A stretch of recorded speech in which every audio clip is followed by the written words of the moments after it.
I'd like to welcome everybody here at ringside to this year's Howard County 4-H Fair Talk Show. We've got a great day for a show today. We got the rain out of our system here the last couple of days, and a little warm today, but I don't think it's going to be blistering hot like we've had in years past. So we're just going to have a neat show. We're going to be starting off today with our guild show. We're going to be leading off with the Berkshires and then running through the other breeds in alphabetical order. At the end of the guild show, we're going to take a little break for lunch, and then when we come back from lunch, we're going to have that always exciting mini 4-H project. So Grandma and Granddad, you want to be sure to be here when lunch break is over, 1 o'clock or so, and get photos of the little ones out here as they experience 4-H on an introductory level. Following that mini 4-H contest, we will roll right into our barrow show for the afternoon.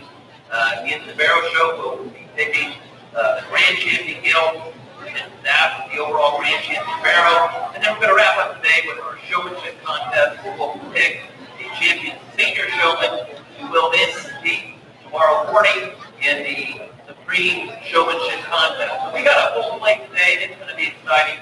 And so we look forward to everybody being here.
we get started with our first class today, I want to take this time to introduce our judge. At this point, he hasn't made any wrong decisions yet. So I want to take this time to introduce him. It's Mr. Kevin Wentz. Kevin is from Dublin, Ohio. His full-time job is an auctioneer, auctions land and livestock and farm machinery. And he is a graduate of the Ohio State University, and also in his spare time he does have 20 or so sows that he raises show pigs with, and judges all around the county fairs here throughout the Midwest. And been here to Howard County before, and we're glad to have him back. Let's give a big Howard County welcome. Mr. Kevin Wentz, today's judge.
Well, good morning, everyone. Privileged to be back here in Howard County and have the opportunity to work with your young people here at your junior show and showmanship later on today. And enjoyed it. I always enjoy judging county fairs, and especially Indiana county fairs, because you always expect really good quality. You always expect good involved, and you expect good people and hard-working young folks, and we saw that already this morning with the 4-H pledge and the Pledge of Allegiance, and so I think that's awesome. It's great to see a big crowd.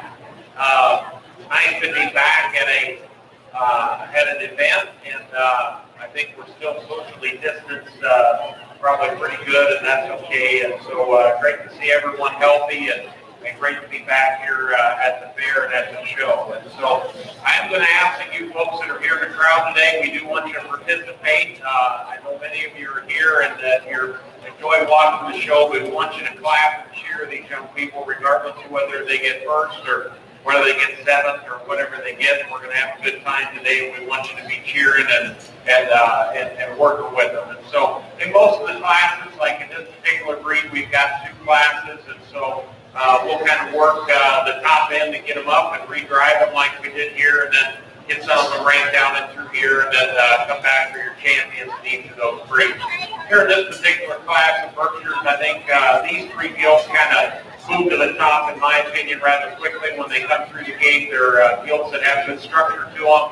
They look like females. They have good quality to them, and there's some differences in them. But I think we've got a real logical place to start, and that's our young lady that's coming right up through here. Over here, right there with that tremendous Berkshire gilt that I think has great chest, good width from end to end, good power from end to end, and yet she still looks like a female. She's really neat and tidy about that look that she's got up front, good in terms of her overall balance down along the top line. Now, if I can criticize this gilt in any way, I would maybe want to change her underline just a bit. She's got a couple placings there that are just a fraction close, but that'd be a nitpicky one that's got good bone, good structure, good balance. I think she's a real easy place to start. The other gentleman here to my left is going to be second. Congratulations to him. I think another high-quality deal. Someone does a nice job showing this deal, and she certainly has good skin and hair texture about her, good in terms of her bone work. I didn't feel that she maybe was as easily balanced and as good moving out of her rear too compared to our class winner. I think that's the difference in the 2 gilts. I think that's an equally outstanding gilt that offers a lot in terms of bone and structure, good in terms of that extra quality that you get. This looks like she's going to be a good kind of female. Our young showman here is going to be third now. This is another gilt, and again, as we study her, I really appreciate the fact that this gilt can get out and move. Young man's done a nice job showing her. She's got a little more length of hair, a little more shag on her, as you might say. This particular gilt, I want to change her up out of her front end and just ease her in her top line a little more, balance her out just a fraction more comparatively to the first 2 of the class, but I think she's a real nice gilt to have in the third. Young gentleman here in 4 comes out, and he does a nice job showing. This gilt's a heavier structured, bigger bone gilt than the gilt that was ranked stronger. I appreciate that about her. I don't see her quite as wide right through the base of her chest floor. I don't see her maybe quite blending in quite as nicely along her top line as compared to the gilts that place above her, but she does a nice job and does a good job showing. The brood stout candidate here coming out of 5 has got her big rosy gilt here that comes out next. Tall, point of the shoulder, good in terms of her length of bone. Young lady does a super job. Again, this particular gilt, I want to change her off her rear too. She wants to kind of knock under just a little bit more. Young gentleman here comes out next. Here's another gilt that you certainly admire her for being good length of body, real good high quality underline on this particular female. Again, I want to just kind of spread her open a little more, give her a little more width and chest. I appreciate the job he does. Then a young lady here that comes out next, another gilt that's high quality. Again, I want to refine her underline just a little bit more, make her a little wider chested from end to end. Congratulations. Let's give a nice hand to those exhibitors.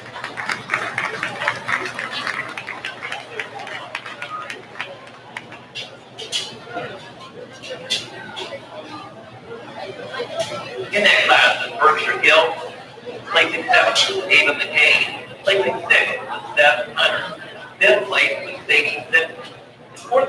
show 4. Placing third was Raymond Bryant. Second place was Connor Worth.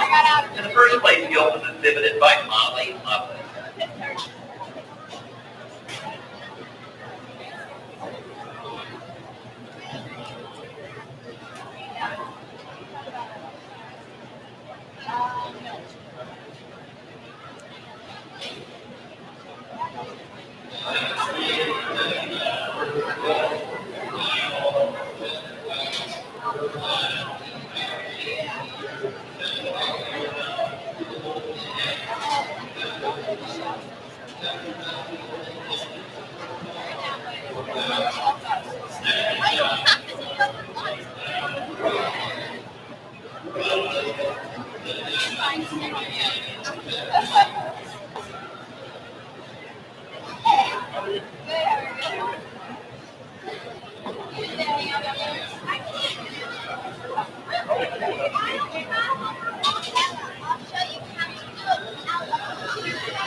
Now we're just getting started here, but we are also going to be approaching the noon hour pretty soon, and so I'd like to tell people that when you start to make your lunch choice, not to forget that just right here on the east side of the barn, we have the junior leaders food booth. They have a pretty wide selection of items: nachos, hot dogs, pork burgers, and so found all kinds of soda. So once again, as you start to think about lunch, if you're trying to beat the rush, don't forget to patronize the junior leaders booth there and help support our Howard County junior leaders.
I think a real nice second class of Berkshire gilts out here, and the quality's been very, very good in this breed.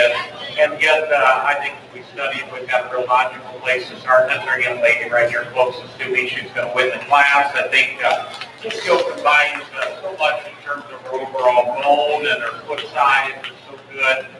Good in terms of underlying quality, good in terms of her density, good in terms of that hip that she's got laid in her. Lots of view. The view going away from you just offers so much in terms of power. Really wide chest to gilt from end to end. Again, handles herself extremely well out here on the surface. For some, you might say, well, she's a little bit too moderate. I'd call her kind of a mid-range size, I guess, in my opinion. But that looks to me like one that certainly would be a lot of fun in the breeding pen and the breeding program because of her bone and her look and the extra style that she's got. I think there's some debate here between second and third. I think you can kind of argue one way or another on this pair of gilts. The second place gilts are young gentleman over here in the yellow and white shirt over here to my right. I see this gilt as being a little bit cleaner up through her jaw and up through her face and neck. I see this gilt kind of just a little neater right in the point of her shoulder. Now, ideally, I think the difference between her and the class winner, she's a little shorter striding up front. She's a little shorter striding behind. I just like to see this gilt reach and just grab a little more of the surface there in terms of her movement out here. The gilt in third is kind of the unique breeding piece, I think, of the group. She's kind of a breeding hawk that would be fun. One to kind of beat and see if you can get a more that kind of fix some of the flaws that she has. Ideally, I'd like to clean her up about her throat just a little bit more. Ideally, I'd want to hair her up her front tires a little bit, maybe a little stronger on her paddles, and then I want to blend her in her hip just a little bit more and get her to reach and flex a little more easy movement there behind. That's a gilt that has a lot of muscle, a lot of unique pieces, a lot of good things I think will offer. I just want to change her in a couple spots to have her compete with those first two in the group. Real heavy muscle, thick-ended kind of gilt that really does a super job showing. Ideally, I want to lengthen the muscle pattern in that gilt, make her ball just a notch bigger inside for the young gentleman here that does a nice job showing this gilt's a heavy structure, big bone gilt. I want to change her underline just a little bit, the spacing there. I'd like to change that about her. If she wants to get a little lower from it, I'd like to just pick her up right at the point of the shoulder just a fraction more, but the way he does a super job showing, and that's a high caliber kind of a gilt. Roots out gilt here comes out next one. It looks like she'll make a good high quality kind of style. Long front of she's big center rib, big center body kind of a gilt. Again, I'd like to see her a little thicker and have just a little more dimension from end to end. And then we've got a heavy bone gilt here that comes out a little more out of balance in terms of her overall stride and structure. I'd like to balance her out a little differently in her top line and get her higher in the drive. Congratulations.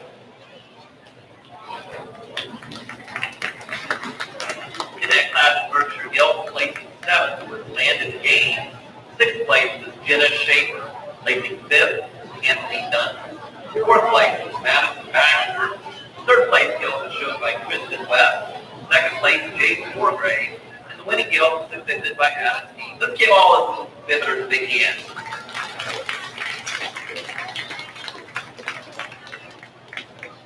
We're now showing for our champion Berkshire gilt.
All right, let's test the crowd out. Give a nice hand to these exhibitors. Give them a big hand, if you would, please.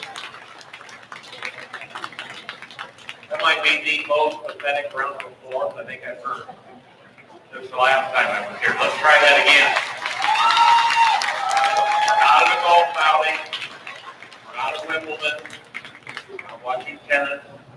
Okay, we don't have to, be quiet while they're on the green. We want to cheer these kids on, and so every time we come to a breed champion, I want you to do that. I want them to hear up on the midway what's going on down here. So,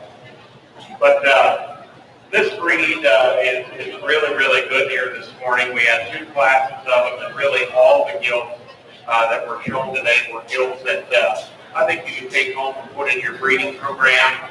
This breed's fun to me. I actually sell Berkshires on a national level and have for years, and then our family, we raised a few Berkshires. In fact, we had a litter of them here 2 nights ago, and so they are a fun breed just like the rest of them, and they can be very, very high quality, and then also they offer that extra bonus that you get from the meat side when you're working with folks that just want to eat Berkshire pork. I think it's a close decision between these 2 gilts. I think they both offer us a lot in terms of that overall dimension from end to end. I always try and pick hogs that are as functional as we can get them, but then yet have the extras, because when you come to a show, that's the reason why it is a show. You want to have something that's got those extras to it. You're going to see that throughout the day. I think there's one that's got just a little more bone, a little more width of chest, a little more foot size, a little more dimension from end to end. Congratulations to our young lady right there. She's got your grand champion.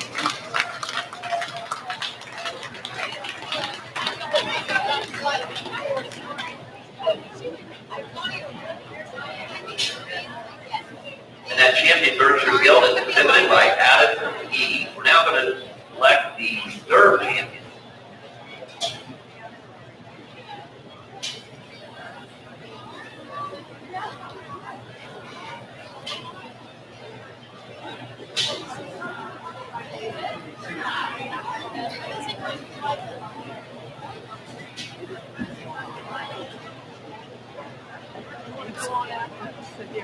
We bring out that 2nd place gilt. She gets into the mix rather quickly. I guess we mentioned we want to change her underline on the one side just a little bit, get her to stride out just a little bit easier. Again, I think it's a close decision. I think we've got one that's got a little more bone, a little more foot size, a little more dimension from end to end. Congratulations to our Class 1 winner, who will be reserve champion.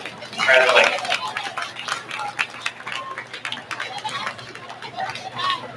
And our reserve champion exhibitor is Molly Lava. We're now ready for our Chester White class.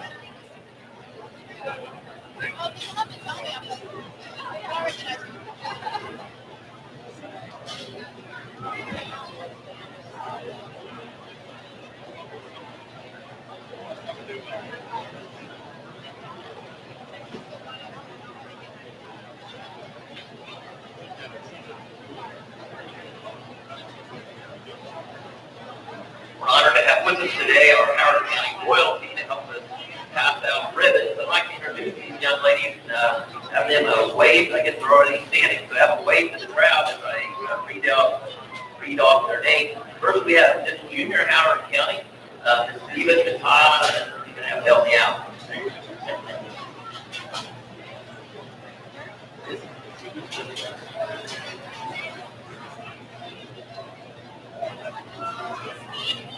Eva Katibi, thank you, Eva. I apologize. So Miss Eva Katibi, let's give Eva a big hand. I apologize for that. Then we have our 3rd runner-up, who's also Miss Genealogy, Sam Schrock. Our 1st runner-up is Brooklyn Garber. And this year's Miss Howard County is Keith Romero. Thanks for being here, girls, and thanks for helping out.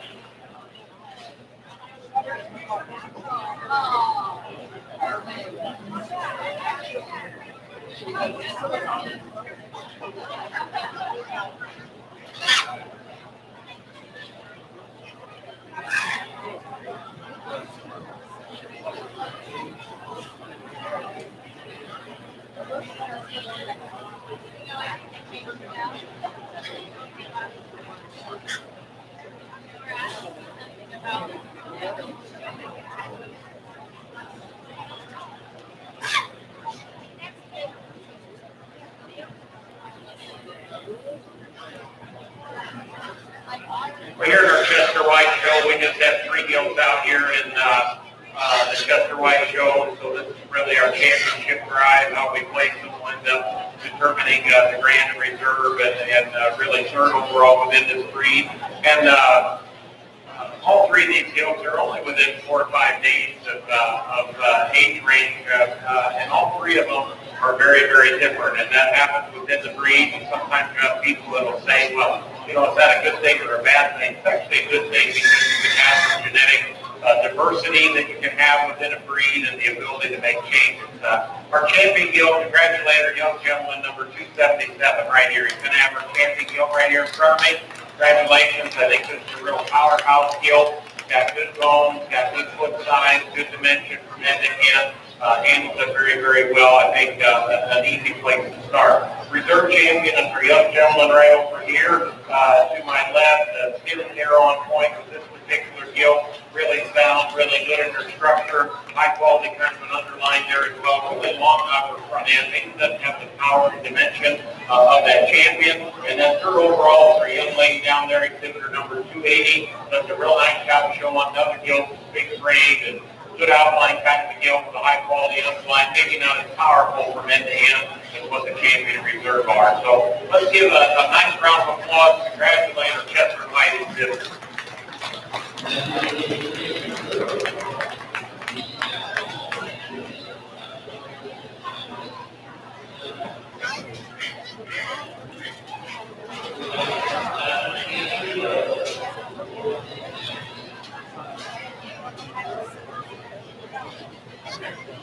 In that class, the Chester White gilt, placing third was Piper J.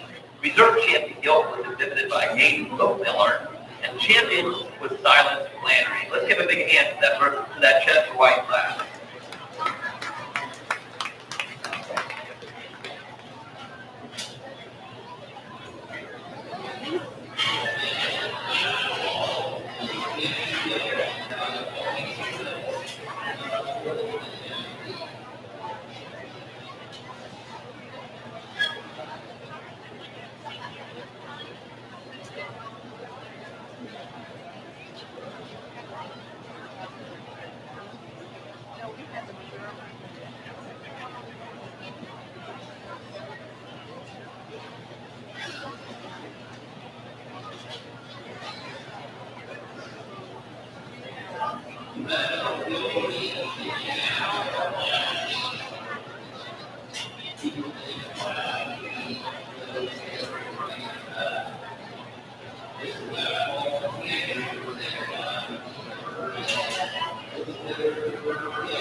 Well, let's give a nice hand to these new rock exhibitors. We've got 6 of them out here. Give them a big hand if you would, please. And our top 3 are out here driving in the ring.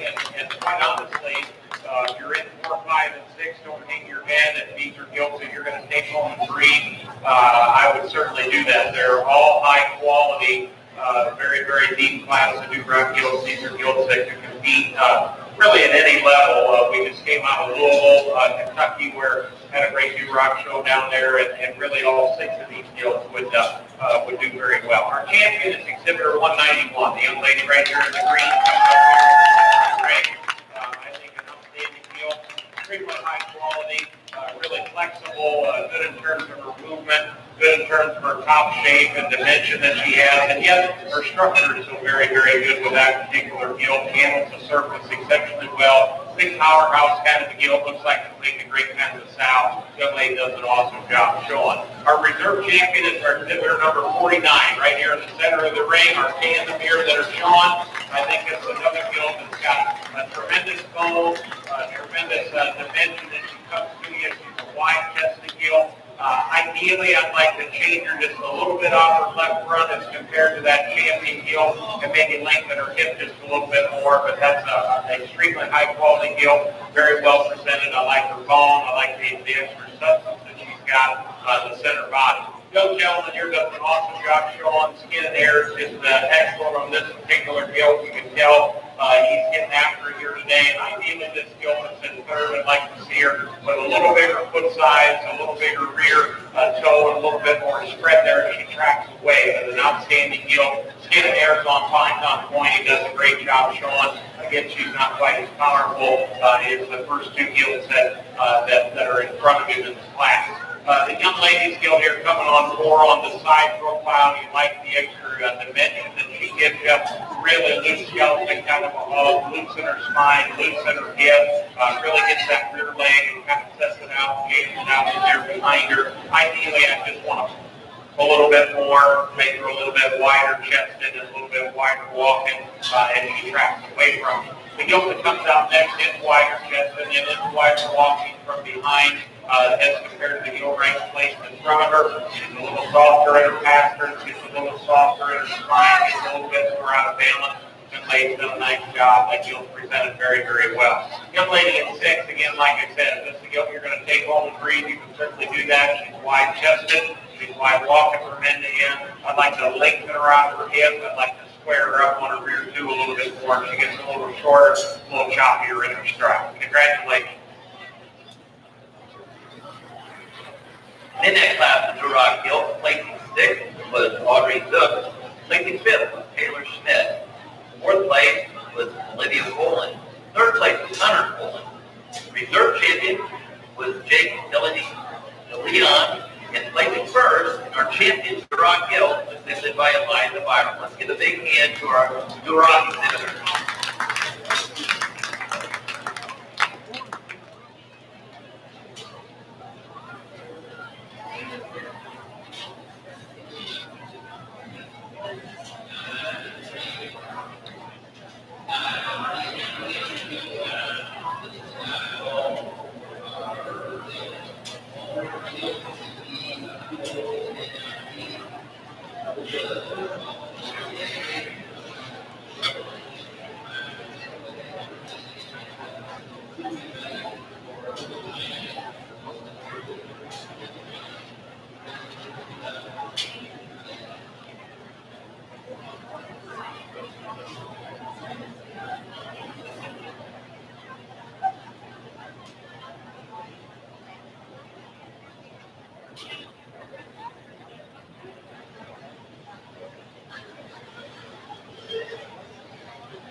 I'd like to give a shout out to a couple of our sponsors for this year's show. If you look at the ring, we got a lot of clean bedding out there. There's lots of bedding throughout the rest of the show barn, so it takes quite a few bales of bedding to get through this project this week. And this year, our bedding was provided by Midwestern First Choice Bedding and also Miller's Farm Market. We also donated flowers that are beside our backdrop, the pictures over there in the northwest corner of the show barn. So really appreciate those folks who support 4-H, Midwestern First Choice Bedding, and Miller's Farm Market for helping us out this year. Yeah, let's give a big hand to those sponsors.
there with your staff, with checking the age ranges on these particular gilts and so forth, just to make sure, because you do have one class, you can have a pretty spread, sometimes in the age range, and I think we got about 30 days, if I remember right, on this particular class. Our champion is our young lady on the farthest end from me right now, coming up through here with this gilt that's extremely well presented, getting her 9 p.m. I think this is a gilt that's extremely high quality, very feminine about her look, gilt that has a great center body, great rib shape, outstanding in terms of flexibility and the bone work that she has. I think that's a high caliber kind of gilt. The young lady here is going to be second or reserve champion right out here in front of me. And this is another gilt that offers us a lot in terms of her bone and her length of hip, length of stride. I did mention, I checked with your fair management there. I wanted to make sure she technically is an off-bell at a national show or Indiana State Fair. She would probably not be eligible. She does have a pedigree, but she's what's considered an off-bell. But your fair rules state that a judge can place them wherever they need to place. And so I felt she was reserve champion, in my opinion, because of her bone, the look that she has. Flexibility, and I think she just had a little more to her as compared to the gilts we've got in 3, 4, and 5. Real heavy muscle gilt here comes out at 3, lots of thickness, a good shape. Young lady's presented this gilt exceptionally well. Ideally, I want to change her on her rear too and make her just a little more accurate in the way that she wants to get to ground. She wants to get a little shorter in her stride, a little quicker in her movement there. But certainly another high caliber kind of a gilt that offers us a lot in terms of muscle and look and shape. Young gentleman there in 4, really 4 and 5. You can let them both come out. Both these gilts are very similar. The gilt in 4, I want to change her on her rear 2. The gilt in 5, I want to change her out of her left front, change her on the rear 2 as well. Both these gilts pattern very nicely. Both these gilts have a lot to offer in terms of underlying quality, scale setting, and so forth. Again, I want to power them up and make them a little wider from end to end. Congratulations.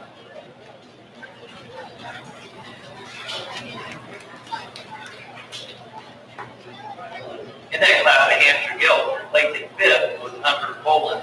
4th place was Cole Armstrong. Placing 3rd was Sidney Combs. Reserve champion Hampshire gilt was exhibited by Caden Snabbit. And the champion Hampshire gilt was exhibited by Cora Barton. Let's give a big hand for our Hampshire gilt exhibitors. Our next class is our Hereford gilt class.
Let's give a nice hand here for our Hereford without Balders class, the Hereford class here.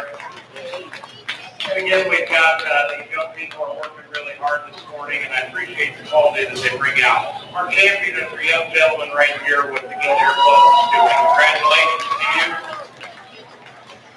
That's nice looking hair too. It's about 1980 I had hair that looked like that, but not anymore. I don't have to worry about it. But really good job with his Hereford gilt there. Skin and hair on that gilt's on point. She's sound, she's flexible, high quality kind of an underline. I think that's an outstanding place to start. Our reserve champion and second is our young lady right over here to my left. Let's give her a nice hand. Congratulations to you. Another gilt that's got good bone and good foot size, good in terms of her overall quality that she's got. She's got good thickness and shape. I don't see her hand or her rear leg. Maybe it's nice what that champion did. But I think another outstanding gilt to be reserve champion here in our Hereford division. The gilt here that's got the white face and white up to her front end. Again, that's got some issues that I want to change. I want to make her a little bit more upright on her fasteners up front. I want to clean up her hocks on the outside. I like the muscle that she's got. I like the thickness. I like the way she used her hip in terms of her movement there. We've got to clean up her rear hocks a little more. We got to make her a little stronger on her fasteners to get her in the first two pins. The gilt there that comes in third is a little bit more correct on her fasteners up front, a little bit straighter and more correct. On her knee, it's going to go all the way, though she wants to hock in.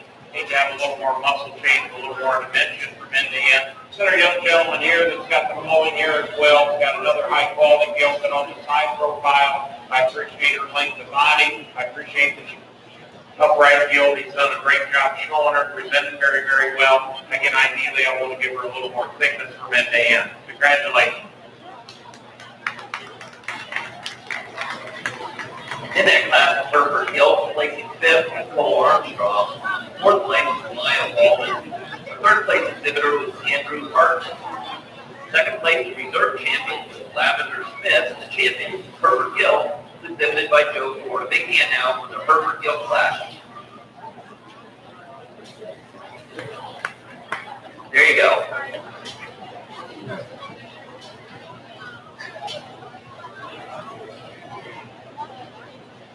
Now have in the ring our land range class.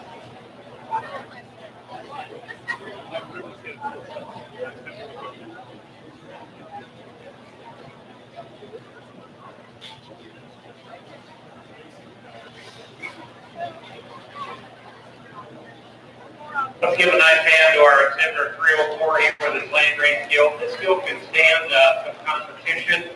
She's a gilt that's sound and flexible in her skeleton. She's a gilt that's got good muscle expression down along her top line and out through her hip and her rump. Young man presented her very, very well. Again, she can stand some competition. I like the fact that she's got a good shape and neat animal look to her, and she's very sound, very flexible. Congratulations to our land race champion. That land range gilt was exhibited by Frank Hensley. Our next class will be our full and china gilt.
full and China division.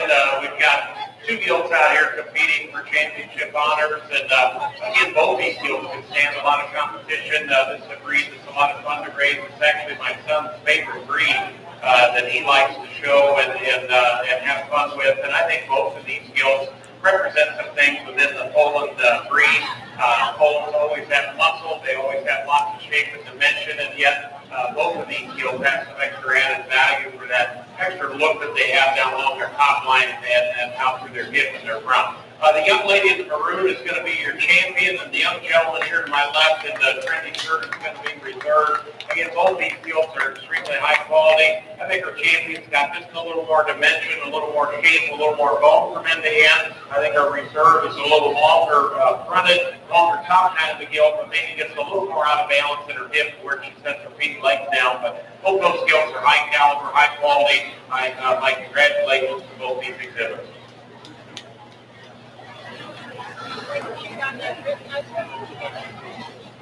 That reserve champion full and China gilt was exhibited by Will Baxter. The champion exhibited by Danielle Dunn. Big hand now for our full and China class. Okay, folks, let's wake up this class. Let's give a big hand for the full and China.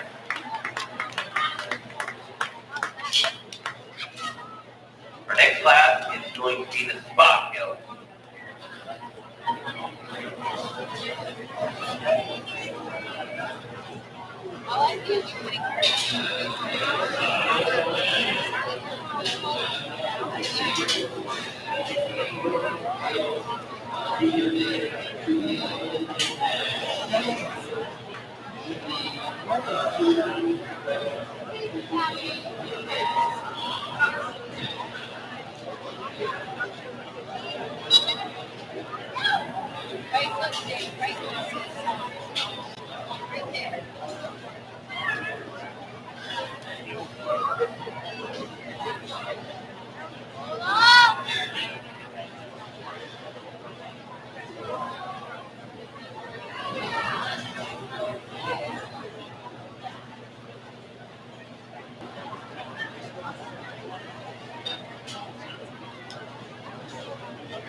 Let's give a nice hand to these 3 exhibitors that have the spot gilts out here. Give them a big hand if you would.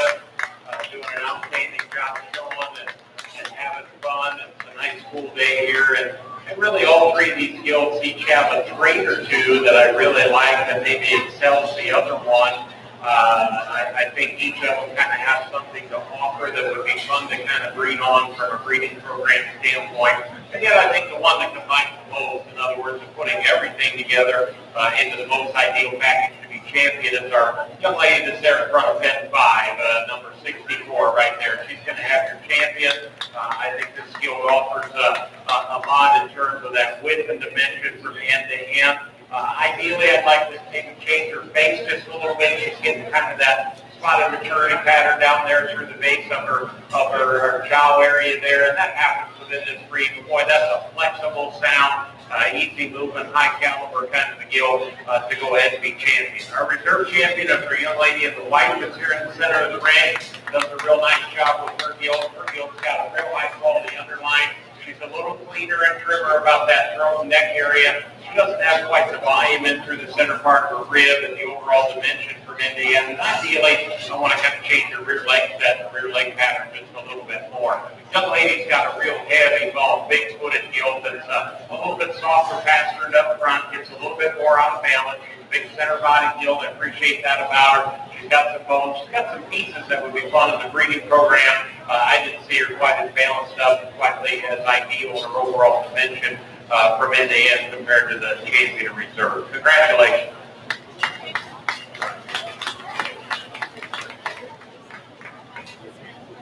And in that class, third place gilt was exhibited by Bailey Matlock. The reserve champion spot gilt was exhibited by Emily Cusell.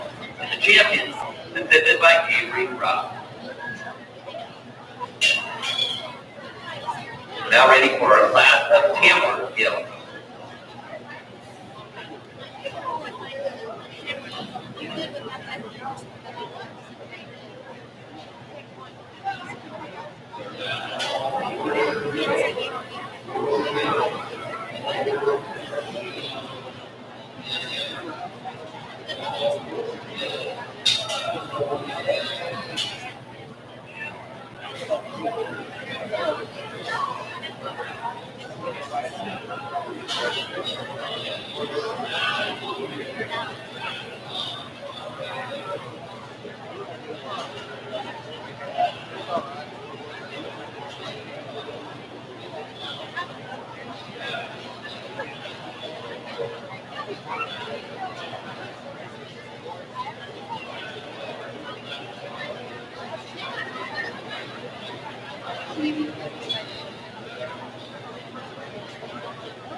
Let's give a real nice hand to our three exhibitors out here at our Tamworth show.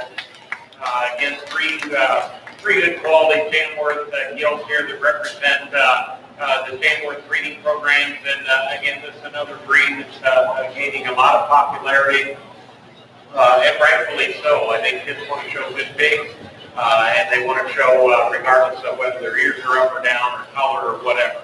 Our champion is our young lady number 174 in the white, right out here in the center of the ring. I think this gilt offers us a lot in terms of that cool look out of her front end, that neat look right up at her shoulder. She ties in well with a lot of muscles. She's got a tremendous amount of thickness and dimension as we study her out through her hip and her rump. Breed character is very good, in my opinion, on this particular gilt, through her guts, her face. I like that about her. Ideally, if you want to just change her from the hock down just a bit and kind of clean her up in that regard there, but that's nitpicking on a gilt that represents the breed, I think, very, very well. Kind of a real easy, logical place to start. Our reserve champion is our young lady number 34, farthest away from me right now. I think another gilt that offers a lot in terms of that overall rib shape and that dimension that she's got. I'd like to change her vulva setting there just a little bit on me, and then I'd like to change her character up to her face. I'd like to pick her ears up and make them a little bit sharper and a little more erect right there, but I think that's a high-quality gilt that's got a little more rib, a little more power from end to end. Young lady here's done a nice job. Skin and hair on her gilt is exceptional. She's smaller front and kind of a gilt, but wants to get a little more out of balance in her hip line, get a little more one-dimensional in terms of her overall look from end to end. But she's done a great job getting that gilt ready and showing her skin and hair is on point. Congratulations.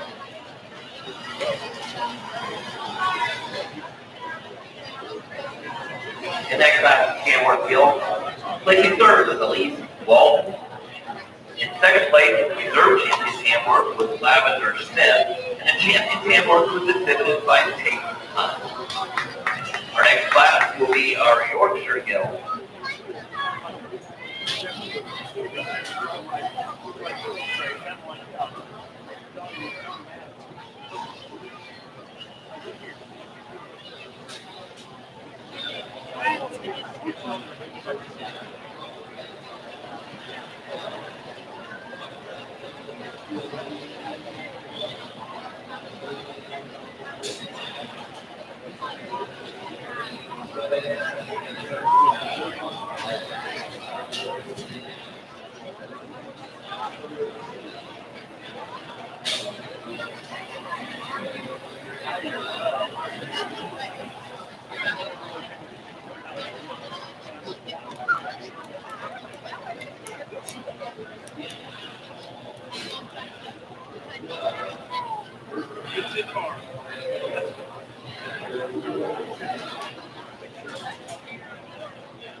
Let's give a nice hand to our Yorkshire exhibitors out here. Give them a good hand, if you would, please.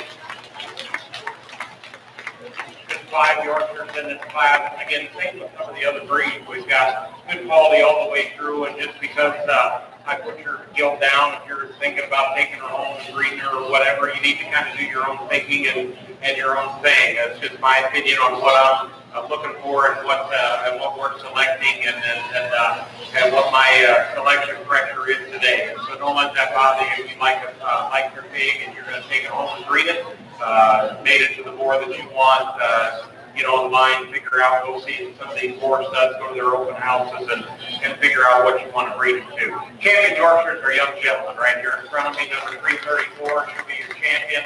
I think it's an outstanding gilt that puts a lot of good things together in terms of bone, in terms of flexibility of skeleton, tremendous in terms of foot size, good in terms of that overall power and dimension that she's got from end to end. I think she combines a lot in terms of that overall quality, good in terms of that overall look and dimension. I think she offers us a lot from end to end. Our reserve champion is our young lady, December Gilt, that's out here over to my right. Another high caliber, high quality gilt that's got good bone. Young lady does a good job showing her. And this gilt's got good bone and good dimension. I don't see her maybe quite as elevated right out of her front end. She's a little flatter at her front feet. I want to kind of square her up there as compared to what that class would. And it's not as pretty and full up out of her front end, but that's still a high caliber gilt that's got good bone and has good flexibility in her skeleton.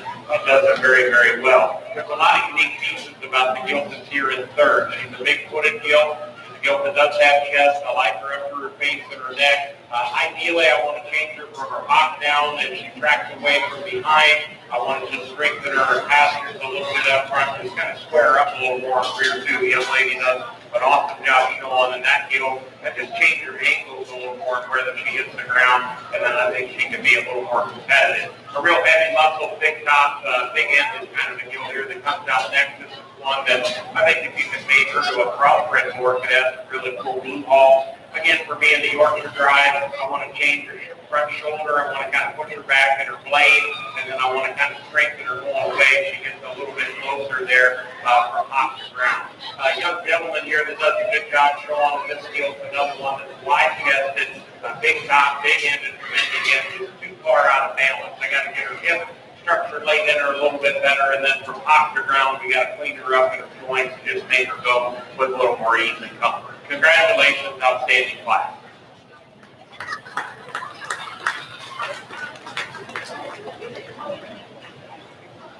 And in that Yorkshire Guild class, placing fifth was Ken Hartman. Fourth place was Sydney Combs. Placing third was Ella Flannery. Olivia Bullen had our reserve champion Yorkshire Guild, and the champion was Holt Crouch. Yeah, let's give a big hand. Good class of Yorkshire Guild.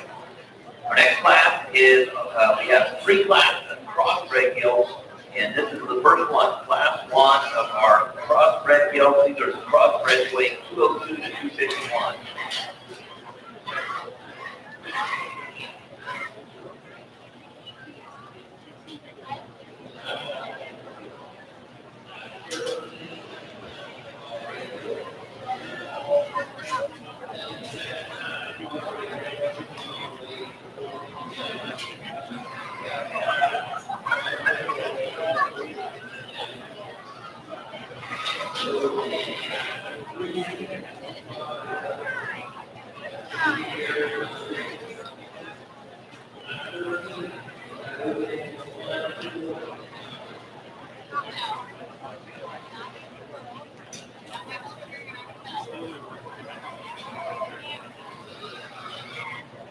That class of Yorkshire completed our purebred guild show. Now we have 3 classes. Give you a little heads up of where we're going here. We've got 3 classes of crossbred guild. Kevin will be judging these 3 classes, and then we'll be bringing out the champion, reserve, champion and reserve of the crossbred. And then at that point, we're going to break for lunch. After we come back from lunch, we're going to start out with our mini 4-H class. We've got 4 classes of mini 4-H exhibitors. You want to be sure to be here to see that, be here with grandma and granddad, take some pictures. And then we'll follow that mini 4-H class. Start up again with our Barrow show. At the end of the Barrow show, we will be picking our clan champion guild for the 4-H fair this year. We're going to wait until the end of the Barrow show to pick that grand champion guild, and then we'll also pick the grand champion Barrow, and then follow that with our showmanship contest. Once again, 3 crossbred classes, then we're going to break for lunch. Speaking of lunch, I want to remind you again that right here on the east side of the building, we do have that junior leader booth. Once again, they serve pork burgers, hot dogs, nachos, cold drinks. So as you're making your lunch selection, I want you to highly consider supporting our 4-H junior leaders. That's just a few steps away out on the floor here to keep your lunch provided there. Once again, consider the 4-H junior leaders and supporting them with your lunch purchase.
I know I saw that.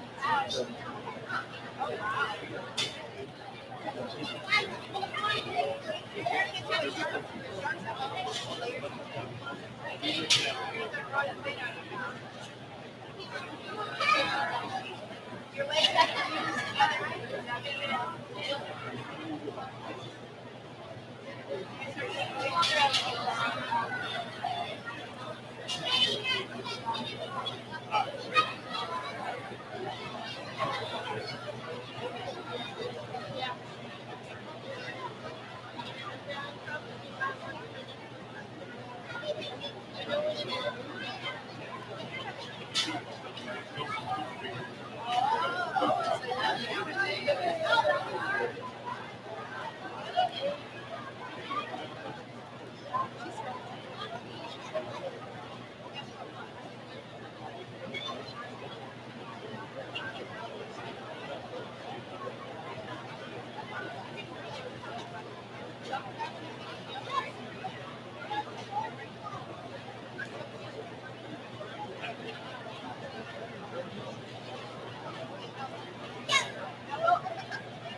I think we've got 4 nice skills out here, and then we've got 4, 5, 6, 7, and 8 over there.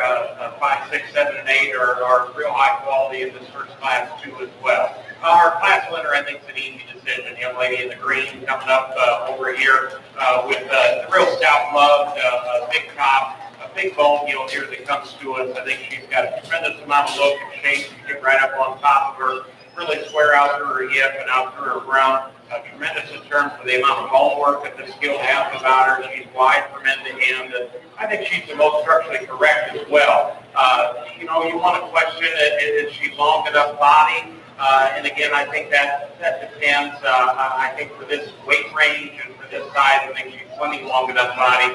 In my opinion, she's probably actually a little more ideal if you think about one that you can put in the breeding pen to make a bearer or maybe a high caliber kind of a board. Because I think she can do that with the bone and with the look that she has. Really, the big debate is kind of second, third, and fourth. And really, all three of them are a little different. All three of them kind of have one big glaring hole that gets you in trouble. Our second place skill is going to be the young lady in the red, peach, orange colored right now over here to my right. She's going to be second in the class. A guild that you have to admire for the flexibility that she's got, soundness that she has on both ends. And that's really why she comes to second in the class. I think she's the most ideal next to our class winner in terms of feet and legs. Now, do I want to get right inside the middle part of her body and just expand her and open her up? Yeah, that's the deal there. You want to get the center part of her rib cage and open her up, but I think she's more correct on her feet and legs. I think that's why we've got to go ahead and put her second. Third in the class is the young gentleman with the velvet pig, number 217, right over here. Again, if we can change the rear cue on this skill, it just ease her out in her muscle pattern and make her a little more correct in her dimension from end to end, then I think we could maybe move her up into second pretty easily. I just can't tolerate the rear cue on her from the hop to the ground. I just don't think she's secure enough and accurate enough there. That's one that would have been interesting maybe in the last 3 or 4 weeks to kind of feed her differently and see if her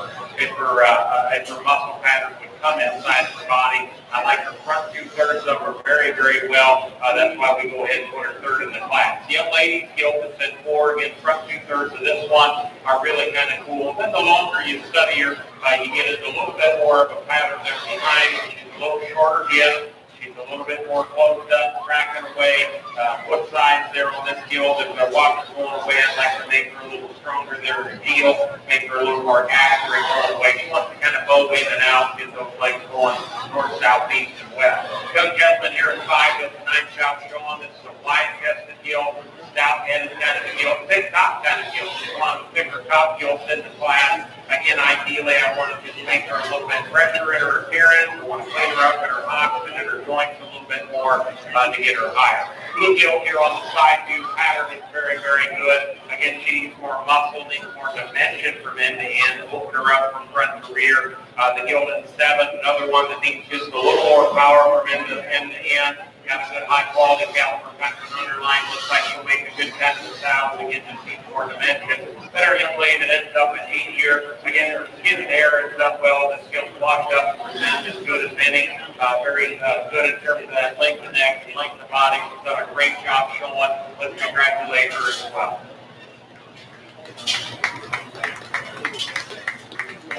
The placings on our first class of crossbred gills. 8th place was Michaela Kendall. Placing 7th was Jenna Schaefer. 6th place was Reagan Jane. Placing 5th was Garrett Teddy. 4th place gilt was exhibited by Addison E.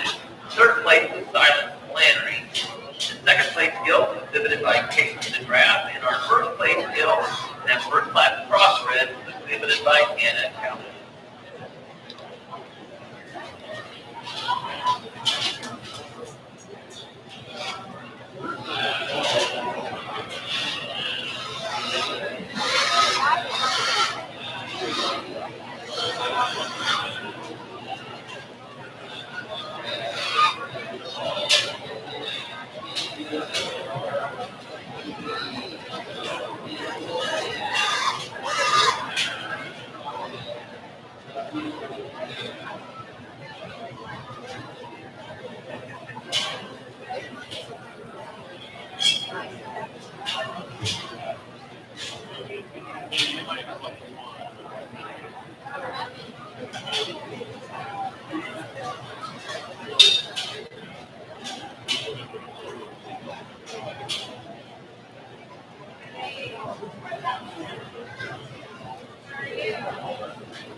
You can when you out. You know you can't talk about it.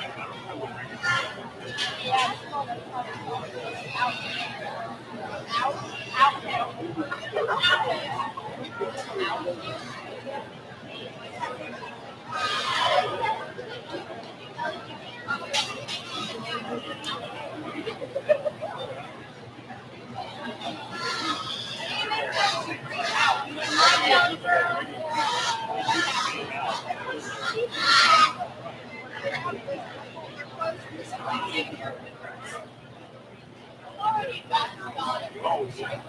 Real high caliber class here in our second class of the cross break deals, and I think we're in that 50 to 65 kind of range in terms of weight, and people doing a good job showing. We've kind of 10 to 5 up pretty quickly there and kind of resorted them, and really 6, 7, and 8 are still high caliber, high quality teams. The easy thing to do is start with this skill right here in front of me. Young lady's going to win the class, and this skill combines a lot of balance and structure, good in terms of flexibility of the skeleton, good square hip, good in terms of that range of motion and movement in this particular gill. She's sound, she's flexible, she's good looking, good from the side, yet you get up on top of her, you watch her track away. I think she's using her rear leg exceptionally well. I think that's an extremely high caliber kind of a gill.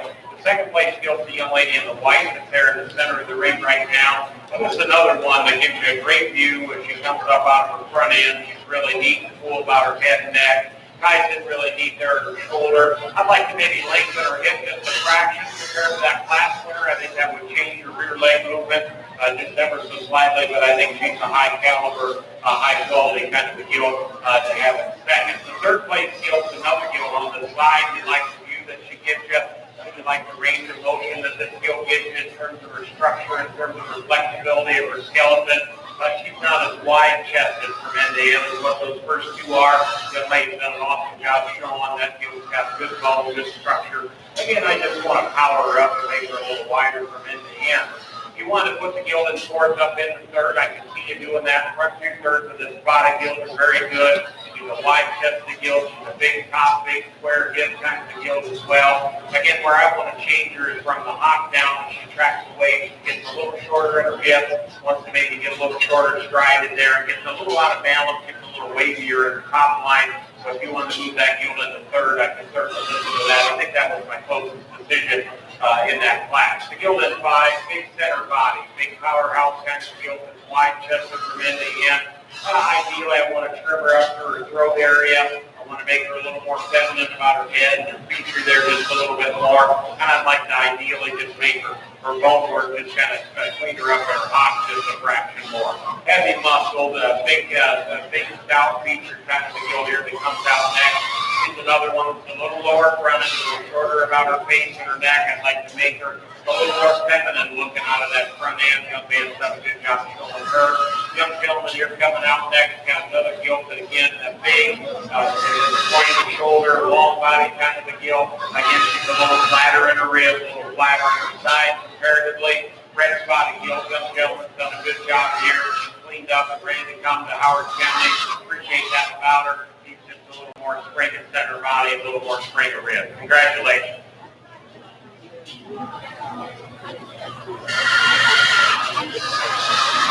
In that class, crossbred gilt, placing eighth was Elijah Anna. Seventh place was Wesley Underwood.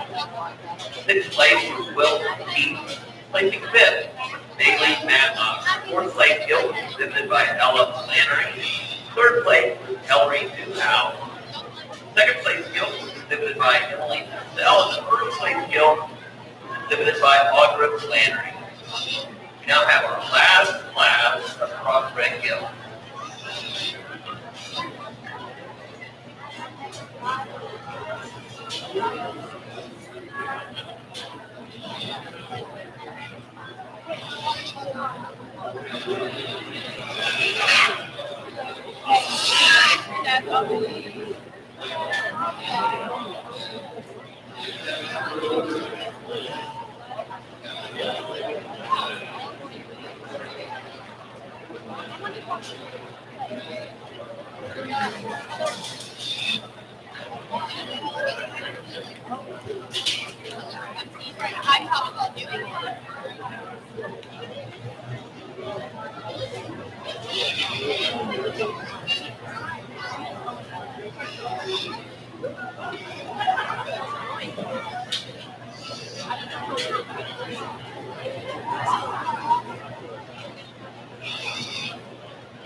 We worked through this last class of crossbred gilts. I've been asked to give a big thank you to Brittany Moss here, collecting donations for the prizes that we're going to be giving out later today for our various winners in the champions in the various classes in our showmanship class. And then likewise, a special thanks to those sponsors that helped provide those prizes.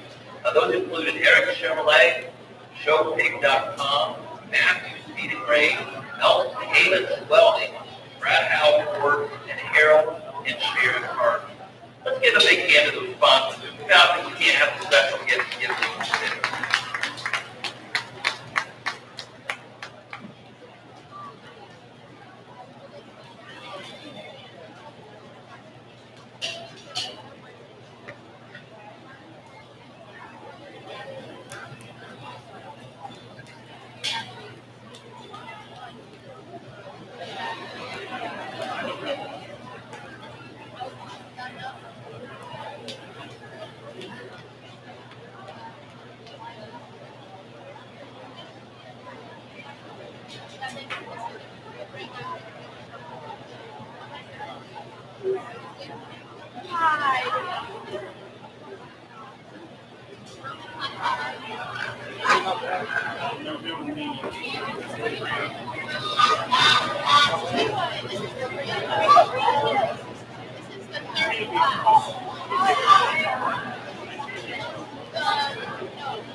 A nice class of heavyweight crossbreds here, and we got a little bigger swing. I think there's maybe 50, 60 pounds difference in this class. We get into these upper weight ranges. A young lady here to my left is going to win the class with the half-belly gill right over here. I think she's one that's got a really good skeleton, good in terms of her flexibility, good in terms of that actual rib shape that she's got, very pliable about her skeleton, very loose in her movement. I like how she picks them up and sets them down. Feet and legs are really square, very true. That's an extremely high caliber kind of a gill. Second place, our young lady right here in front of me, that's got the pink and leopard shirt here. Another high quality gill that's got a big center body, good in terms of her thickness and her bone. She doesn't use her rear leg quite as well as the gill that wins the class, and she's a little chubbier throated. I'd maybe like to trim her up right in there just a fraction more, but that's nitpicking on a gill that's got good bone, good center body, good dimension from end to end. Third in the class is the all-white gill here that's right next to me. Another unique breeding cage. Young lady does a nice job showing it.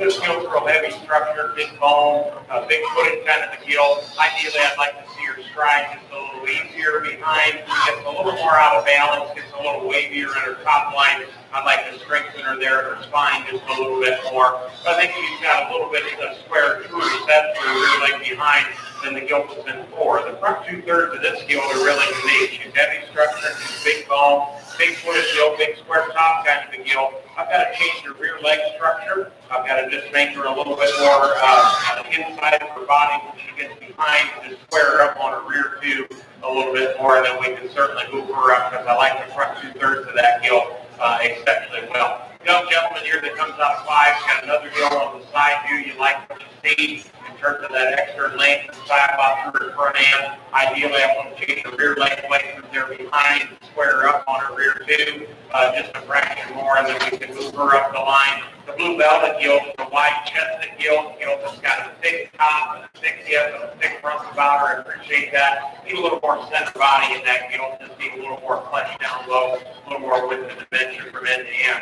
Hard-working young showman here that comes next. This gill is a real heavy structure, big bone gill. Wants to get a little shorter, quicker in her neck. Gets a little shorter, quicker in her stride the way that she wants to move behind as well. I guess we're already in 10-8. We've still got here that comes out next, calls the point of the shoulder, neat and tidy right in there in her shoulder blade. I appreciate that. I want to get a little rounder off her hip, to get a little finer featured in where that she hits the ground. Gill that comes out next, young man does an awesome. Just wants to better present the gill that we've had all day. This particular gill wants to get a little comfy on her rear legs behind. She wants to plan them and kind of set them down. Authority, big guy here that's got duck coming out of the gate. He's got a gill that, again, long body, extremely lean, very flexible in her skeleton. I'd like to see her have a little more bone, a little more foot size. Congratulations. Yeah, let's give a big hand to that class of crossbred gill. And 10A class, placing 10th was Nico Bailey.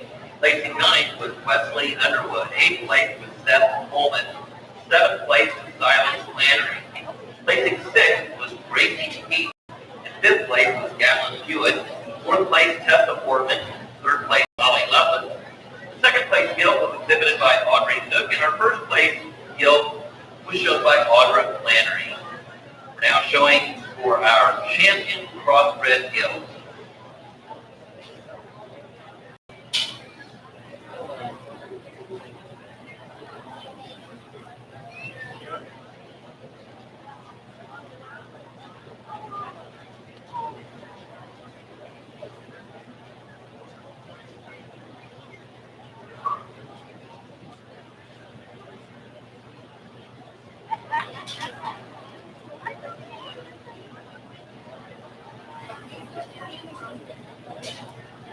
Clarify once again, we are selecting now for our champion crossbred gilt.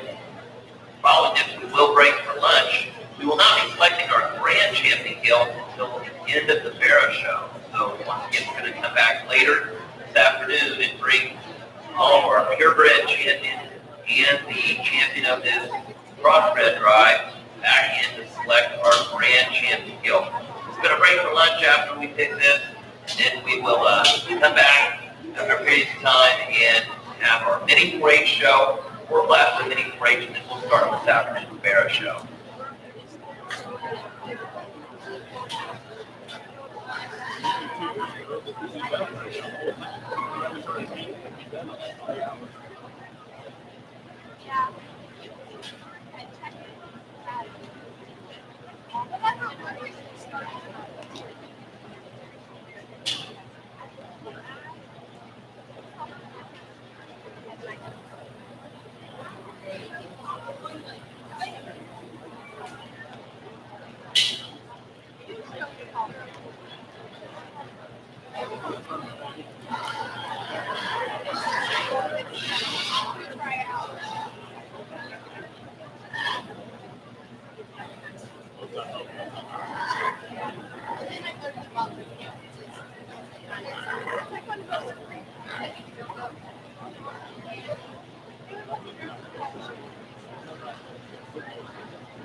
Give a nice hand to these exhibitors out here. Appreciate that. I guess they have me on the bar mic, so you guys can go to lunch after I make this decision, right?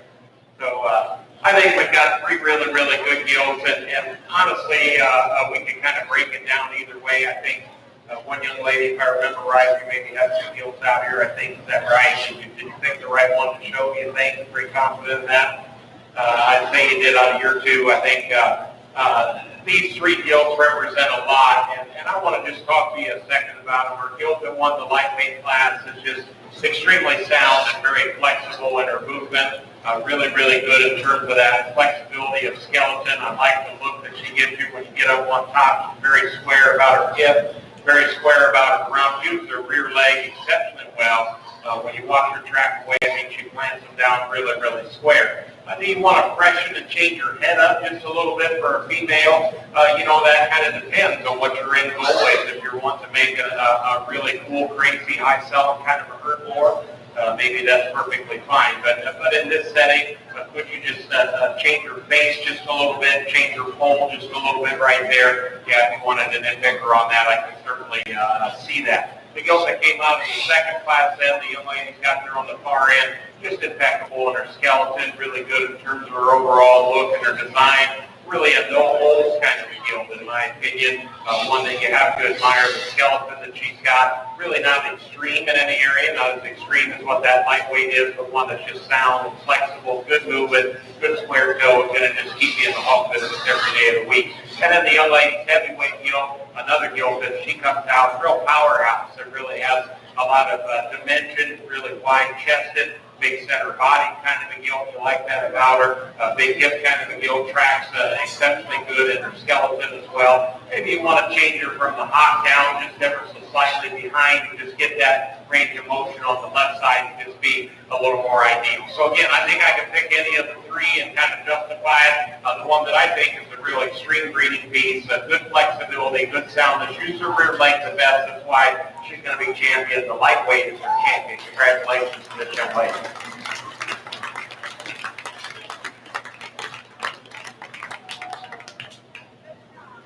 And that champion crossbred is exhibited by Anna Kelly.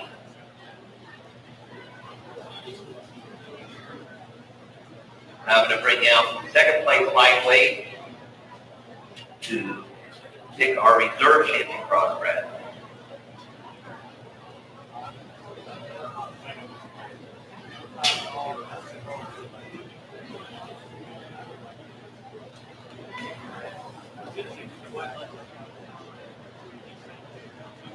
I want to bring out that second place gilt. You remember her in black. She's one that, as we mentioned, really good side profiling gilt. It was better on her feet and legs on the third and fourth place gilts. That's why we put her up there in second. Just maybe not the power of the other gilts that are out here or the gilt that was champion. I think the other gilt gets into contention in terms of width and dimension. Again, I just like to square just a little bit more on that rear hop. Our reserve champion is our young lady right here in front. Congratulations.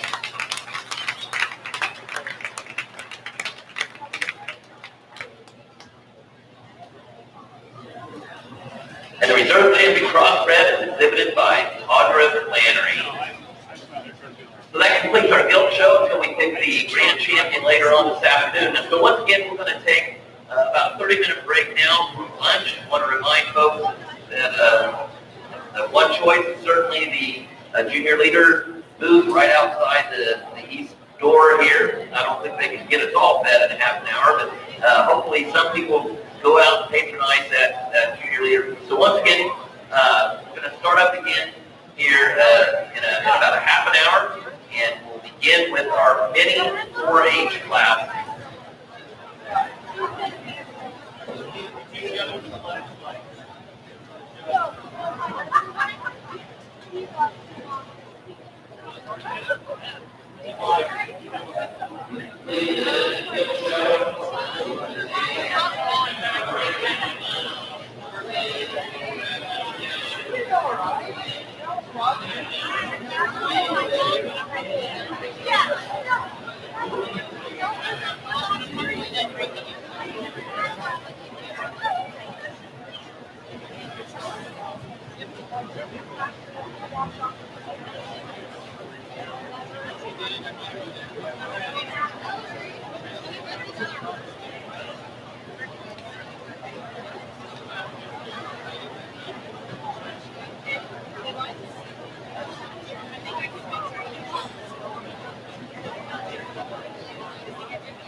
Okay, I'll let you know if it's going to make me happy.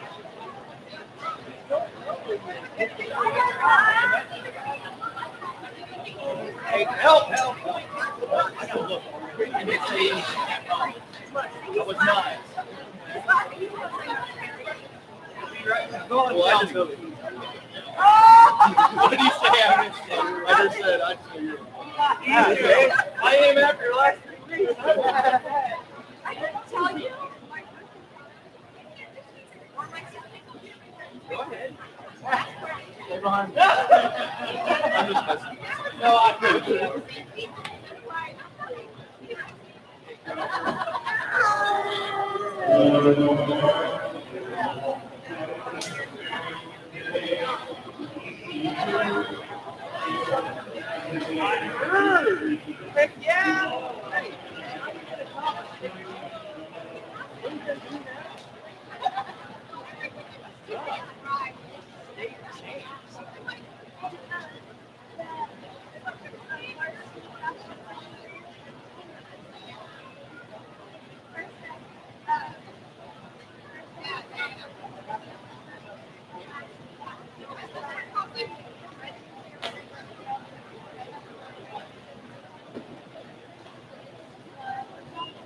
Guys,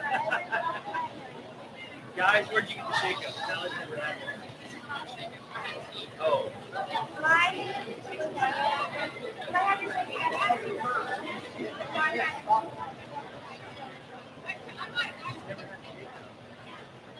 Can you believe it? You're going to get a shake-up.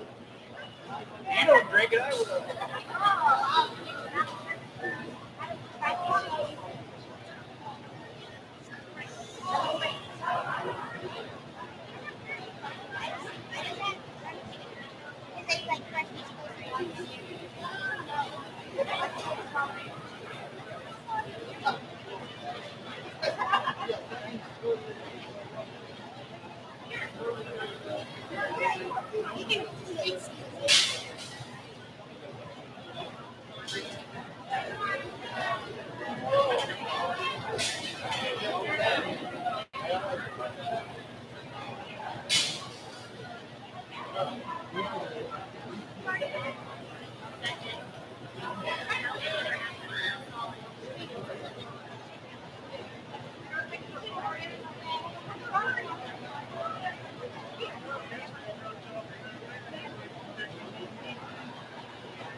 Don't go to the top.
How you doing?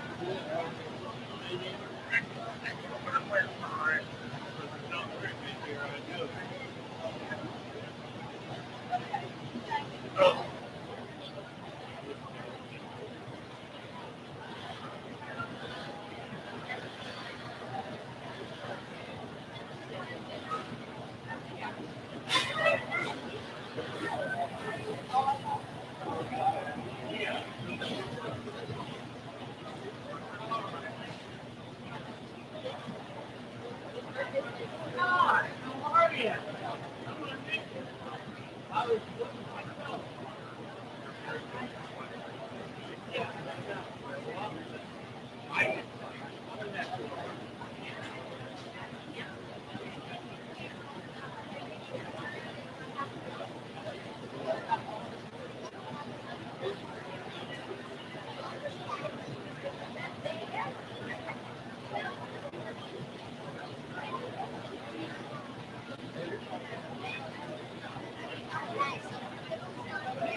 My mother was good. Yeah, 24. Everybody thinks grandma go out west and get a purple thing. Mostly purple. And Dad would be putting in. Yeah, Dad was terrible. Yeah. He loved it.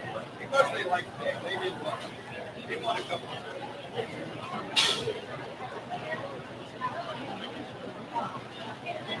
I love it.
Welcome back here to the show ring. We're going to get started here this afternoon with our mini 4-H project. And for those of you who are not familiar, what mini 4-H is a way to kind of a feeder system for, I guess, if you will, for our 4-H program. 4-H here in Indiana, you have to have completed the third grade in 4-H. However, the mini 4-H project, you can start once you have a child that has finished kindergarten, eligible for mini 4-H.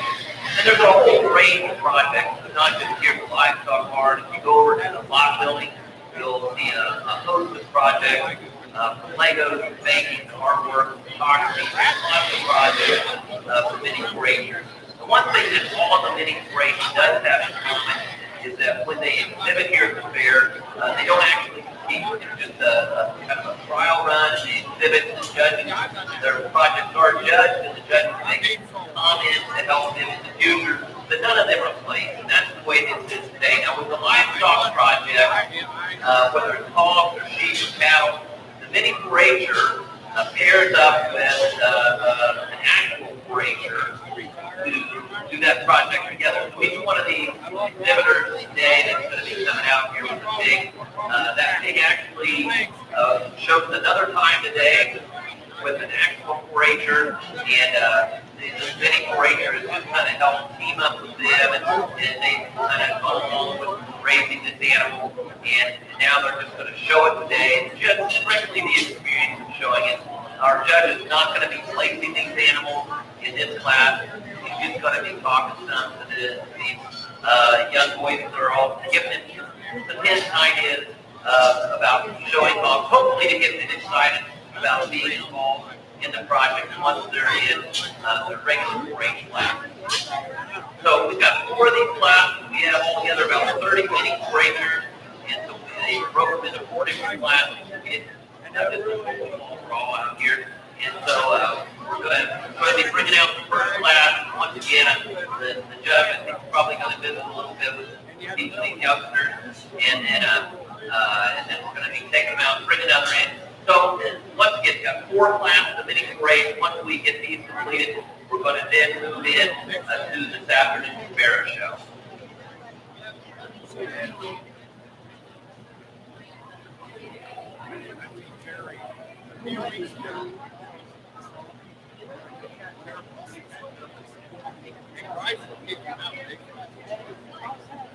Yes,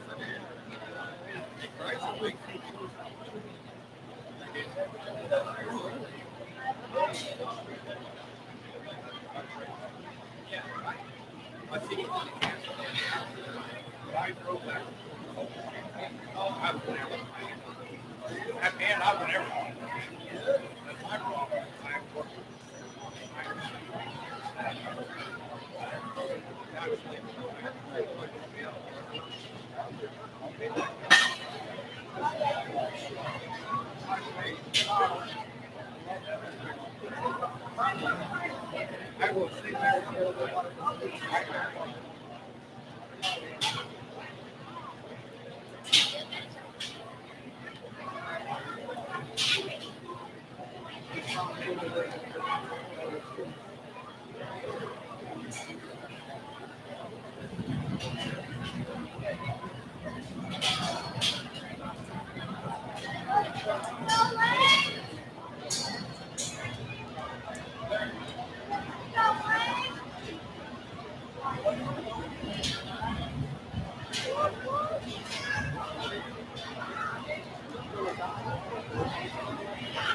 I'm sure those of you that are watching recognize that it takes a lot of folks to get this show to come together, and especially with the hogs, not so much the case, sheep, goats, and cattle, where we're actually handling those animals, moving in and out. But we just have to have a lot of help to get these hog projects in and out of the ring. And so I'd like to take just a moment to recognize the folks that are helping out with this, putting it together. The person at the helm of all this is our show chairman. That's David Grimmy, and then the person guiding things in and out of the ring here is our ring steward, Connor Young. And then he has ring assistants here, and I'd like to read their names off and give them a big hand. Those today that are helping are Luke Shepard, Bryce Newhouse, Rachel Matt, Garrett Wiley, Landon Matlock, Austin Connor Young, Austin Richard, and Molly Shepard. Let's give all these helpers a big hand. We couldn't do it without.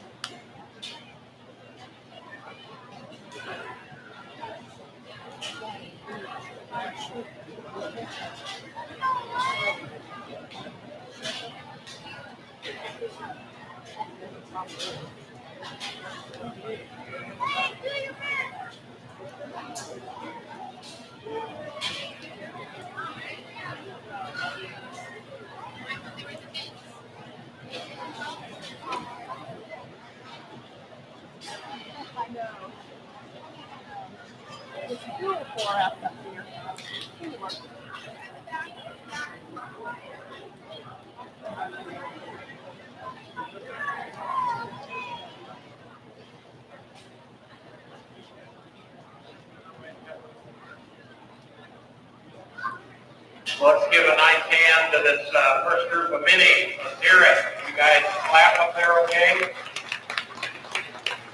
Not bad. Now, those of you that are out here driving in the ring, we just have one girl and the rest is boys.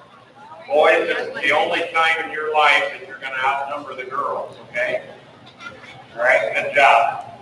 Good job. I think everybody's going to get a rosette. Let's make sure they get pictures over here and so forth. But some really good young people that do a good job showing. You can tell a few of them have maybe already showed at jackpot shows and just the way that they maneuver their big and so forth. And they're surely going to be competitive when they actually get in to the real deal here in a couple years. So let's show them our appreciation again. Make sure you all get your pictures and pick up your rosette here from our young lady over here.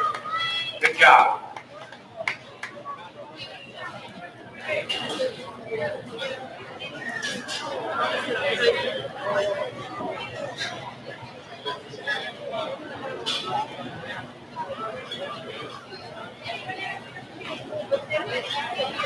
Those mini 4-H exhibitors in that class were Braxton Alexander, Logan E., Brooklyn Boland, Oliver Schuss, Lane Kelly, Cameron Pitzer, and Colin Russ.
I was kind of remiss on that first class. We used waiting, placing, we're waiting on the names. We're not placing these. Let me go ahead and read the names of these exhibitors. I have no idea who. You guys do. So in this second class, we have Twyla Fresh, Paxton Bryant, Isaac Ford, Brayden Giordano, Colton Hagel, Wyatt McLean, Kinley Melton, and Aubrey Fincher.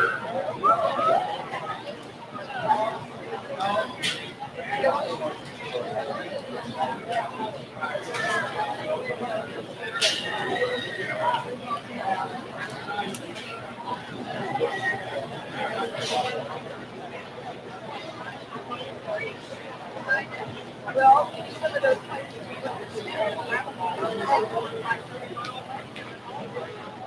That's the best.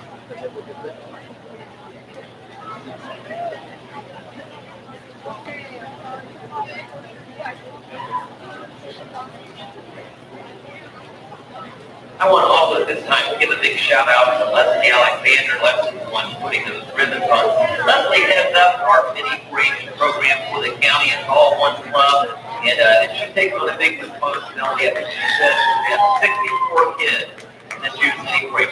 Yeah, let's give Leslie a big hand. That was a big task. Take it off.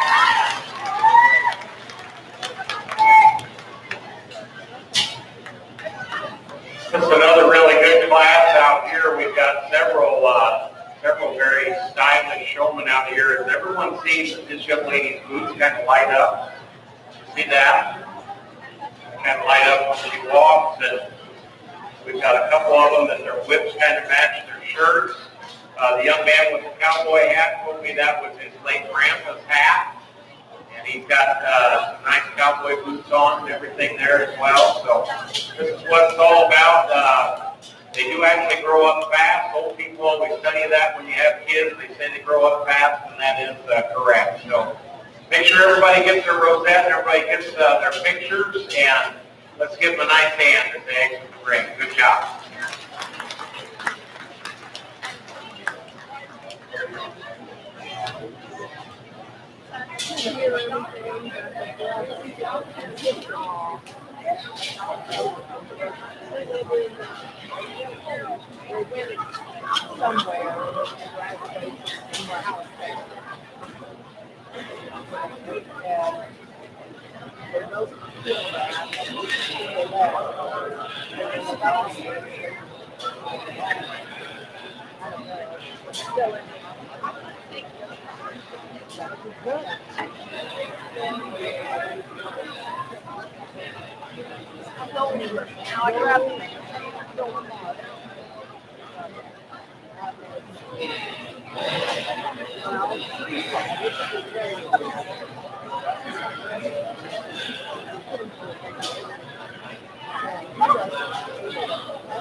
So our exhibitors in this class are Schroeder Bryant, Vera Rupp, Luke Reibel, Braden Matlock, Oliver Baker, Elias Shaver, and Hunter Grimmie.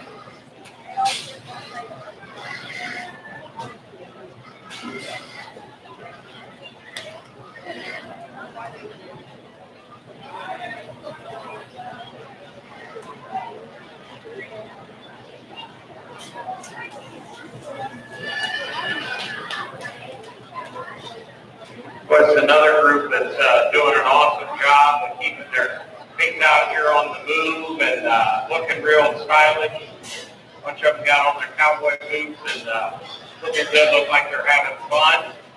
Make sure everybody gets their rosette and make sure that everybody gets some pictures here of spectators that are here ringside. And good job showing and having fun with your pigs. I think it's awesome that you do this and give everybody a chance to get out. Give them a nice hand if you would, please.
This is our last class of the mini 4-H, but I do want to encourage everybody, when you get to go over to the exhibit building, what I call the box over there, the metal building, and there's a whole section of mini 4-H exhibits over there, and just a lot of exhibits, a lot of things people created, and it's just a real good way to get youngsters started in 4-H. I think the idea was to get kids kind of hooked on being in 4-H before they get too involved in soccer and baseball.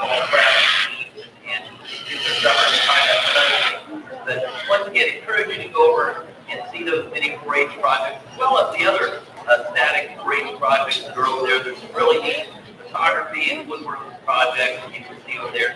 And in addition to that, there's also the adult open show project. So once again, that building is opened up at noon today, and it'll be open until 8 o'clock tonight. So really encourage you, once the show is over today, or just get tired of sitting in the bleachers here, take a stroll over there and take a look at the other 4-H projects that we have going on.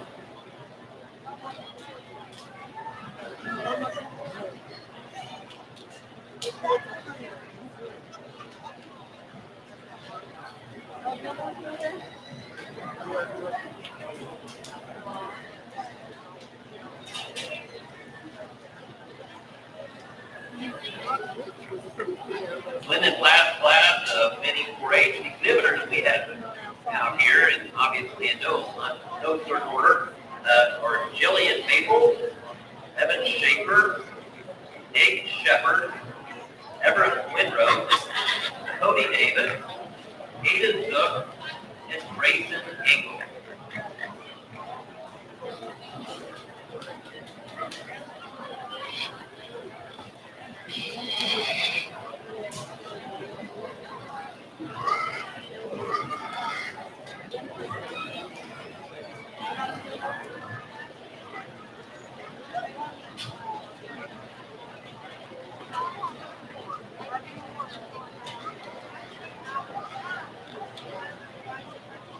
Let's give another nice hand.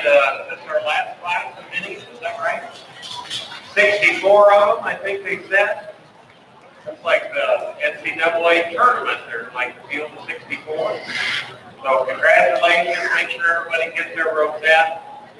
Some of these pigs, I think, were in here for all 4 classes, and the kids are still doing a good job showing them and whatnot. And just really impressed. So get the nice hand, make sure you guys get your pictures and get your rosette. Good job.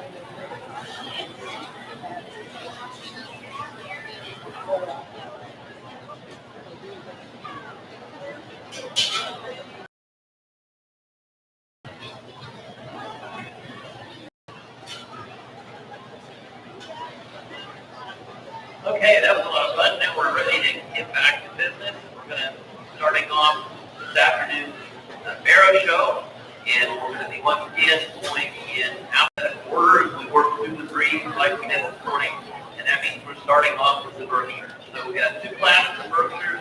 We're going to be starting off here this afternoon with the class of Berkshire Barrett, weighing 164 to 264 pounds, and getting those to drink here in just a moment.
Yeah,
but everybody.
As we start out our Berkshire show, these breed barras, again, we expect the same quality like we had during your guild show. And I think we got an easy place to start. The young gentleman coming right up through the center here, coming toward me right now, is going to win the class. I think it's an outstanding barra. It's got great flexibility. He balances up extremely well. Good in terms of his lines. His design is good. He's a longer hip, longer rump barra. Really sound, really flexible again. No major holes, no major problems with that kind of a pig. Just a real easy place to start the class. Second is our young lady, number 318, farthest from me right now. Another wide-chested pig that's got some extra dimension to a big center body kind of a hog. I'd like to change his hip structure just a little bit, kind of lengthen him out of his rump just a bit, kind of square him up on his rear too, and maybe stout his feature just a little bit right there at the ground. So that's another barra that certainly has a lot of width, a lot of dimension, a lot of durability there in that particular hog. Young lady is going to be third, another pig that's got a little more bone, a little more foot size than the pig that placed right above him. I didn't see this barra being able to go quite as good right out of his front end. He's a little farther forward at his shoulder. I'm going to want to rock him and move him back just a little bit. That gets him a little bit more out of balance. His top line, the young lady does a nice job presenting that pig, and he certainly is another outstanding barra as well. Fourth place pig, young lady's done a great job on skin and hair, immaculately presented kind of a pig. I really appreciate that about this guy. Again, I see him a little bit farther past his prime. He's got a lot of back shape and a lot of hip up high. I just like to change him and reconstruct him on his feet and legs, the way that he moves. He gets a little bit shorter and more coupled there in his overall movement behind, especially. That's where I'd like to fix him. Lightweight figure, I think weighing 160, 170, somewhere in there. Young lady does an awesome job. This is a barra that's maybe going to go on to Kansas City or one of those kind of places. He's got the design, he's got the structure, he's got the bone to do that. Again, I'm going to just maybe pull him apart underneath a little bit more. The pig that comes out next, got in the lower 1/3. I want to freshen this pig up a little bit, trim him up, but he's a big center body. Fast growing kind of a Berkshire hog, that can happen. Another young lady figure that comes out next, another one that's grown and performed very well. Big hog, big center rib, lots of muscle in this guy. Again, I just want to change him his flexibility off his rear too and freshen him up in his overall appearance. Congratulations.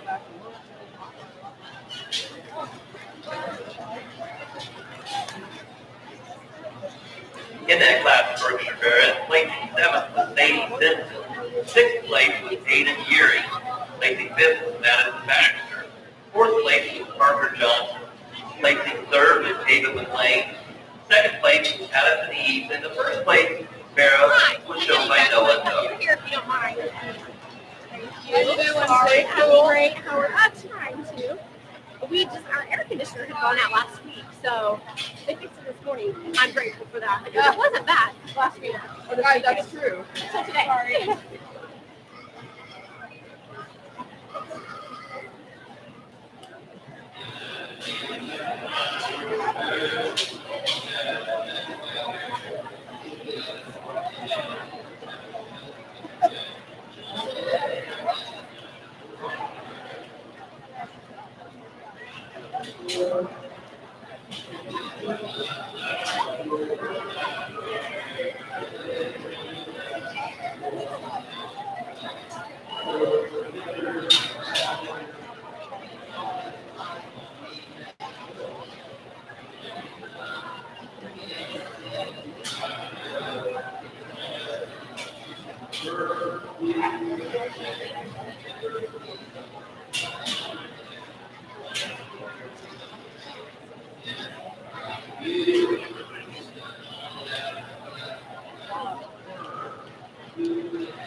Here in the second class of Berkshire's, easy place to start. A young gentleman here in the flowered up shirt there that's going across the center of the ring. I think it's an outstanding Barra that's just extremely heavy structured. He's wide from end to end, big and square down his stop, really thick out through his rump. Really sets down a big circumference of bone and foot sides there when he leaves you going away. Very true in his stride, just opened up from end to end. Fresh looking Barra that's got a huge top in him and just, like I say, real easy decision when that guy comes through the gate. He grabs your attention rather quickly. The biggest decision was which Barra was going to go second, and the second place Barra is our young gentleman right out here in the center of the ring right now that's driving there with the green. Again, this is another Barra on the side profile if you like his pattern. I think he's the most comfortable on his feet and legs of the other options that we've got left out here. He's not as thick topped as maybe what a couple of the other Barras that are going to be placed lower than him, but I think his skeleton holds true, and that's a good pattern, good design fig to have second. Third is our young lady here in the yellow. Does an awesome job showing, and she's got a little more of what I call meat and potatoes kind of a Barra. It's just no nonsense kind of a hog. Ideally, you want to make him a little taller right at the point of the shoulder, and maybe want to freshen him up a little bit in his back. Our young gentleman here is going to be four. He's got a heavy, thicker rump, thicker top kind of a thing. He's got a little more cutability to him. Where he gets in trouble is when he hits the ground. His feet and legs, we got to square him up on his rear too, make him go a little sounder, make him have a little greater comfort level. Figure that comes out next, another fast-growing, big rib, big center body kind of a hog that I want to freshen him up in his back right there. He's gambling. He wants to wrinkle up just a bit on me. Lower third of him gets a little waist here, a little chubbier as well, so we have a little more substance of bone. Our young cow showman here has got another Berkshire hog that's really good in terms of big center body, lots of ribs, looks like a fast-growing pig as well. again, ideally, I want to lengthen him out of his rump just a bit, give him a little more expression right through the lower base of the tail. Bigger outline, bigger extended kind of a hog that comes out next, and once you get a little lower fronted, gets a little more out of balance as you study about what you have, just a little more circumference of bone. Then our young lady that ends up again this big, ideally I'd like to see it go a little sounder on its front leg and its rear leg as well. Young lady did an awesome job showing us that's a high cut ability kind of a big. Again, I just got to change its running gear. In that class, Berkshire Barrett, placing 8th, Jenna Shaver. 7th place, Jacob Bramble. 6th place, Raymond Bryan. 5th place was Caleb Nelson. Placing 4th was Seth Hunt. 3rd place was Madison Ingram. 2nd place was Joe Ford, and the 1st place exhibitor was Riker Monk. Now showing for our champion, Berkshire Barrett.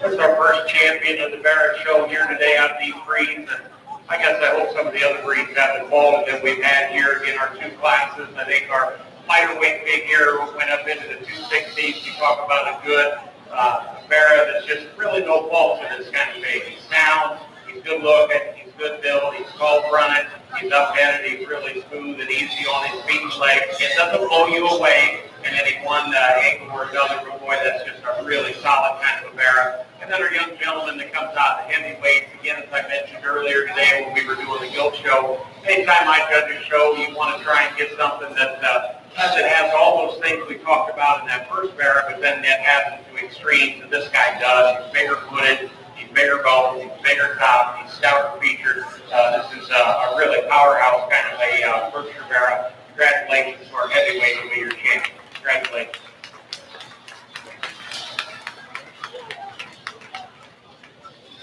And that champion Berkshire Barrett is exhibited by Riker Monk.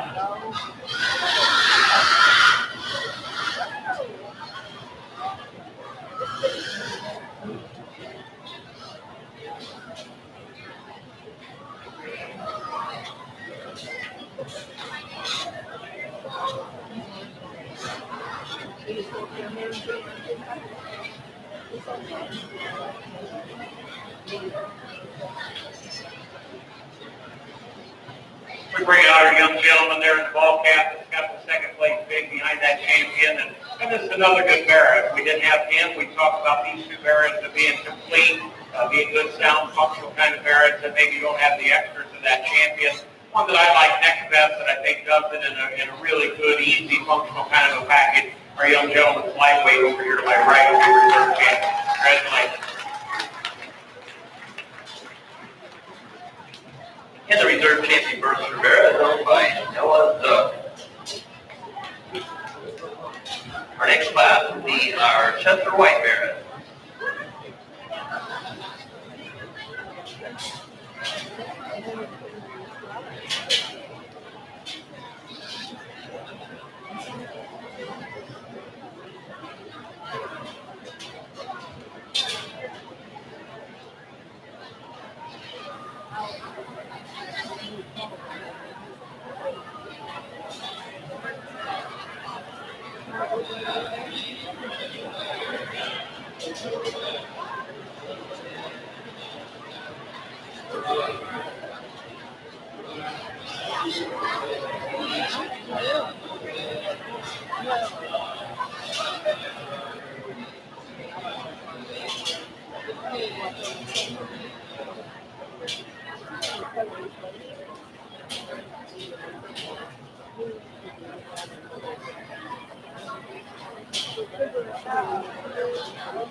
Let's give a nice hand to these 3 exhibitors with the Chester Whites here.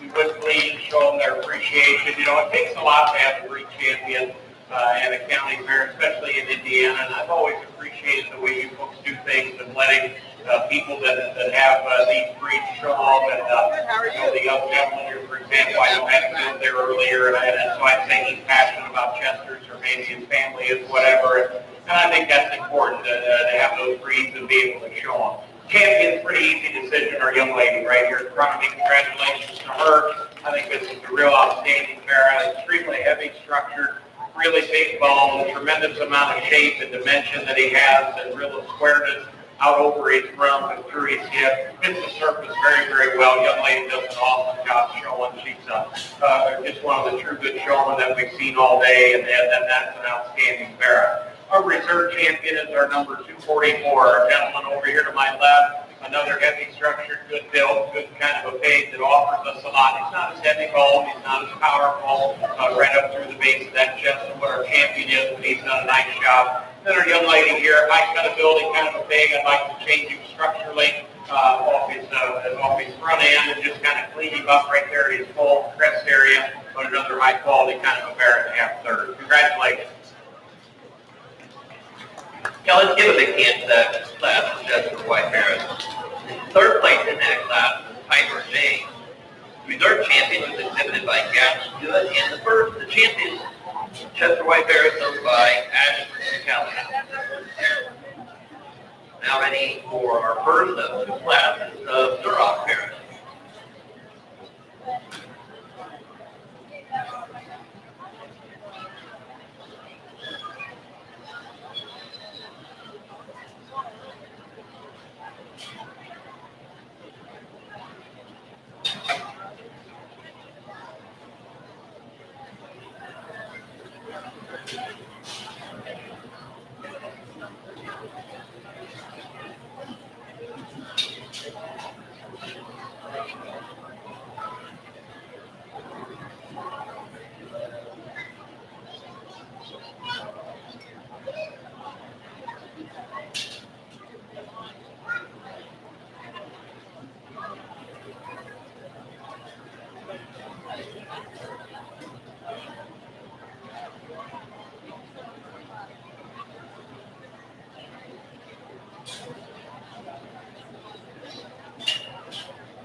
I think we've got 4 exceptional Duroc Barras here in this very first class that offer us so much in terms of having that extra look and that extra power and that extra bone and that extra skeleton, and they're all that have some freshness to them and have a lot to offer. The best built one in the class winner is the young gentleman, 367, right out here in the center of the ring.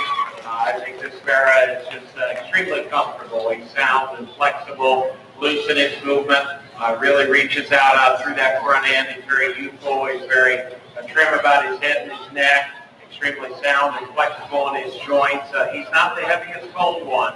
I've got another one in the class that's got a little more bone, a little more foot size than what he does. But in terms of his balance, in terms of his structure, in terms of his design, to me that's the kind of Barra that gets after it rather quickly. Second is our young lady with the dark colored Barra that's coming right up through here that does an awesome job showing. And this Barra here, when he first comes out, he gets his head up and it comes right at you. You know he's going to catch a pin right away because he's just got a show-off look about him. He's a stout-featured big, he's a stout-headed big, he's a wide-chested kind of Barra. I like that about him. Where he gets in trouble is tracking away from me. He wants to push outside of his body. He gets a little punchy on those rear two just a bit. If we could put the structure and the skeleton of the first place pig on the second place pig, well then we'd have one that could get after it rather quickly because that's a good pair. I can see that second place Barra having some issues that I want to change there structurally going behind. Our young gentleman in the green stripes here is going to go third, and this is another Barra that is kind of a combination pig between the two. He's a big top, thick-ended, thick rump kind of a pig. Then ideally I'd want to lengthen him on his front end just a bit, and I'd like to lengthen him in his muscle pattern just a fraction more as compared to those first two. Fourth place Barra, you can see, is wants to break down my skeleton just a bit. He's a little farther forward in his blade, wants to get him a little bit more out of balance there behind. He wants to move, but the young man's done a good job with this pig. Thick hip, thick rump kind of a pig, high cut building kind of a haul. Got to change the running gear on it. From the side profile, if you wanted to run this Barra higher in the class, I can see that because he grabs your attention right away. The lady also does an awesome job showing Sean, and this mare is called the point of the shoulder, great on the side profile in terms of its design. I got to power him up. I got to open him up for his chest. I got to open him up, make him track a little wider when he goes away. The gentleman's stake does that on both ends. He's wider chested. He's wider tracking from behind. It's out of balance. He's too round. He's too quick in his muscle design. A little bit lower in front. The young lady here does an awesome job of showing on this big. It's one that, again, he's just not quite sure where to set his feet and legs. Gets a little flatter in his rib shape. Gets a little too out of balance there. Wants to track away. Heavy muscle pig that comes out next, a little shorter, quicker in his rump. And then we finish up the class again with that pig that we just changed it structurally just a bit, and we have a little better answer. Congratulations.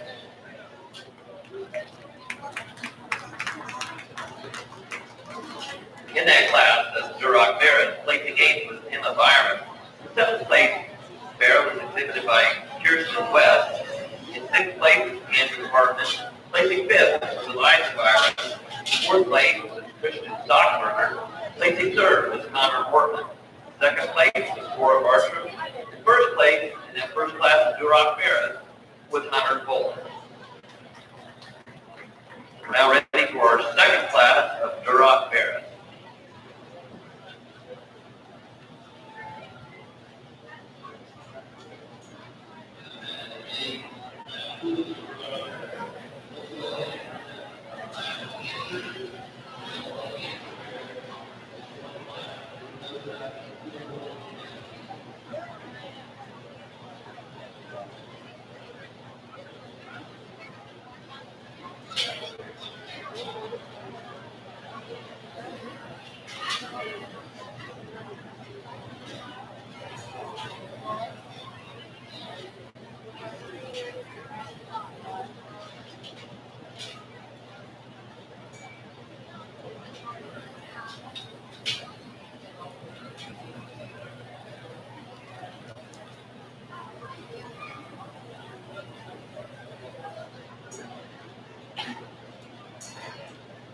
As we work through this Duroc Bear class, I'd like to take this opportunity to once again introduce our judge for this year's Howard County Swine Show.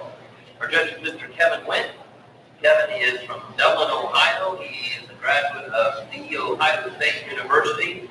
He is an auctioneer by day and also raises show pigs, a small sow herd at home. He has been at our 4-H fair before and said that he really enjoys coming to Howard County. Kevin's doing a great job. Let's give him a big hand. Welcome here to Howard County.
Another very high quality class.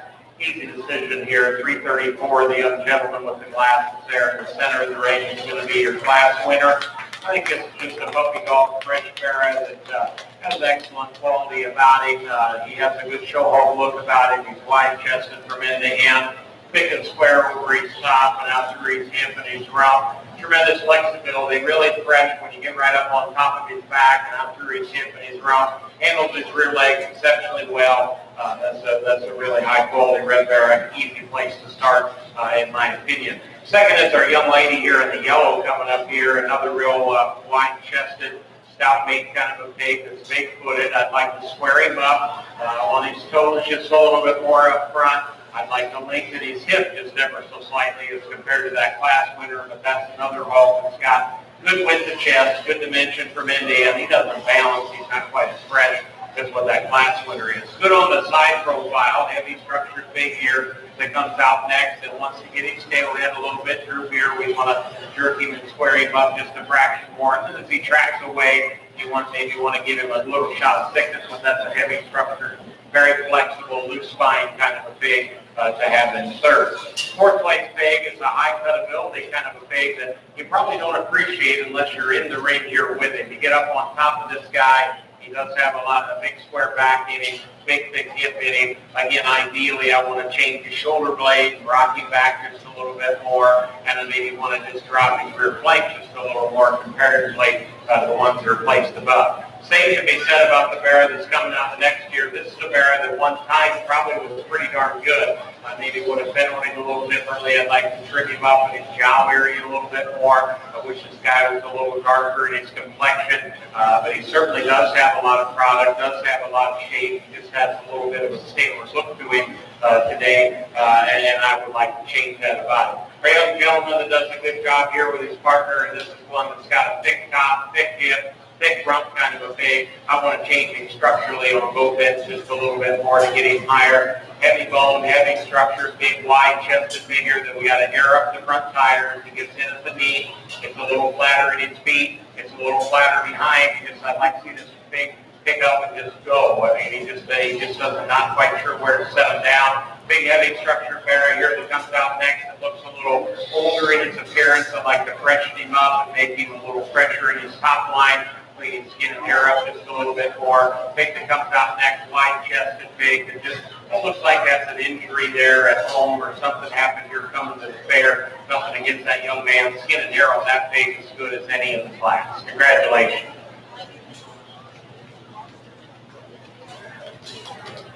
We're going to select our champion, Garage Bear. In that last class, however, placing ninth was James Forgrave, sixth place was Garrett Teddy, placing seventh was Christian Stockburger, sixth place was Jake Leon, placing fifth was Kaylee Wiley, and fourth place was Will Leftus, placing third was Olivia Pullen, second place was Madison Ingram, and placing first was Colin Crouch.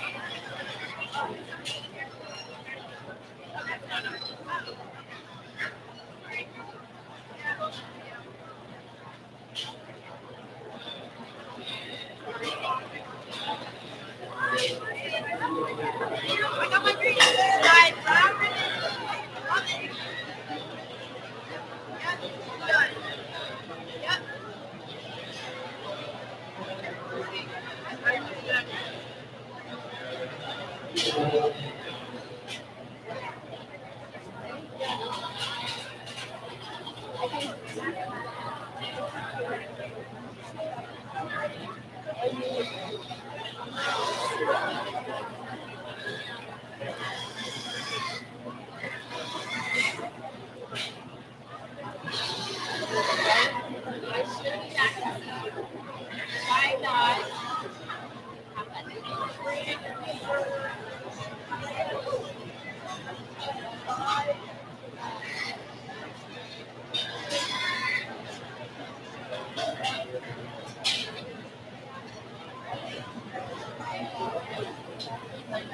Well, I mentioned to you earlier in our Berkshire and our Chester show, I thought both of those champions out of those two breeds are going to be fun to look at a little bit later. The same going to be said here with our New Rock show. I give a nice hand to these two young gentlemen out here that are driving in the ring with your respective class winners.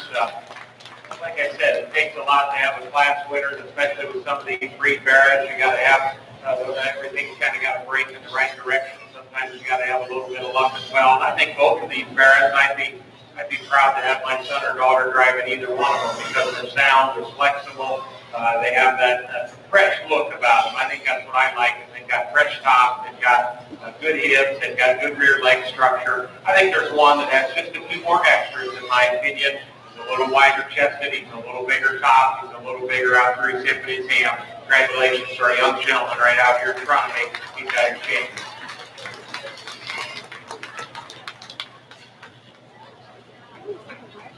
And that champion Berkshire, excuse me, champion Duroc Barra, exhibited by Colt Crouch. Now bringing up the second place in that class and size it up for the third champion.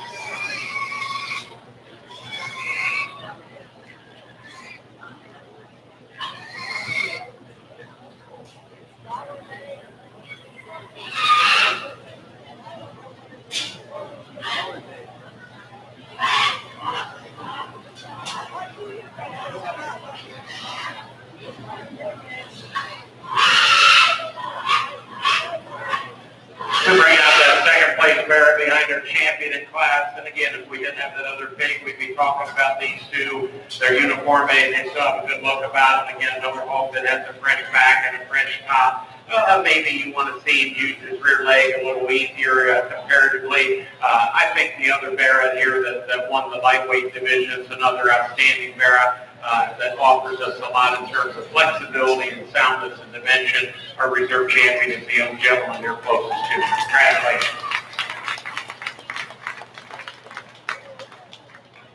That reserve champion Barra is owned by Hunter Coleman. Now ready for our Hampshire Barra class.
We just got one class of Hampshires here, so this will be our championship drive per se amongst the four. Our champion is our young lady over here to my right in the pink and leopard blouse right over here.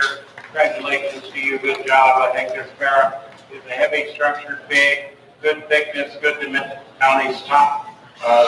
Really his thickness, fit into it. Good the way that he handles his feet and leg structure. For a Hampshire big, you have this kind of bone and this kind of foot size. Got steel fresh about. I think he's an easy place to start. Our reserve champion is second is our young gentleman coming right in the center right here. Does a good job, Sean, and he's got a mare that, again, it's not as fresh as that champion, not as heavy structured as that champion, but he's a flexible kind of a haul pig that does have that added skeletal flexibility to him. He's longer about his hip, but I think he's a little easier moving there behind as compared to what we've got third and fourth in the class. The young lady's going to be third right here next to me. Melody Page is presented very, very well. She does an awesome job showing. And then fourth place, our other young lady here. Both these parrots, we want to change them on their feet and legs just a little bit. Both these gals do a good job. We just like to square them up on their rear too competitively, but I think they offer us a lot in terms of high-quality Hampshire pigs. Congratulations.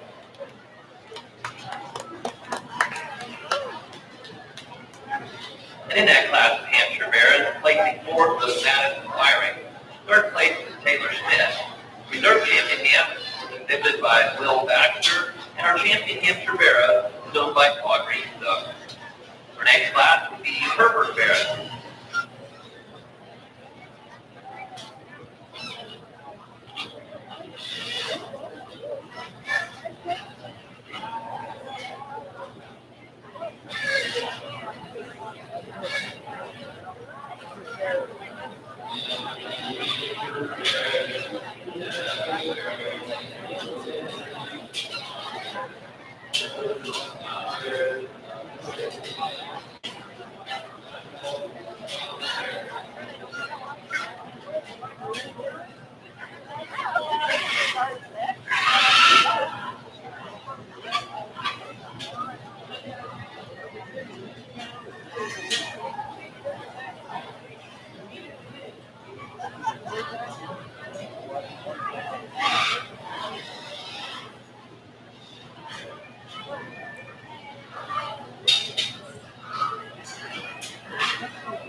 this Hereford class is very good and has a lot of quality, a lot to offer. The young lady over here to my right is going to be your champion, number 473 right here, give her a nice hand. I think it's a really high quality Hereford Barra that has a lot of bone, a lot of substance. He's got a little more density there to his hair follicles than most. He's a wide-chested pig. Got a lot of flexibility, a lot of looseness there in his skeleton. That lady doesn't also got shown that's an outstanding pig. Second and reserve champion is our young gentleman right here in the blue shirt, kind of right up here through the center. Another hog that's really freshly presented, got a good fresh back in him. He's not as stout as the ground. He's not as wide-chested from end to end, not as square when he leaves you going away to another high-quality pig. Third place pig is our predominantly white Hereford that's going out there. Another hog that has a lot of shape, a lot of dimension from end to end. Ideally, I want to square him up on his rear tube, make him a little easier, make him a little fresher in his overall appearance. Barra here that comes out next is another one that's, again, just maybe needs a little more time. He's a heavy structured pig. Pig that wants to get his tail rim down a little. I like to square him up and pull his tail head up just a little bit more. Barra here that comes out next, another one that's got good leanness, good length out through his hip and his rump. Again, I want to change him on his rear tube, kind of square him up as he goes away. Young figure comes next, skin and hair really nice. He's done a good job there, getting him ready. Ideally, I want to square him up out through his hip. Lead him up in your top joint there and just make him go a little further. Young gentleman here has done a good job showing all day. He's got another big that's lean and got good length of thigh. I want to trim him up, kind of trim him up there in his teeth area and just make him a little square and a little shorter as he tracks away. Congratulations.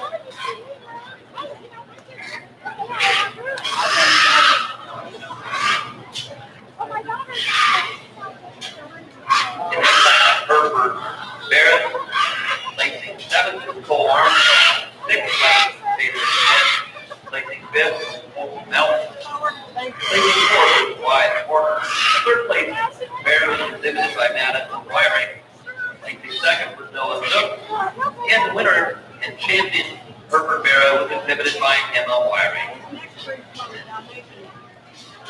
Next we have our Polar China Barra class.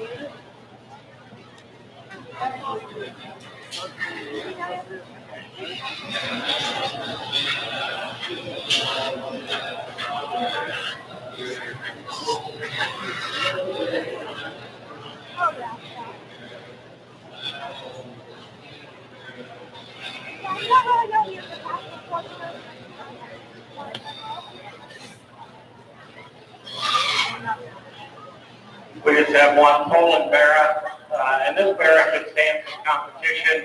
He's a wide-chested pig. He's a heavy structured pig. He's got good thickness. You get right up on top of him. He's square out through his hip and his rump. He's going to look rather nice out there with some of those other breed champions a little bit later. Again, maybe trim him up in his jowl region just a little bit. And that's one that's got good thickness, good shape, good top, like most Polands have. High cutability kind of pig. Let's give this young gentleman a nice hand. Go have your champion.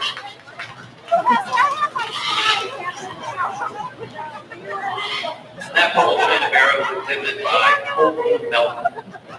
Our next class is our Spot Barra class.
those might be a little warmer today than here. It was a cool breeze earlier.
Yeah, she really is.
Nice class, Bob, a lot of depth, a lot of differences in them. Easy champion, number 288, Dale Shelton out here. The center is going to win. They got an outstanding parent that offers a lot of flexibility. He's fresh about his top, he's fresh about his back, he's clean about his joints, sound, flexible in his movement. I don't know if Joe is planning on taking him to India State Fair, but that's wanting to get him kind of managed and dialed in right. I would think he could be very, very competitive. Reserve champion is the young lady over here to my right. Real heavy structure, big bone, big footage kind of ball. Appreciate that about it. He's not as fresh in his lower third as compared to what that class winner is, but another high caliber, high quality kind of shape to have in second. Third in the class, really flexible, good, easy movement, kind of a big here, but again has good bone work, good flexibility in his skeleton. He's not thick down the top and out through his hip and his rump. That's where he gets in trouble in that regard and gets beat by the other two in the drive. The real unique and fun hog to look at in class. Is the young lady's face is coming out next. He's big-footed, he's big forearms, he's got a tremendous amount of bone. I want to trim him up in his face and neck. I want to freshen him up in his appearance. I want to blend him in differently. Along his loin, he looks just a little staler looking to me. I like his bone. That's kind of neat and fun to look at. He's coarse in his joints. He's not as flexible as what he needs to be. North, south, east, and west on his rear legs. I just wish he was fresher. The figure that comes out next is another one that certainly you have to admire for that extra skeleton, that freshness that he does possess. He's a more youthful looking pig than the pig that plays right above him. Ideally, I want to give him a little more thickness, a little more dimension through his hip and his ham. Lighter weight figure that comes out next again wants to get a little bit more out of balance. I want to square him up at his hip. I want to rock him forward in his shoulder blade just a little bit more. And then the bearer that we end up with, young lady did an awesome job showing. This is a stout featured bearer. Appreciate that about him. I got to see him on a little better running gear. He needs to have a little more flexibility, a little more ease of movement. Congratulations.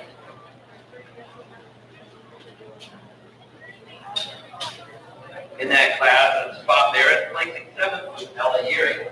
6th place was Bella Wiring. Placing 5th was Reed Barley.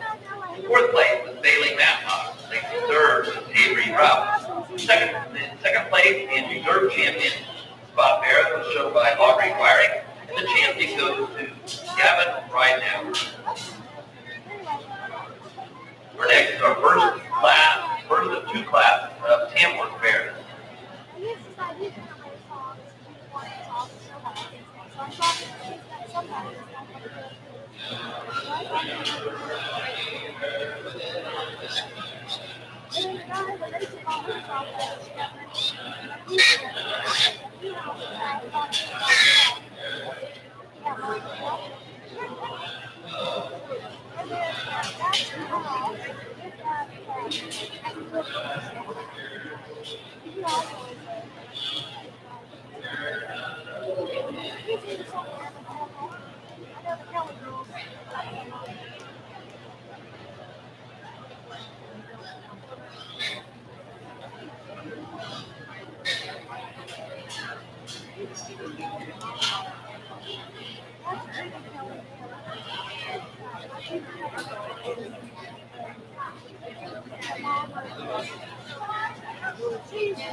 In the early 1980s, I was a swine boy at the Ohio State Foyer, one of the barn boys, and got to run the hurdles. And so this is always a good breed to give our hurdle folks a break when you can, because sometimes they can be a little bit of a challenge to try and get in and out of the pen sometimes. Class winners are young lady in the yellow that's going right in front of me right here. Another high quality pig. It has a good, sound, flexible kind of a skeleton. Using his feet and legs exceptionally well. He's very fresh about his top, fresh about his back, handles himself extremely well. That's a real fresh, lightweight kind of a Tamworth bear to go ahead and win the class. Second in the class is a young lady farthest from me right now in the blue shirt down there. It's got the Tamworth, the inner Tamworth has come out. He wanted to run on her and just get out here and get going. He's a Barra that again has good shape, good muscling down his top. I like the flexing a little differently on his rear too, but she's handled that exceptionally well. Third is our champagne colored Barra that's coming right up through here that the young lady is driving. Or 2/3 of this one is wicked good. I mean, he's wide-chested and big-footed. I really like that about him. Really square coming at you. So when he leaves you going away is where we get in trouble. He's a little shorter in his hip. He wants to round out just a bit more. And then his hock placement from his hock to the ground there is where he gets in trouble, and that's why we can't shoot him in the first 2 pins. Fourth in the class is going to be the young lady right here, real heavy muscles, big chops, big thick rib kind of a hog. It's a high cutability bearing. Again, I want to change him on his rear too. Wants to get outside of his body just a bit more. Then our young gentleman over here is going to be 5. He's an awesome job showing. And this barrel on the side view's got a good profile to it. I'd like to see him have a little more thickness, a little more dimension, but he's got it cleaned up, ready to go to the show. He's done a nice job. Congratulations. In that first class of Tamworth Bears, placing 5th was Maverick Etherington. Placing 4th was Green Genevieve. Placing 3rd was Emma Wiring. The second place bear was exhibited by Lavender Smith. And the class winner was Kirsten West. We now have class 2 of our Tamworth Bears.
Our judge rightfully mentioned the hard work that is going on with our race personnel. I'd like to introduce them once again and give a big shout out to them. Working in the ring today, we have Luke Shepard, Bryce Newhouse, Rachel Mass, Garrett Wiley, Landon Matlock, Connor Young, Austin Richard, and Molly Shepard. Let's give them a big hand. That is quite a job. They're here all day. It's really worth the call.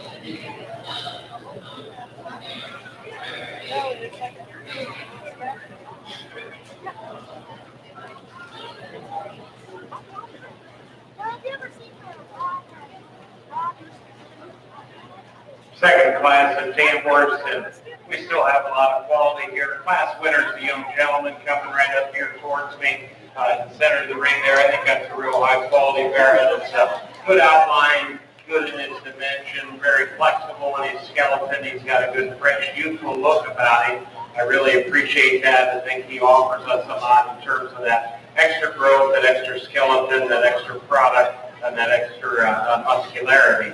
Second in the class, our young lady in the white blouse right here behind me. Another bear, extremely healthy, good, he's got good, good, back, his hip, around, appreciate back, again, he's one that combines things and performance.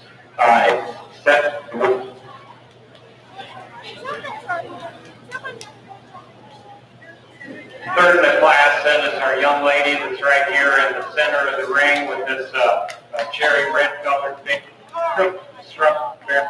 One that has good attention again for me. And these ones that appreciate that body. He's one that I'd like to change his skeleton just a bit and change him on his rear too, get his hock just a fraction cleaner, get him to use that hock just a little bit easier. I think that will change in that regard. Fourth in the class is the young gentleman with the broom out there that's showing. Again, there's another bear that's lean, has good shape, good muscle expression down his top and out through his hip and his rump. Ideally, I'd like to see his bear be a little bit truer out his skeleton on both ends. He wants to get a little higher in his back. Wants to get his feet and legs up underneath him. I commend him for bringing a different utensil out here to show with as kind of a thing. Fifth in the class is going to be our young lady closest to us right here. And then sixth, the other young lady. Both of these bears are high ability kind of hogs. I've got to change them on their feet and legs just a bit more, make them more correct from end to end. Congratulations.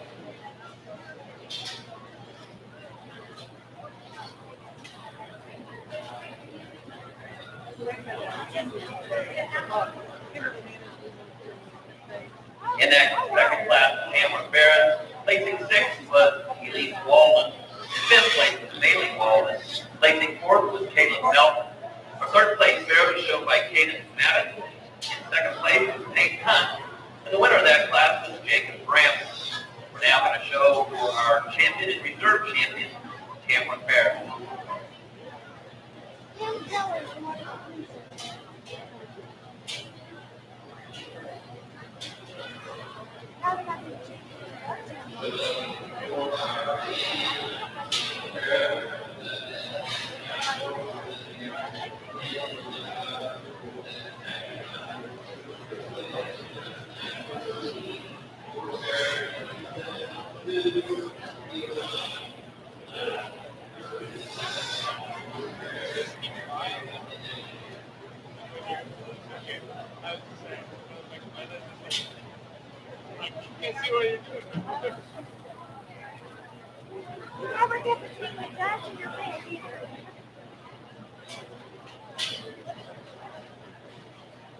Let's give a nice hand to our Tamworth exhibitors here. They've done a good job. And appreciate both of these bears. They're on different weight spectrums there. You can see that. I think there's one that's got a little more thickness, a little more dimension from end to end. Big square hip, big square top. Congratulations to our young gentleman on the far end. These guys are champions. And that champion Tamworth is exhibited by Jacob Bramble. Now bring down second in that heavyweight class and then pick our reserves.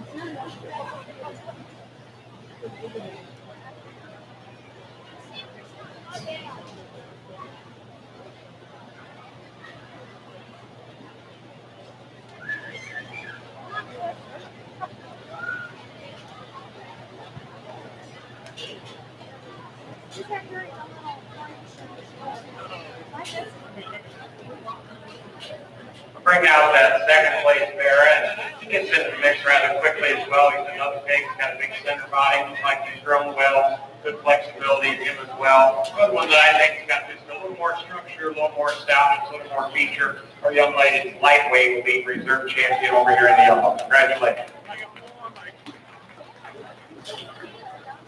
And that reserve champion Tamworth is exhibited by Kirsten West.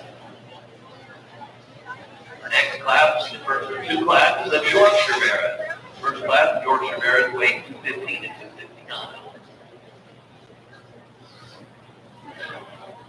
would like.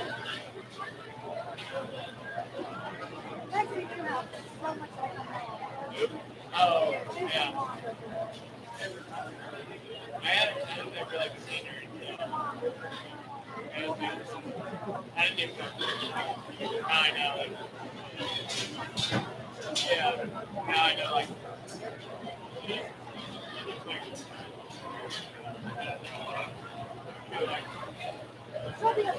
yeah, I would say, like, yeah, right?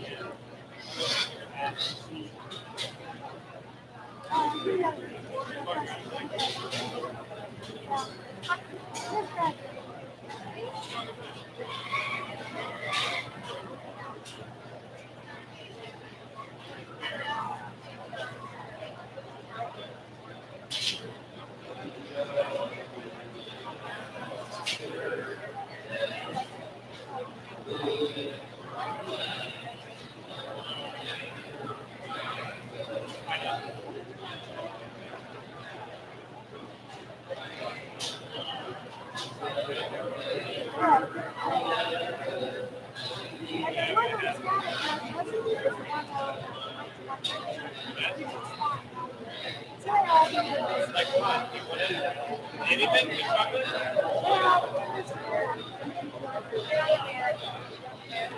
Didn't like a number. Dean just had some. He was telling me about it. Oh, that's fine. I don't know.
So they're not blocking anything.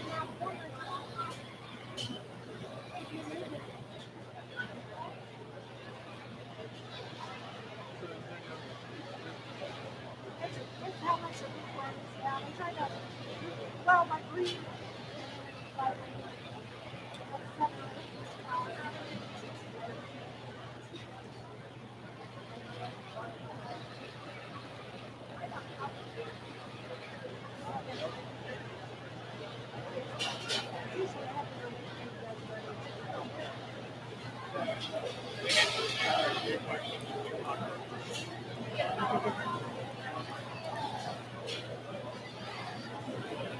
First class, the Yorkshires, and easy place to start. The young lady on the far end, farthest away from me in the flowered up shirt. I think this Yorkshire Barrier is a real combination hog in the class. He's sound, he's flexible, very easy in his movement, very good in terms of the shape he's got down along his top and out through his hip and out through his rump. Good in terms of his overall bone work and flexibility. That's just a real high caliber kind of a pig to go ahead and win the class. Second in the class is our young lady in the black that's right here closest to me right now. Another real heavy structured pig that has good stoutness, good feature from end to end, really square out over his top and in through his hip and rump. He doesn't reach off his back legs like what that class winner does. I think that's the difference in the two. He's maybe not as fresh in his appearance right up through his throat, up through his neck region, but that's another high caliber kind of a pig to have second. Young gentleman farthest from me is going to be third in the class. Another hog here that you like the bone work, you like the side profile look of this particular pig. I like that very well. I'd like to open him up in the base of his chest. I'd like to square him up if he comes to me. Wants to kind of plant his feet down, kind of twist him in a little bit. Young man's done a nice job with him. Good showman as well. Fourth in the class, our young gentleman is a good showman right over here. Front 2/3 of this pig I like exceptionally well. sound, flexible, good movement, real easy doing kind of a haul. I want to change him out to his hip and out to his rump. I want to square him up on his rear too. Get him set down with a little more comfort, a little more ease and authority. And then fifth in the class, young gentleman, high cut building, kind of a thick-ended, thick rump kind of a haul, heavy structure. Gets out of balance and he's top line. Wants to roach a little bit in the center of his back. He's not as fresh along his point edge.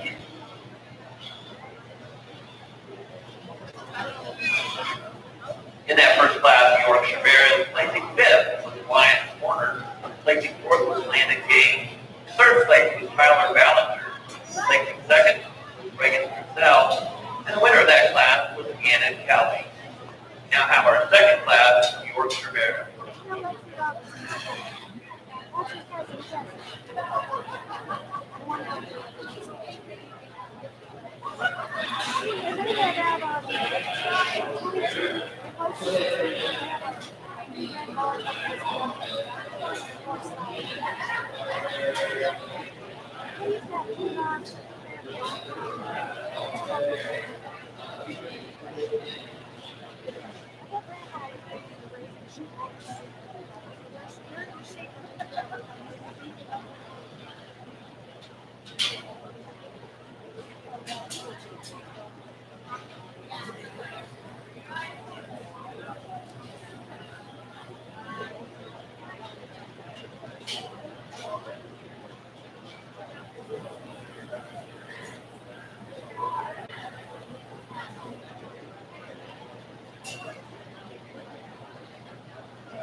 Second class at Yorkshire's easy place to start. Young lady right over here to my left. Outstanding Yorkshire Mara. Sound, flexible, fresh down along his top line. Square out through his hip and his rump. Good turns of his bone and his flexibility. He's a wide chested thing from end to end. He's a Mara that has a good fresh appearance. He's got a big groove down his back and out through his hip and his rump. Yet he's got the skeleton that can handle it. He's flexible. Very, very good in his movement. That's an outstanding kind of pig. Second in the class is the young gentleman on the far end from me in the yellow and white, the Barra that decided he didn't want to go into a pen, and that's okay. It's a Barra that, again, is got good flexibility to his skeleton, good thickness down his top. He's a little longer in his rump, a little longer in his hip than our third place pig. Our young lady's third place pig is another heavy skeleton, heavy structure kind of a pig. I appreciate that about him. I don't want to lengthen him in his hip just ever so slightly. Give him just a little more punch right in through his stifle region there, but he's a whale of a good showman. Does a good job presenting his pig. I like his bone. I like his foot size. Again, I want to lengthen his rump just a little bit. And we can certainly move that pig up the line. How you get along here, buddy? Then as we get into, we'll let him get that big hand here, and then we'll keep going as we get it down the line here. The young lady there, actually is pet number 6, will be the next one to come out. This is a pig that has good dimension, good shape down along the top and out through his hip and rump. Ideally, I'd like to see this all a little bigger footed, a little heavier structured. I'd like to just kind of blend him in a little differently right in his hip and his loin region there. He wants to get a fraction out of balance. Young gentleman here, side profiling pig, really good. He's heavy structured, he's big bone, solid point of the shoulder. If you watch him come right at you, you need to open him up. He's got to be a little pliable, a little more pliable, have a little more center body there. Pig here coming out next is another one that's got a good heavy structured pig, big footed kind of a haul. Wants to set his front feet down a little bit too flat for me. He gets his tail root down and he gets a little too out of balance. I'd like to just see him pick up and go and just drive a little easier. And the young gentleman that ends up there, another high caliber, high quality kind of a pig. Again, just like change him in a couple areas so we can move him up the line. In that second class of Yorkshire Barras, placing 7th was Ray Cohn. 6th place was Corbin Crumley. Placing 5th was Gavin Ridenauer. 4th place hog was exhibited by Avery Rupp. 3rd place was Tessa Workman. 2nd place barrow was exhibited by James Wargrave. The 1st place barrow was exhibited by Lexi Newhouse. We're now going to show for our champion reserve chanting Yorkshire Barrow.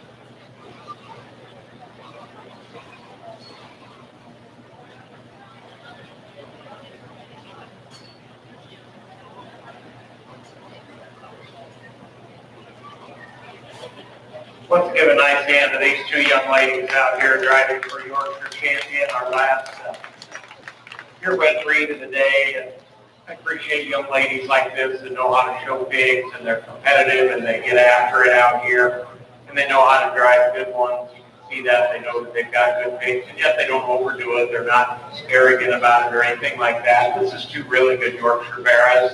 They both have some subtle differences in them. The lightweight pig is one that you love his skeleton, you love his bone, you love the flexibility and the look that he gives you. Tracking away that looks like a bear. Again, I don't know if the end point is Indianapolis with him, but if you feed him appropriately, I think his skeleton will allow him to be very, very competitive. And our young lady out of the heavyweight division, again, a hog that he just looks like a show pig. He's stout-featured, he's extremely stout-headed, but yet pretty-headed, wide-chested from end to end, big old groove and chisel down his back, huge rump, huge thick-headed kind of a hog that just offers a lot of those extras that we've talked about and some of the other breeds that we've judged here today. Our champion is our young lady over here.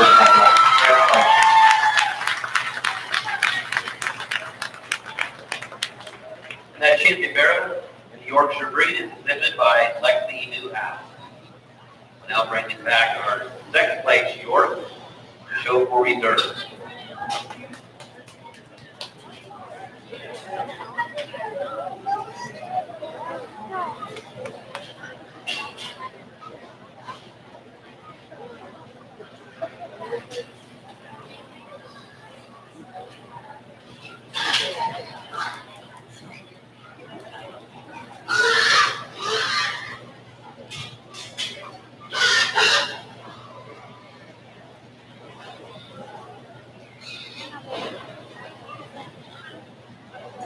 We bring out our cage fighter here for a second, the young gentleman that's he's done a good job holding his composure on this barra. He just doesn't like to get into a pin, and that's okay. I think he too gets in the mix rather quickly because of his skeleton, because it loosens the structure, and because of the extra look that he's got. I think he competes rather well, and I think it's a close decision. The barra that I think just, I love this whole skeleton, I love the look about him. Our young lady's lightweight will be reserve champion. Congratulations.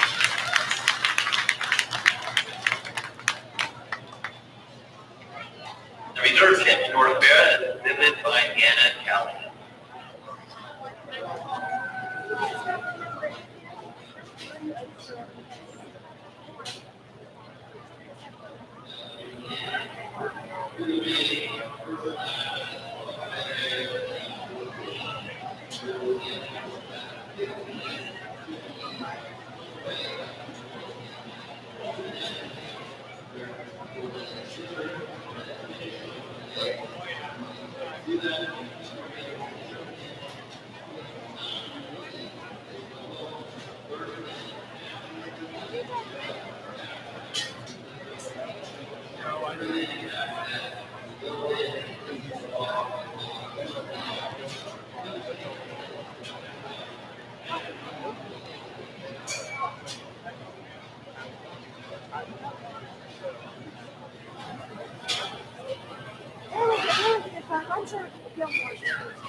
Nice way to start out our crossbreds and Ken in this particular class. Our class winners are young ladies Calico Pig right over here to my left. I think this is a Barra that combines so many things in terms of width and dimension, power from end to end. Good square head, good square top. I'll be the first to say I want to trim him up in his jowl region. You need a 55-gallon bucket of tune-in or tomato juice or whatever you want to use. You trim him up in that area, but that's the only thing I think you can criticize that Barra for being a lightweight, being that square and that thick and that good on his feet and legs. I think he's an outstanding Barra to go ahead and win the class. Our second place Barras are young ladies Blue Ball right over here to my left. There's another Barra that's a stout featured hog. I wish you'd just maybe grab another gear and just kind of get out here and go with just a little more authority. It's a little slower kind of a hog. Again, I'd like to see him just grab another gear and get out and get after it. He is a little trimmer up through that head and neck region. He's not as square going and leaving you as what that class winner is. He's not as fresh and as powerful right up high as well. Third place Barras are a young lady that does an awesome job here showing, and she can really stick one. This is a wide-chested pig. Front two-thirds of him are as good as any. I get around behind him. I want to change him in his hip. I want to lengthen him in his drum. I want to lengthen his muscle pattern. I want to square him on his rear too just a little bit more. Side profile, you like the freshness, you like the skeleton, you like the flexibility of the Barra here that comes out of 4. Again, he just doesn't have as much meat animal shape. He's got to be thicker. He's got to have more dimension down the stop and out through his hip and his drum. I've got a thicker figure on both ends here, a wider chested, heavy duty, heavy skeleton kind of a figure coming. I'd like to freshen him up about his head a little bit more. I'd like to lengthen him in his muscle pattern behind and get him to use that rear hop and rear leg just a little easier for me. Figure that comes out next is another one that's wide chested. He's big up high, he's big down low, big and square out through his hip and his drum. He gets a little out of balance. He gets a little wavy in his top line. He wants to just kind of hop in behind and kind of track in a little narrower there going away. I'd like to see him just a little fresher. Bigger outline kind of a pig, semi-structure here. The young man drives out next. Again, this pig, I'd like to make him a little deeper in his forward rear rib. I'd like to just expand him with a little more expression. Blue hog comes out next, front two-thirds, really cool, fresh, good flexibility in his skeleton. Get around behind him. He doesn't use his hot here well enough, got too much swelling. Wants to kind of set out the outside of his football there. I got to change him in that regard. And then we end up at 9 and 10. Or, gentlemen, scrimming a nice set of pigs here today. Again, this Barra, I'd like to make him a little fresher, a little trimmer in the lower one-third. Pig that comes out of 10. I got to level him out through his hip and his drum, and I'd like to expand him from end to end in terms of the amount of product that he has. Congratulations. Yeah, let's give a big hand. That was a big class across right there. In that class, placing 10 was Seth Janovich. Placing 9 was Seth Hunt. 8th place 6 was exhibited by Mark Kelly. 7th place was Tyler Ballinger. 6th place was Jake Swinger. Placing 5th was Audrey Wiring. 4th place was Ella Byron. The 2nd and the 3rd place hog were owned by Kate game of draft. And the first place cross-fed bear in the first class was exhibited by Ella Sannery. We're now ready for our second class, cross-fed bear. These are bears weighing 244 to 255 pounds.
So you just figure when you come to an Indiana County Fair that the crossbreds are going to be good, and I think these two bears are exceptional. Not to take anything away from the others in the class, but that's why I send them just so you can see these two out here and just see them go. And they both have a lot of similarities. They're all going to have a fresh back, fresh top, good look about them. We've got one that is just tremendously stout featured. I mean, his face and his stoutness and his bone just grabs your attention right away when he comes out. And you got another one that maybe not as stout, but it's a little cleaner jaw, a little cleaner neck, a little prettier but yet stout combination of the two. And this will be a fun one to debate, I think. I think it's a close decision. I prefer the hog that has just a little more look, a little more balance to him, and that's our young lady's pig over here to my right. I think this has a little feet,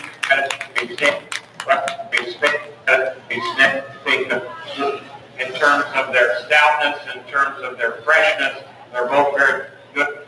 I'll be the first to say the second spare with this stout feature that he's got, that big foot that he's got. I mean, that just reads of a really cool hog. This young man's an awesome showman as well. I think the difference in the two, he's not quite as pretty up through that front end. He's maybe not quite as square going away when he leaves you, when he hits the surface there, but that's a good pair again. I'm sure you folks have your favorites in your debate on that too, and they just landed in the same class. The third place bear is another one that's extremely flexible and sound and very fresh about his appearance.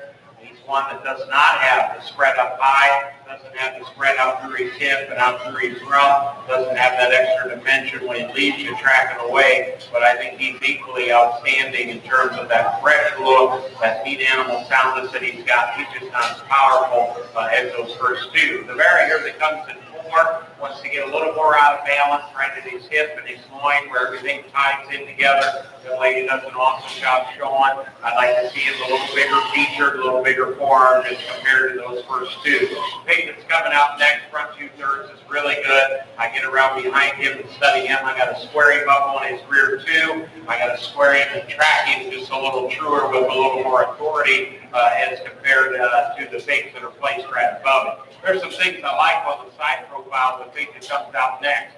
Tall, point of the shoulder, fresh along that top line, pull out through that hip and rump. Again, a little more one-dimensional. I've got to open this bear up in the center part of his chest cavity. I've got to give him more power. I've got to give him more dimension up high to get him to go higher in the drive. More of a muscular kind of a pig that comes out next. It's got good shape, good muscularity. The young lady does a nice job. Square him on his rear two, tracking away. make you a little bit sounder. Big here that comes out next, we just need to freshen his appearance a little bit more, freshen him in his top line, square him out through his hip and his rump. The two young people here in 9 and 10 both did a nice job showing. They've got pigs that look like they're growing and perform well and they're lean. Again, we just need to freshen them up, give them a little more product in both 9 and 10. Give them a nice round of applause as they come out. That was a great class. In that class, placing 10th was Lauren Hendrick. 9th place was Tracy Richardson. Placing 8th was Sadie Simpson. 7th place, Barrow was exhibited by Lily Heaton. In 6th place was Elmore Windrow. 5th place was Eliza Byron. 4th place, Barrow was exhibited by Emily Linsell. Placing 3rd was Alana Alexander. 2nd place was Ryder Locke. The 1st place, Crossbred Barrett, class 2, exhibited by Ashley County.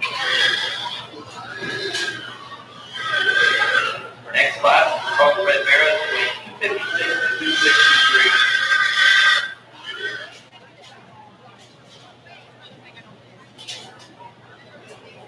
So just to get everybody up to speed, we've got 5 classes of crossbred. We finished 2. This is our 3rd class here. I'm going to show these 5 classes of crossbred. Following that, we will be picking our champion crossbred Barrow from the winners of each of these 5 classes. Once we have that champion crossbred pick, we're then going to circle back and pick our grand champion 4-H guild for the day. We'll be bringing back all of those purebred winners, purebred champions, and that crossbred champion that we picked this morning, and pick a grand champion guild, and then we'll come back and pick the grand champion Market Barrow. After we get that grand champion Market Barrow pick, we'll then be ready for our showmanship contest. We'll be starting with the beginner showman and working our way up to the selection of this year's 4-H Fair senior showman who will compete tomorrow morning in the Supreme Showmanship Contest.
Another powerhouse class winners are a young lady right here in front of me. I think it's a big square hip, big square top, home that has tremendous shape, extremely pressure on his back. You can pour Mountain Dew down his back, not going to hit the ground. He's square moving hog with tremendous legs and foot size, really square, extremely athletic, flexibility. Yeah, looks like a meat animal, a big powerhouse kind of a bear to go ahead and win the class. Second is our young lady, big, right over here to my left. Another one, I love the design of this bear as well, up through his front end. He's really choked neck up through that throat region. He's clean about his bone work. He's very flexible, easy movement out in his skeleton. He doesn't have the bone and the pipe of that class winner. He doesn't have that meat animal shape up high, but that's a good running gear, good skeleton on his feet. Young lady does a nice job showing. That's a tremendous bear there as well. The third place pick, the front 2/3 of this guy gets you pretty excited. I mean, he's heavy structured. He's square right down his top. He's got a good fresh look right in behind his blade. When you get around behind him, he wants to hawk in just a little bit more as compared to the two that place right above him. He doesn't have quite the thickness and shape through the center part of his stifle as what those first and second place picks do. This pig does have more stifle, does have more thickness. If you want to switch that pair, I can understand it. I felt that this bear needed to be a little taller right at the point of the shoulder. I thought I'd want to just freshen him up a little bit from his crest forward and his whole region there. That's where I'd like to change him comparatively. Pig here that comes out next, a wide-chested, big, robust kind of a pig. It's not quite sure where to set his feet and legs down. He gets a little more out of balance. He's a little shorter in his head. He's not quite sure where to plant those rear hocks when he moves. He wants to kind of tuck in and roll just a little bit more. This bear here, I would say probably 2-3 weeks ago was probably as good as his maybe that first or second place pin. He's got a gland region there working on him. He's a little shorter out of his hip. He doesn't know where to plant his rear leg. And that's a hog I just wish he was fresher and more youthful and trimmed up and cleaned up a little bit more. We could certainly have him higher. He just got into a pretty deep class. High cutability hog that's next. Needs to be deeper ribbed. Needs to have more forward rear flank in him. White pig comes out next, another high cutability kind of a pig that offers us a lot in terms of bone and look out of that front end. Gets a little shorter and rounder out of his hip. A pair of red velvet pigs, we can let them both roll on out. Young people have done a nice job. These look like fast-growing hogs that are lean. Again, they need more muscle. They need more show animal look to get in the top end. Congratulations. Yeah, let's get that class if they can. That wasn't the class. In that class, the 10th place exhibitor was Jerry Jordan. Placing 9th was Elijah Hannon. The 8th place exhibitor was Reagan James. Placing 7th was Gracie Heaton. In 6th place was Audra Flannery. Placing 5th was Elnora Winrow. In 4th place was Tessa Ortman. Placing 3rd was Cora Bartram. The 2nd place pig was exhibited by Lawrence Kelly. And winning the class was Lexi Newhouse. Now ready for our 4th class, crossbred. These are crossbred barn hogs weighing 264 to 271 pounds.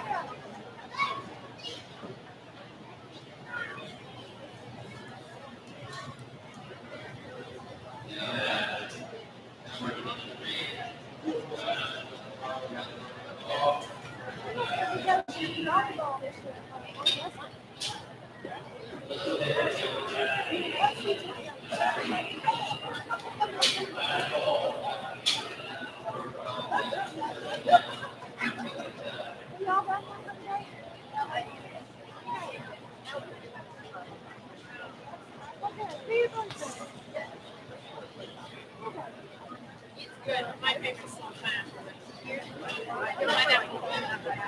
misspoke just a little bit ago. I said we had 5 classes of markets or crossbred hogs. There's actually 6. I didn't flip my page over. Once again, this is the 4th class, class 4 of the crossbred.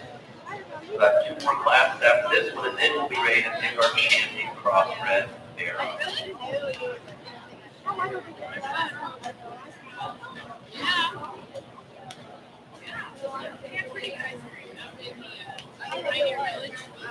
It's out there.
It's a really good class of market hogs. This would be a fun one that I think to evaluate with the judging team because all four of these have got one little thing here or there you want to tweak about them. Yet that all four of them actually have some attributes that I think really are what we're trying to do. But it's so hard if you're not a breeder, if you don't raise show pigs, you really don't understand it. And I mean it's so hard to go from really good to elite, and that's what these breeders are trying to do with these pigs, and there's just minor differences in them. The one that I like the best is just so hard to do in terms of structure, so hard to put together in terms of freshness, and so hard to put together in terms of soundness, and that's our young gentleman, number 259, in the center of the ring. I think this Vera is just impeccable on his feet and legs. He's extremely sound. He's really flexible, extremely fresh about his back. He's really neat and full out of that front end, and yet he's got a big back in him. He's got a square hip, he's got a square rump, and then when you watch that Barrett go, when you just watch where he picks them up and sets them down, that's what really gets you excited. For second place Barrett is our young gentleman, number 334 on the far end down here, and this is one that I tell you what, I'm sure when he loaded this pig, you're thinking, hey, I'm for sure going to win my class, and I can see why. This one is wide-chested. He's big and square up high. He too has a big square hip and a big square rump in him. As compared to that class winner, he doesn't use his rear leg quite as well. He's not quite as flexible in terms of the way that he wants to move, but boy, he is a powerful house in terms of chest floor, in terms of width, in terms of square back and rump. Again, I like the running here. I like the freshness on the first pig just a fraction better than I do the second. That's a great pair of pigs. The third place pig is our young lady's blue hog. And I would say to those of you that had first and second, this is a hog that I think if he was just a fraction fresher and would just pick up a different gear and go, we'd probably still be looking at him because this hog's heavy structure. He's big bone. He's sound. Flexible, he's got some density to him. He just won't grab another gear. He just won't grab another gear and go, and he's not quite stretched in the lower one-third of his body. He's not quite as big in his back as what those first two are. Again, sometimes they all kind of come in the same class. Wide-chested, big top, square hip, big center body kind of a hog here that comes out next. It needs to use his feet and legs better. When I watch him track away, wants to hock in, wants to twist in, just a little bit more. Young man did a nice job showing. I really appreciate that. Our tall gentleman here has got another pig. It's got a big top, big thick hip, big thick rump. I want to square him on his rear too just a little bit more. That's where I want to do that. Freshen him up in his top line. Young gentleman comes out next. Chest view deer grabs your attention right away. You want to trim him up in the lower 1/3 and kind of clean him in his head nut. Blend him a little better right in his skull, right in behind his shoulder blade, just kind of freshen him there just a bit. Figure that comes out next, heavy structure, big bones, wide-chested kind of a pig that gets a little more out of balance in his top line. He's not as fresh in his overall appearance. Pig that comes out next, young gentleman's done a nice job showing pigs all day long. This pig's got a little more structure, a little more look, a little more shape down his top. Pigs at 9 and 10. These two boys have done a good job showing their pigs are cleaned up. They're ready to come to the fair. Ideally, I'd want to give them a little more muscle expression and a little more shape to get them higher. Congratulations. A big class crossbred. Let's give them a big hand. In that class, placing 10 was Trey Kendall. 9th place was Nico Bailey. Placing 8 was Maverick Hetherington. 7th place hog was shown by Adele Coleman. 6th place was Seth Coleman. 5th place was Ray Hensley. Placing 4th was Christian Stockberger. 3rd place hog was exhibited by Lawrence Kelly. And 3rd place was Cole Crouch. And the winner of that class was Riker Mott. Now ready for our 4th class of crossbred. These are crossbred Barrett weighing 271 to 277.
I didn't realize that she was like that.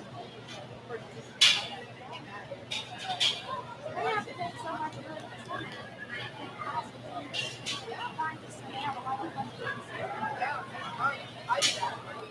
We get 3 hours. Yeah, I use chemistry, so I have been taking a class every year.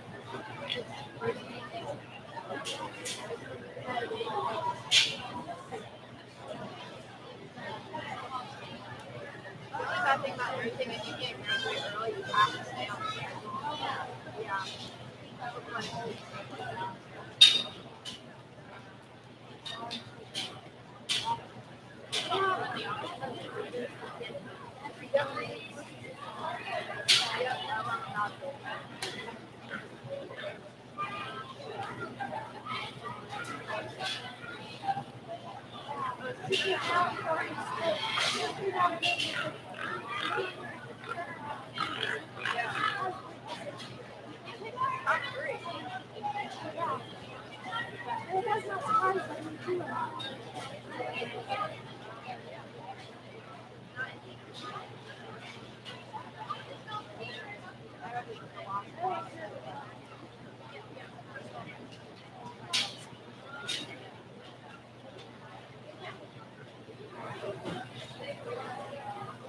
But our doctor had some fun, they took it out. Wallace was in our car. And we had to take my mind around the parking lot, so we had to turn them all back in. I was really surprised after how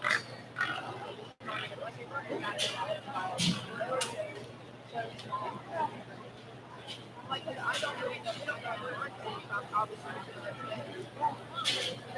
They said that a lot of people ask me, wow, I just want to see how many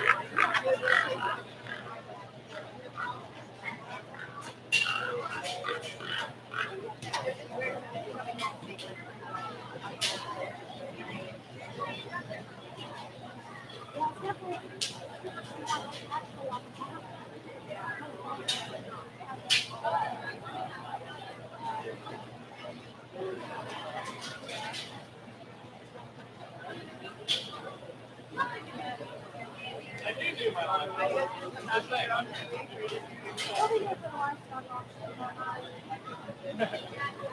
Oh, wait, my clothes get lost if I do. My parents are going to go up there. We had for like one time and had three every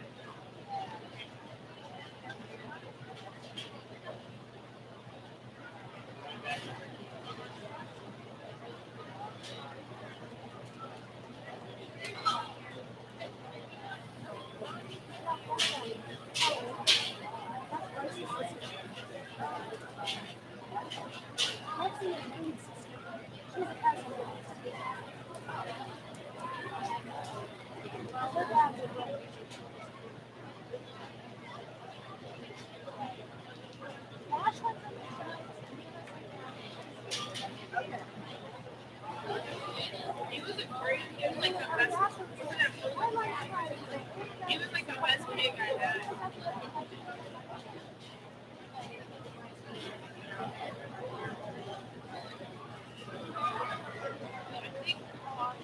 I think we bought another homeless from looking the year after that. We bought a homeless from I think we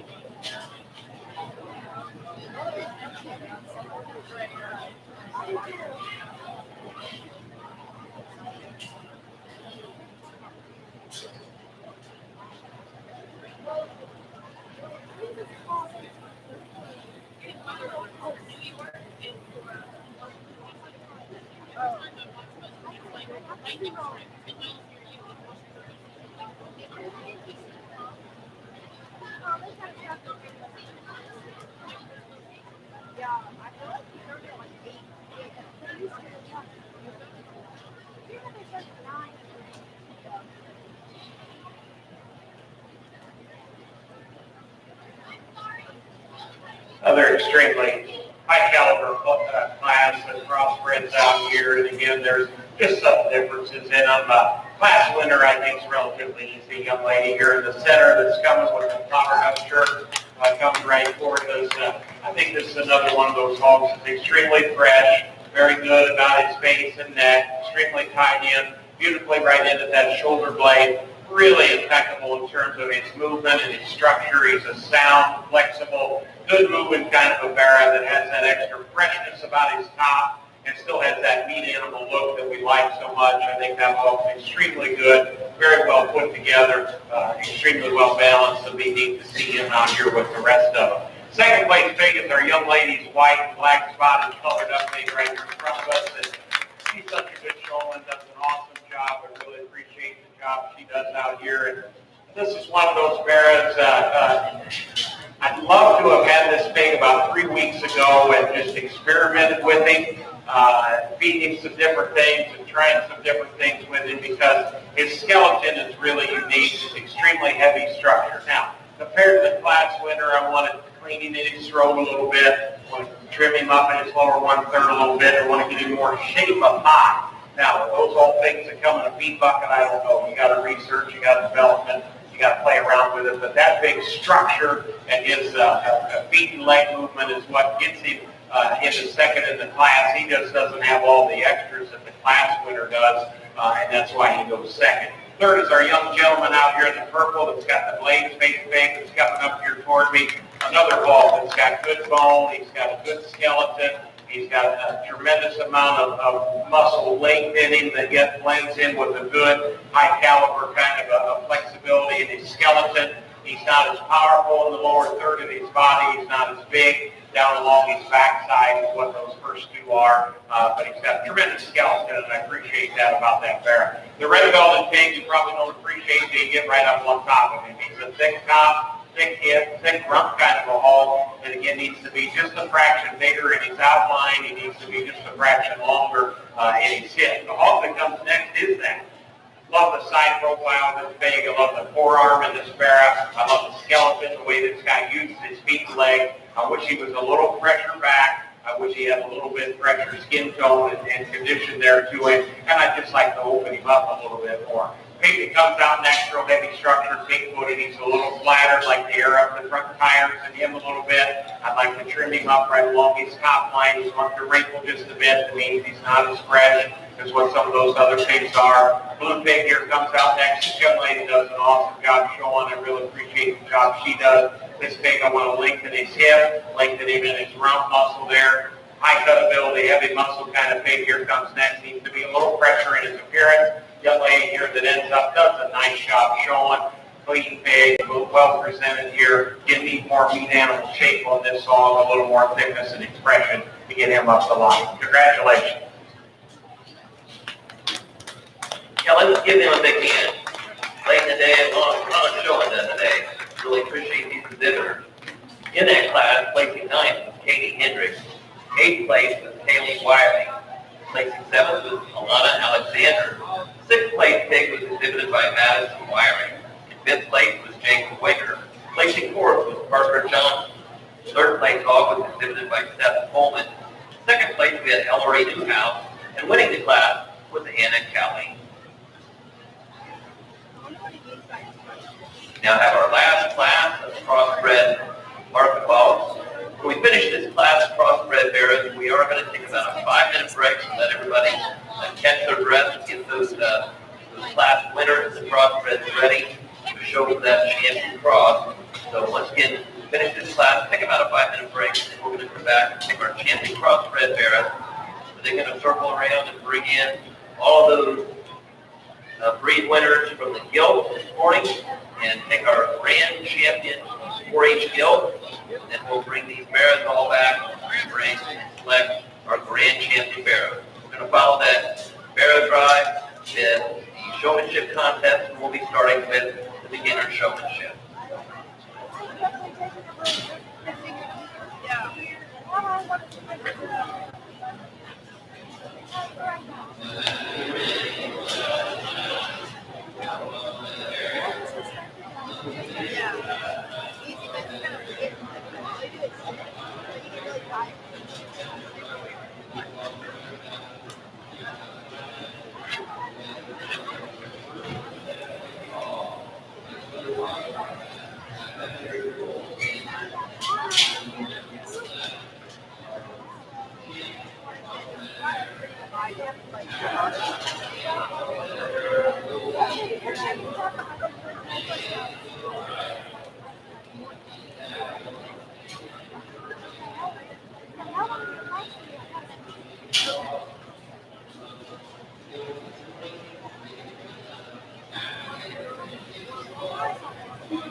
58? Oh, I think 350. No, I should say oh, the dog. Sorry. Yeah. Yeah.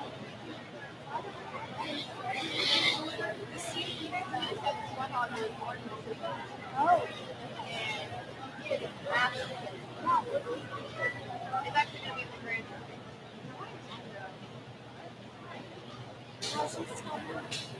Eliza? Yeah. That's all we have left. No, but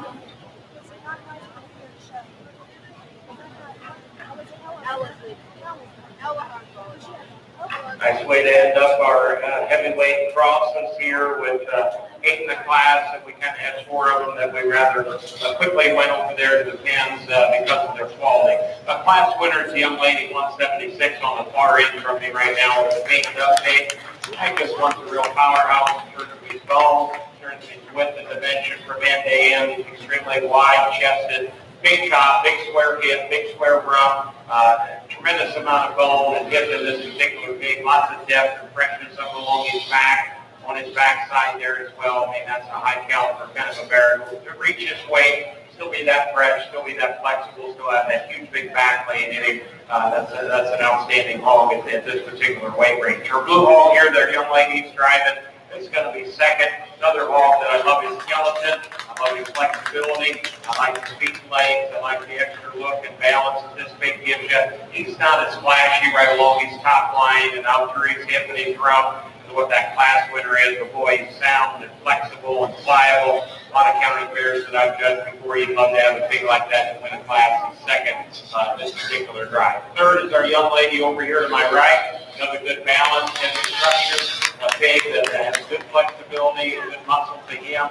Not as powerful as those first 2. Fourth in the class is Mr. Green and Yellow Stripes, Black Stripes over here that does a great job showing. This bear is one we got to hair up the tires on the front end, make him a little more flexible there. Ease him up and his movement there going away, but a good high quality kind of a pig. Fifth place is a predominantly black pig, all black pig that's coming out next and has a lot of muscle, a lot of shape to him. I appreciate that. He's got a little fresher look about him than the pigs that we've got coming out. And then at 6, 7, and 8, they're all very similar.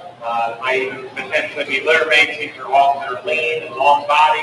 Have good leanness to them. Again, they're hogs that just need more meat animal look to them. Pig in 6 needs a little more shape. Pig in 7 kind of flexing a little different out of his rear too. Young man 8 did a good job as well. That pig just needs more muscle and pressure.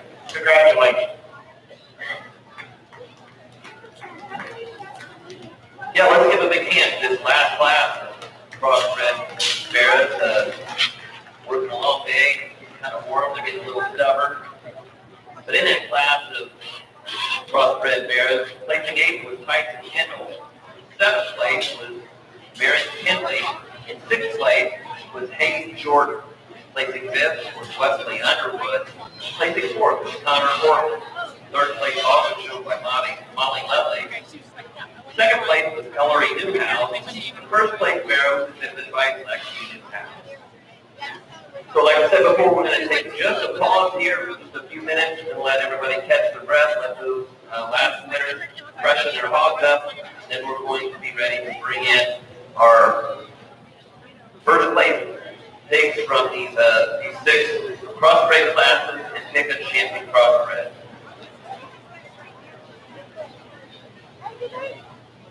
So that was I didn't think so. I was like, did I lose it? Why was that great?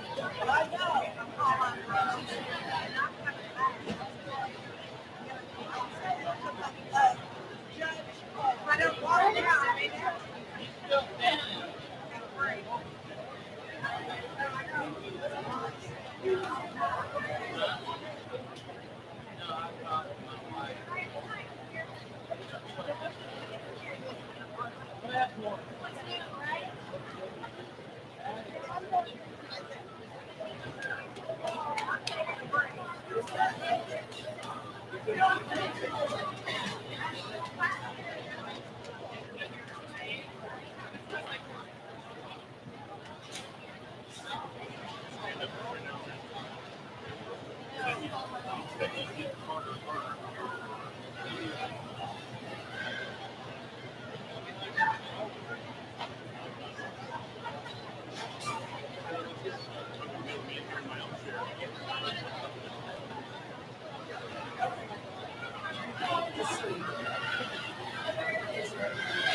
I'm good.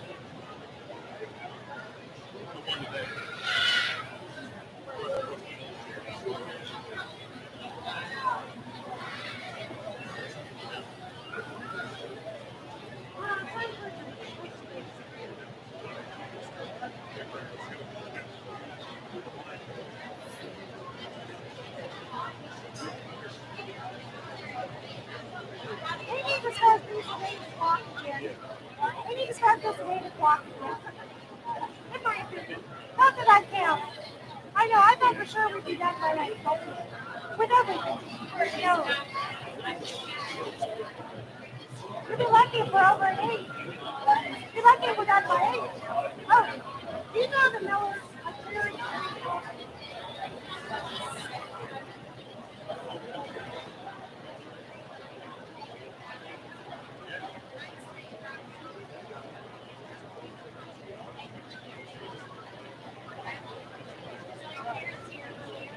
Yeah, they left.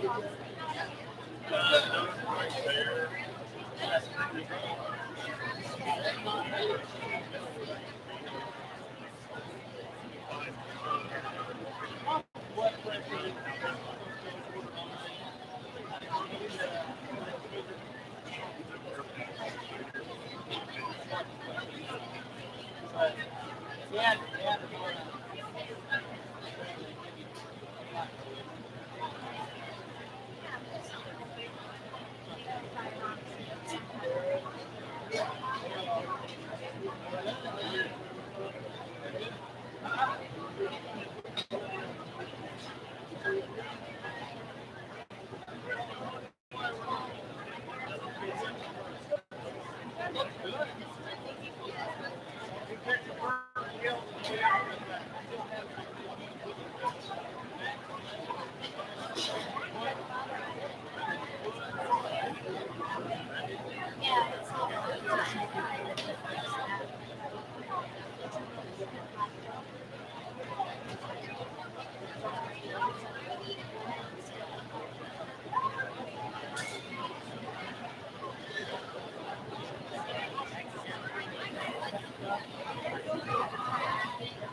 What I just thinking is what this looks like.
does a lot of song.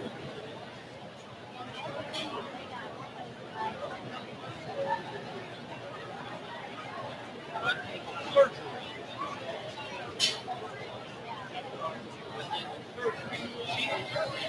She also cuts toenails. It's a dude. She operated on my foot. I had I like her a lot. I like her a lot.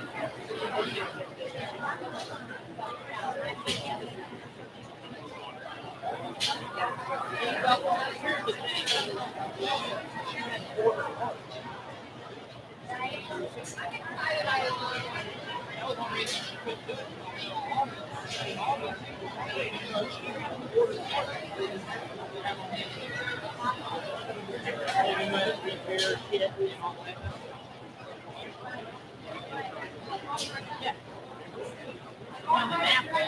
Okay, we're ready to pick our champion crossbred Barrow. What we're going to do is we're going to bring out all those first place bears from the 6 class that we just looked at over the last hour or so. And we're going to pick a champion out of that and then bring out the second place bear from that champions class, and then we'll pick a reserve.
In this drive, let's select our champion crossbred. Again, we'll have our 6 class winners. So the 6 class winners included Ella Flannery, Ashley Kelly, Riker Bob, Anna Kelly, and 2 hogs exhibited by Lexi Newhouse.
Let's give a nice hand to these exhibitors. You guys show them, you can let them relax a little bit. We got them maxed out here. And I was telling the guys, I was talking to a couple of them here kind of in between. I'm really impressed with the quality of your livestock here.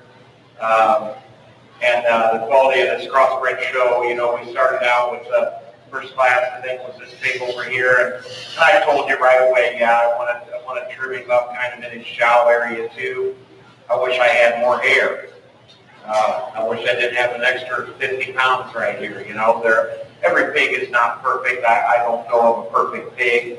And I just gave you my opinions, and in some of the classes, I'm sure there'd be other judges that would have a differing opinion. It looks different sometimes standing in here as it does out there. But really, the quality of these crosses, these are pigs that can compete on a national level there. And I'm not just giving you lip service. I'm not just telling you that because I'm here and whatever. I'm telling you that these are pigs that can compete at the Indiana State Fair. They can compete at the Ohio State Fair. They can compete at the Junior National that we just came from in Louisville and Des Moines and all those other places. And so that's a testament to these breeders that you work with, and a testament to how hard these kids work.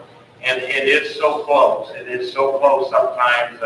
One little decision that moves you from first to second or first to third or whatever. And don't hang your head. Certainly don't hang your head. But we get out here for champion, and you guys can fire him up there if you want for a second here for champion. I think there's a Barra that he just hits me as one that's extremely fresh. He's extremely hard to make in terms of his composition, in terms of his structure, in terms of his soundness, in terms of his balance, in terms of his eye appeal, the flexibility of the skeleton that he has, the ability to use his feet and legs, yet have some extreme pieces that keep everything all in balance. The young gentleman's black pig right over there is the champion crossbred. Congratulations.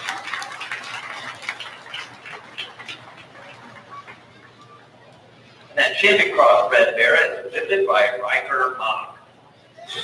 Now bringing in the second place pig from class 17, and we'll pick our reserve champion.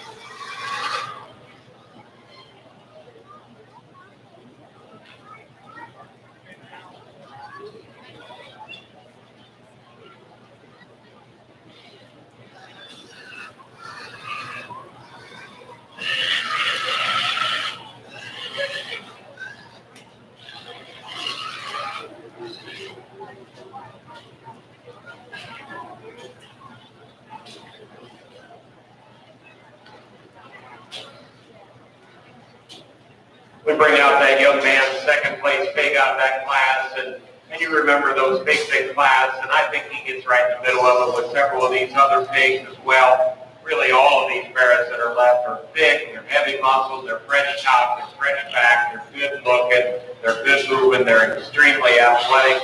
One I like next best, he came in the same class. Our second place pig in reserve. Congratulations.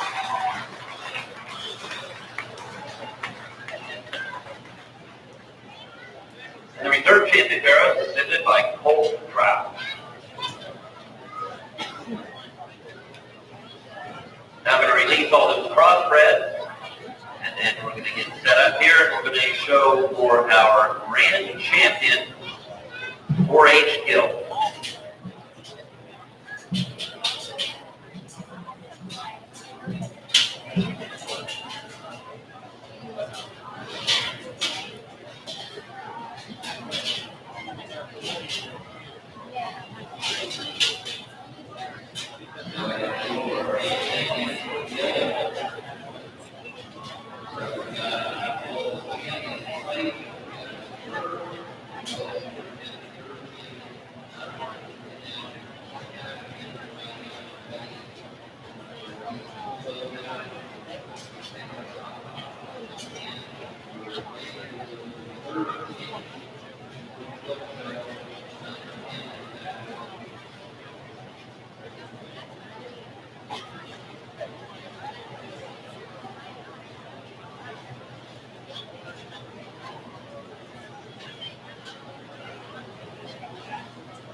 Okay, getting ready to select our grand champion guild. We're going to introduce those breed winners one at a time and bring them out into the ring.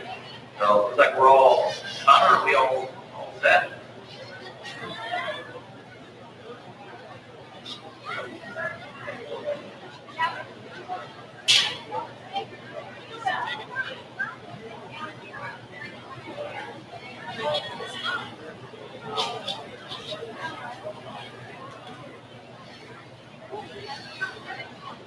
Okay, so remembering from this morning, our champions in each of the breeds. Our champion Chester White, exhibited by Silas Flannery. Now let's give them a big hand as they come in. For this exciting show off. Next we have our champion Duroc, who is exhibited by Eliza Byron. Big hand for Eliza. Our champion Hampshire, exhibited by Cora Bartram.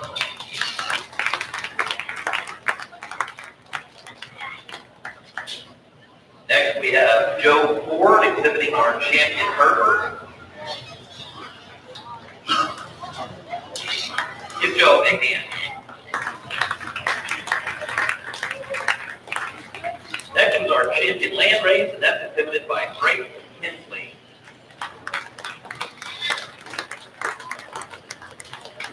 Follow that with our champion Poland China, exhibited by Danielle Dunn.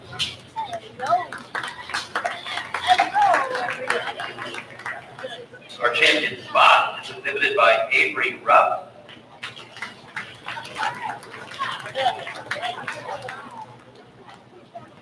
We then have our champion Tamworth, and that's shown by Peyton Hunt.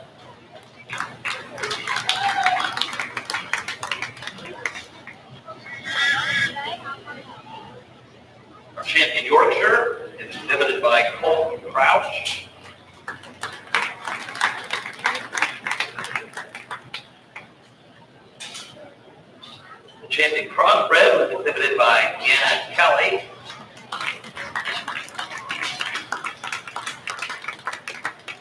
And the Championsburg shirt is exhibited by Addison E.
All right, you young people, you're already starting to shut them down. That's a good job. Yeah, just let them relax here a little bit.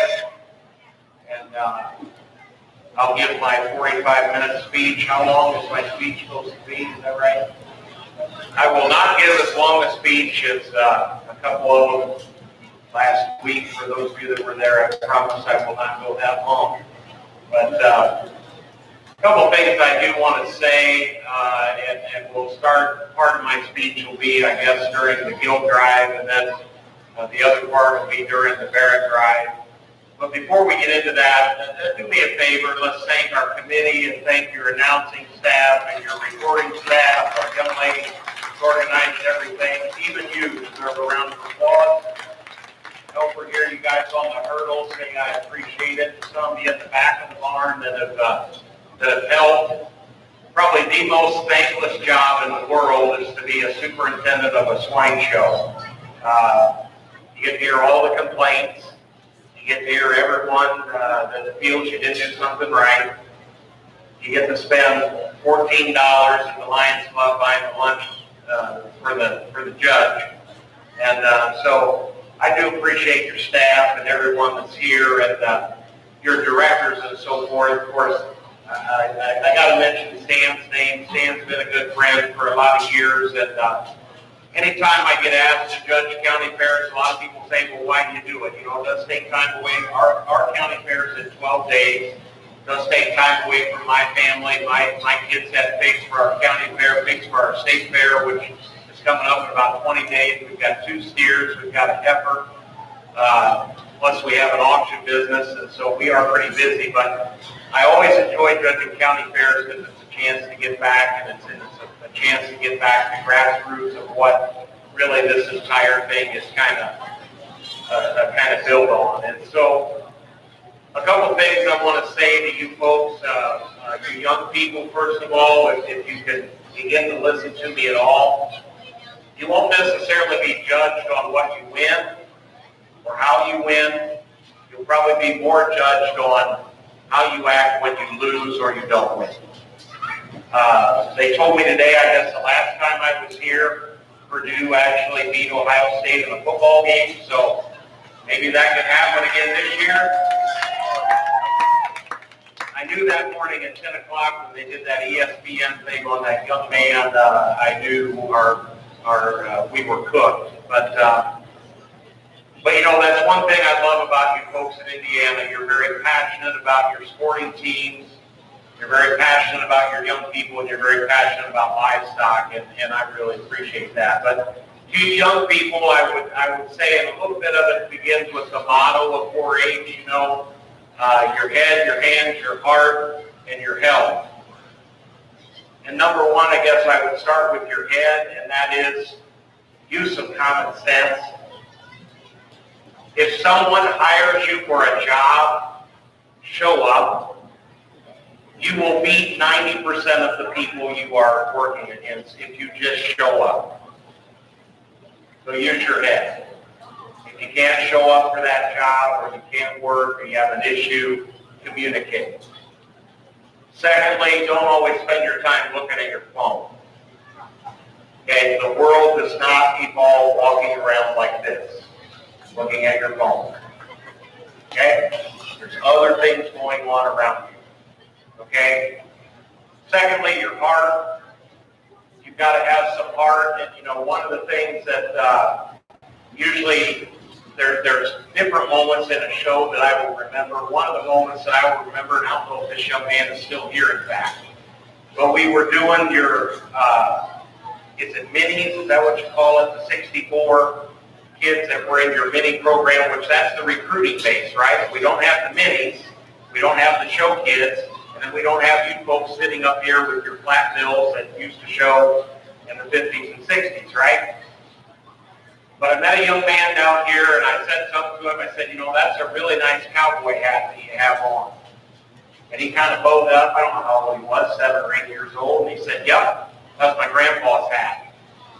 I said, is your grandpa still alive? No, my grandpa died, but I bought this hat at his garage sale. They sold all his stuff.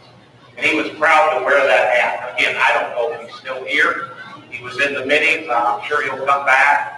But that's one little section there of a young man that's got a big heart, remembers his grandfather, wanted to wear that cowboy hat out here showing a pig for maybe the first time. Okay? So you got to have a little bit of heart. All right? We'll get into the other two when we get into the Barra show. We finish that up. Obviously, whenever you step into the ring and you judge a show, you have to do it with some conviction, and you have to be able to make some split-second decisions and do it with some authority. And that's been easy to do with your staff and your help. And so I've really appreciated it. Your purebred gilts today and your crossbred gilts have been outstanding. You've had a great show. I thoroughly enjoyed it.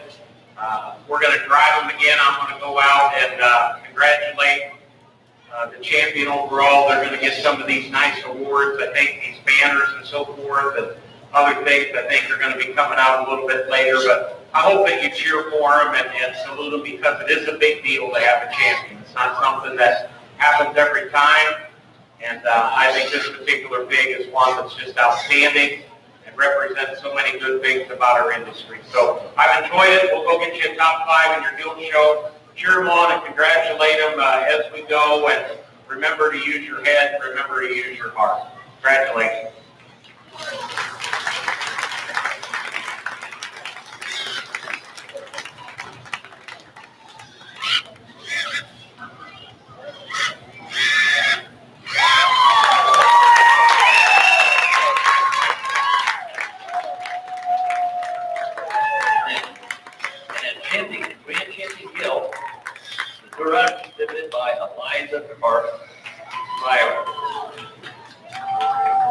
We're now going to bring out the reserve champion, Duroc, and that's exhibited by Jake DeLeon. I want to announce all of those reserves, though, just to recognize them. We'll be bringing a few more out as we take the top 5. But the other reserves are reserve champion Spurt, which is shown by Molly Lovelace, reserve champion Chester by Hayden Bookmiller. The Duroc fight was by Jake DeLeon, that just brought that out. Our reserve champion Camp was exhibited by Kate Mabbitt. The Herbert by Lavender Smith. We have reserve champion Pullen, exhibited by Will Baxter. Reserve champion Spot by Emily Purcell. Camp Work was exhibited by Lavender Smith. Our reserve champion York by Olivia Poland. And the reserve champion Crossbred was exhibited by Audrey Mann. Our Our judge is now going to pick our reserve grand champion gelding.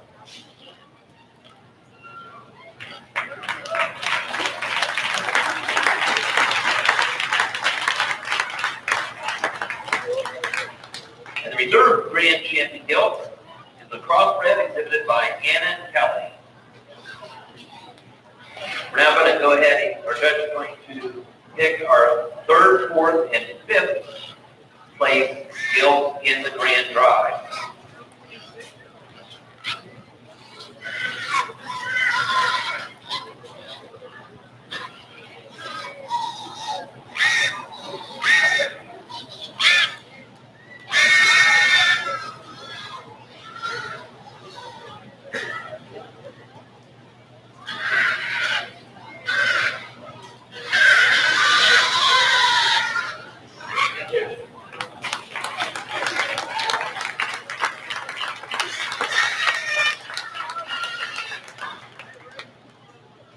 Our third place gilt is exhibited, it's Berkshire, exhibited by Addison E.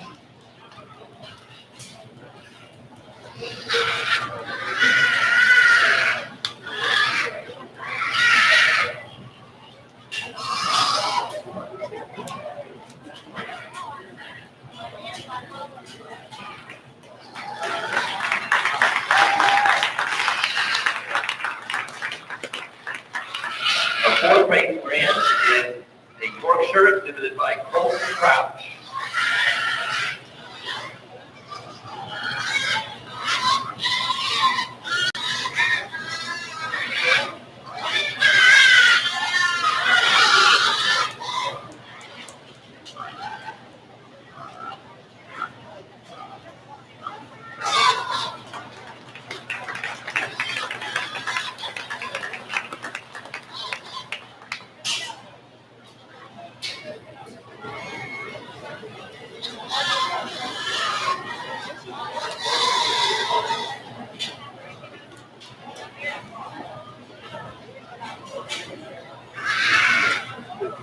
And the fifth place overall was the reserve crossbred, which was exhibited by Audra Flannery.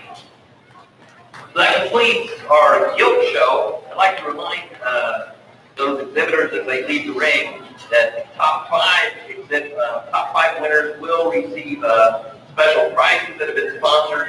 You can return up here to the announcer stand at some point. You can be given those, and then we're going to take a picture of those top five afterwards.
Hey,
I'm good. How you doing?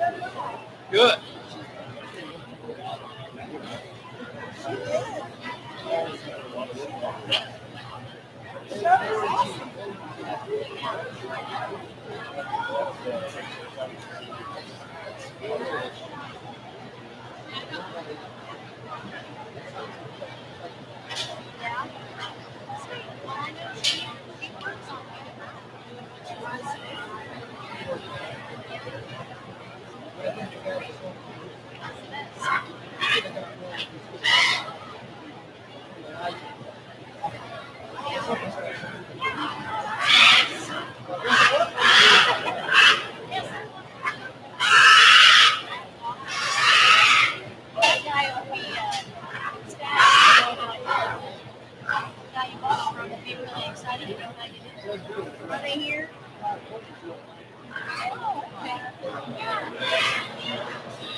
Okay, I think we got everybody in place here. We're ready to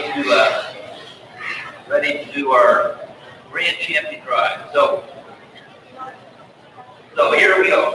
Our three champions. We'll let them out one at a time. Our Berkshire champion is being exhibited by Fort Hartford and is owned by Riker Moss. Our Chester White is exhibited by Ashley Kelly.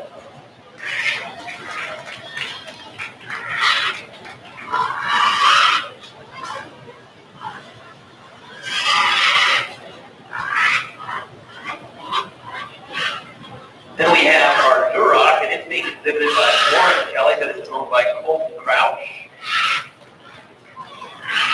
Next we have our champion Hampshire, which is exhibited by Audrey Zook. Our champion Hereford is owned by Emma Wyrick.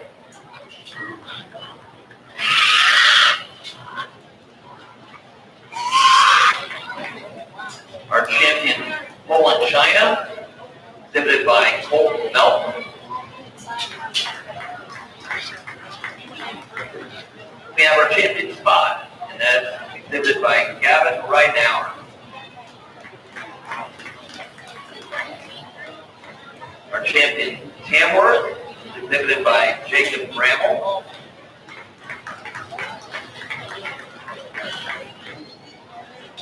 Champion Yorkshire Barrett, built by Lexi Newhouse. And finally, our champion Crossbred is exhibited by Riker Moss.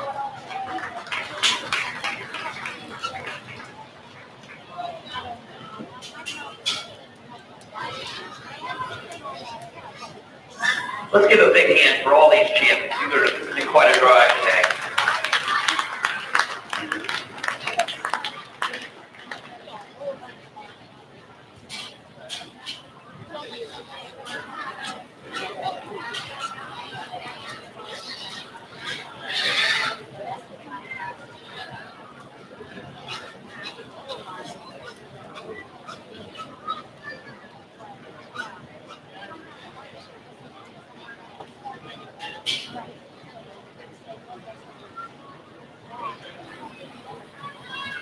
We now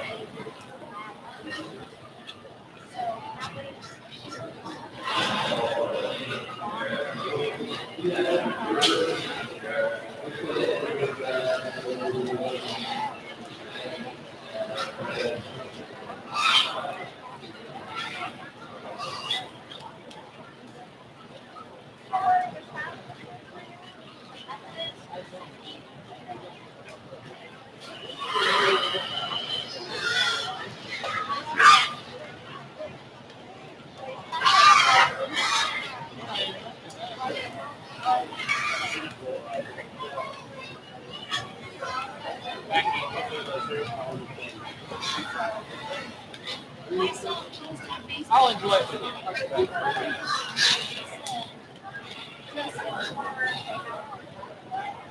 And now she said, pray for us as we have a whole week.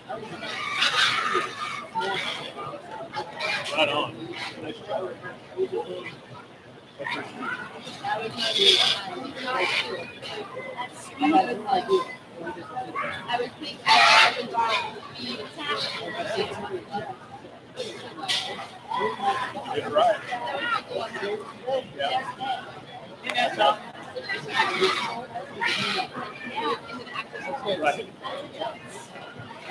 All right, you kiddos can shut them down here for a second, and I'll finish up right my remarks. This will be the last time you'll hear from me, I guess, till we do showmanship, and we'll spend the appropriate amount of time there and not wear everybody out. You've had a great fair. You've had a good long day, and I encourage you businesses to support. I think it's great when I look up there on the wall and see all the folks that support your fair here.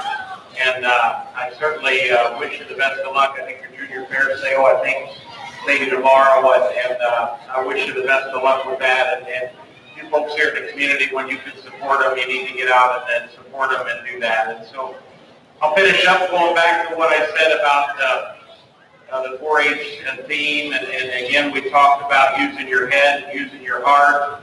The third one of those is using your hands. And a lot of people want to know, how do you become successful? How do you have a champion mara or a return champion mara? You just have to work hard. The people that are successful in this, they live it every day of the week. And sometimes as many hours in the day. They're always studying. They're always thinking. They're always looking at their pigs. They're sending videos to the breeders that they buy them from. They're asking them, do I need to change or do I need to tweak something? And there's some of you that are not in this tribe right now that are real close. You're very, very close. Some of you that have some second, third place pigs. And so I would tell you that instead of being upset that you didn't do well, I would tell you to walk up on the midway and I'd get a lemon shake up and write down your goals of what you want to do next year and get after it and get it done and just outwork everybody, because that's something that only you can control is your hard work, and that's using your hands and doing that hard work. And then the fourth one of the 4-H motto, of course, is your health. I don't think I need to say much after COVID, do I? The last 18 months of what we've had happen. Unfortunately, I'm afraid it's maybe not over. I know there were some reports on the news yesterday of some folks in Texas that have been vaccinated that have still come down with some of those symptoms. But along with your health, if you just continue to pray and continue to have others to pray for you, miracles can actually happen. And you just never know. You never know when God is going to call your time, or when you're going to lose a loved one or lose a parent and so forth, and that's just the fact of things. But again, how you deal with that going forward is what you need to work on and what you can do. And I think in trusting in the Lord and trusting in God to show you those answers, that will happen. And so that would be my advice to you folks going forward. And just thank the people that helped you get here. Continue to invest in these resources. A lot of people say to me, they'll say, well, why are animals bringing so much money, whether it's gilts or heifers or show pigs or whatever? It's because agricultural crews, regardless of the situation, regardless of the circumstance, there will be hog shows. They will find a way to get it done because people are going to work hard and do it. And so continue to trust in that, continue to trust the process, and continue to enjoy your friends and the fellowship that you meet. The other thing that I'll leave you with before I set the mic down, go pick your champion mara and your top 5, and that is recruit somebody to replace you. Before you're done showing, recruit another young person that can come in and replace you. You've got 64 of them in the minis that are sitting there. Continue every year to get another 64, and you're going to continue to have a great hog show. Champion mara, I think, is one that's really, really fun to look at, really, really extreme.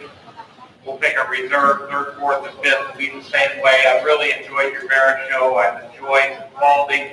More importantly, I've enjoyed the young people that have shown them and the work and effort that they've done. So let's show our appreciation one more time. Congratulate them and thank them for welcome select your grand champion merit.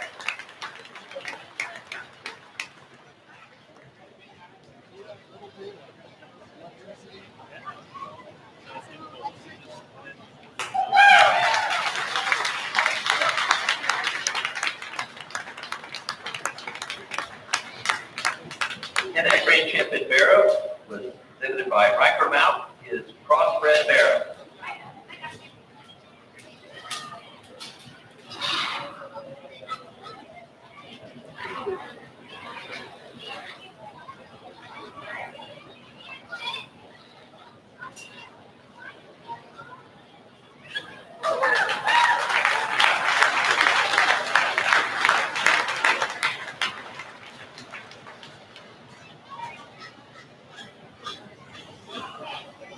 Reserve champion, reserve grand champion barrow was the reserve crossbreds shown by Colton Crouch.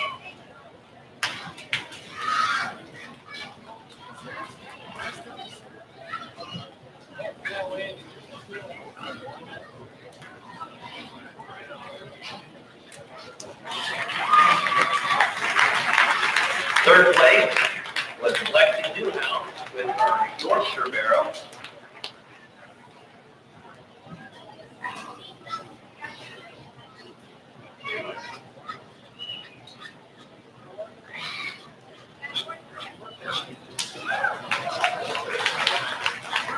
Fourth place was the Berkshire, visited by Riker Mock.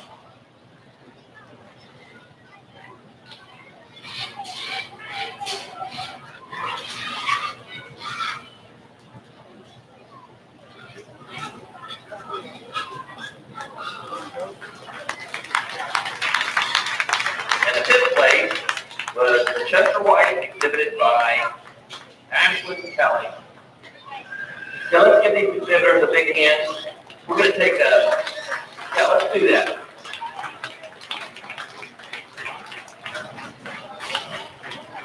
We're going to once again take just a little bit of a breather and let these exhibitors get their animals back to the ring. Then we're going to be starting up, and we're going to begin with the senior showmanship. We've got, I believe, 3 classes of senior showmen. And we'll be picking a champion senior showman. That person will represent the Hawk Barn tomorrow afternoon in the Supreme Showmanship Contest. So once again, just a little bit of a break. We're going to get going with our showmanship.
never have. We always have.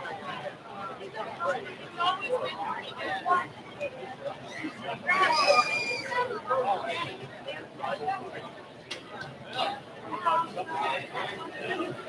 I've had to make phone calls. There's one time where it kept cutting in and out and dropping.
As we get ready to start showmanship, we'll have one of the guys here in the ring is going to open and shut your gate.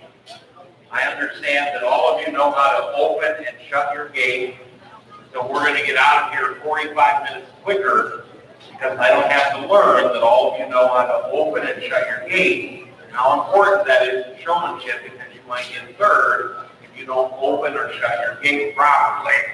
So we will have one of the ring staff every class in showmanship. They'll open and shut your gate. You guys get a good first look, a good impression, and just show home. All right?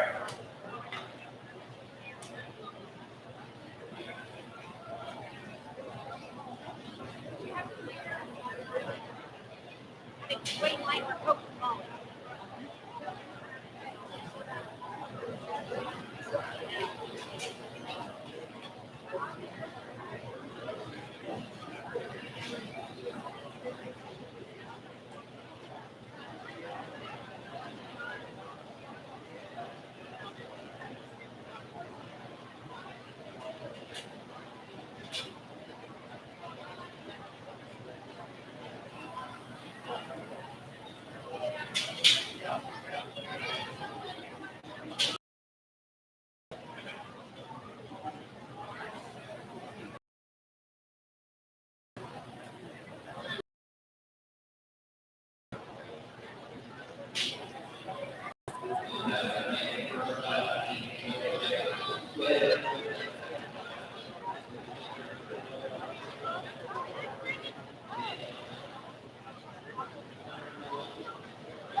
Again, we'll kind of do these preliminary heats rather quickly. I know some of you are pretty tired. You're also going to work pretty hard today.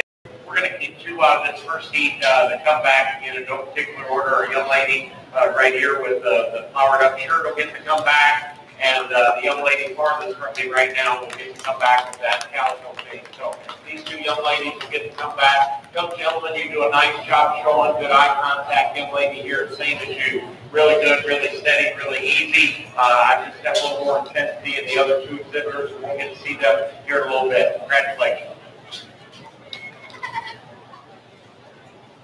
Exhibiting in that class were Hannah Kelly, Ellery Newhouse, Emily Purcell, and Gavin Rideout.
quality class of seniors here, and you can tell they know how to do things, and just their little movements and that little things that they do in high quality.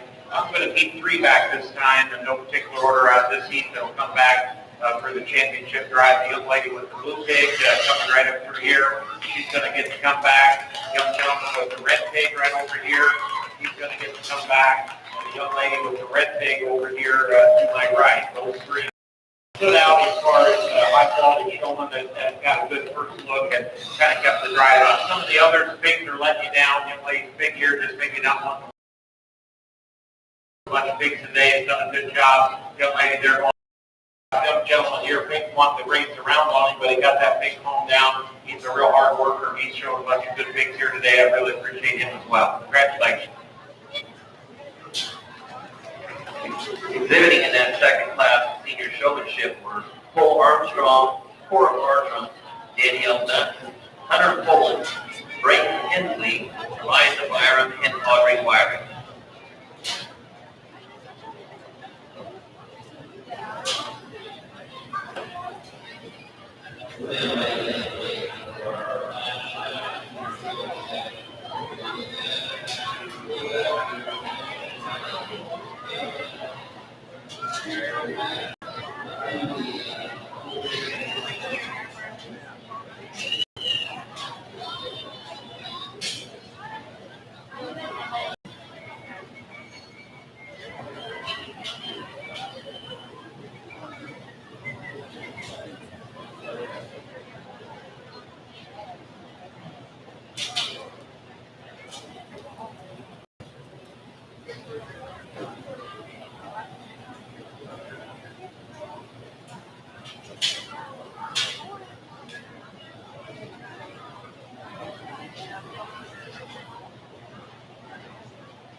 Here in this third and final heat, we're actually going to keep a pair. The young lady with the Burke bear right over here to my right is going to get to come back. And the young lady with the crossbred gill right here is going to get to come back as well. Other 2 exhibitors, you guys are both very close. Young lady with the TM, I think you do a nice job. I maybe catch you sometimes maybe off the side of your feet more towards the front end. I want to get you back on the hip and drive with just a little more authority. Young gentleman here, you do a good job. It's hard to show a hold them sometimes because they want to get their head down and you're always trying to pick it up. Got a real classy shirt. I appreciate that. And every now and then, Sean, you want to maybe put your hand on your bait. You may not even know that you're doing it, and that would be one little thing that can get you beat like the state fair or something like that. But I think all four of the showmen in that class were very, very good. Give them a nice hand. And the exhibitors in that class included Madison Baxter, Lil Baxter, Ashlyn Kelly, and Kirsten West. We're now going to bring those 7 top ones back out the ring and select our champion senior showman.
I've been asked to announce that it seems we have a missing Australian or a found Australian Shepherd dog outside the barn here. Doesn't seem to have an owner. If you are the owner of an Australian Shepherd, here it's outside the barn towards the south end there. You can claim that dog.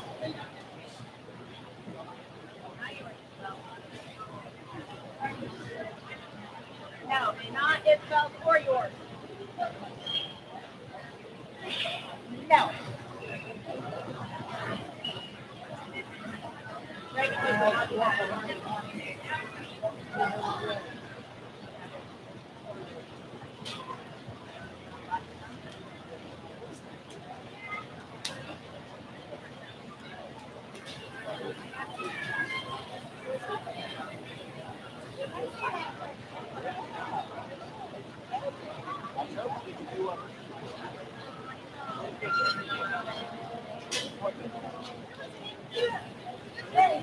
Yeah, oh yeah.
Well, let's give a nice hand to these seniors.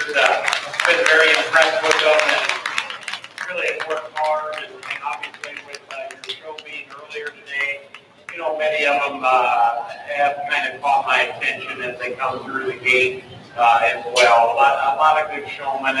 When you're going to have good pigs, you got to be a pretty good showman too. That doesn't always mean you have to have the best pig, but it means a lot of times that does go hand in hand. And some of these pigs are getting tired. They know where the out gate is. They know where home is, and so they know where that safe place is, and they want to get back out there. So we're going to pick your champion first, and your champion showman, I think, has done an awesome job from start to finish. Even in their heat, this person kept that pig moving, kept it out in the open area, showed me all the angles of the pig, always kind of driving to that open spot in that right view, I think, and always just doing it with great intensity. Really didn't see this exhibitor get in too many issues in terms of not being in the right space, the right spot at the right time, and I think that's what it takes in showmanship. Young lady in the teal is going to be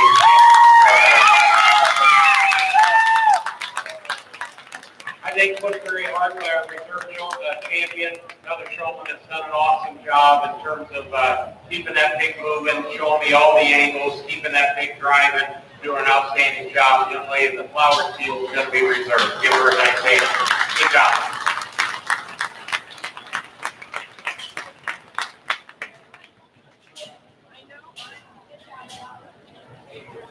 And the champion senior showman was Eliza Byron.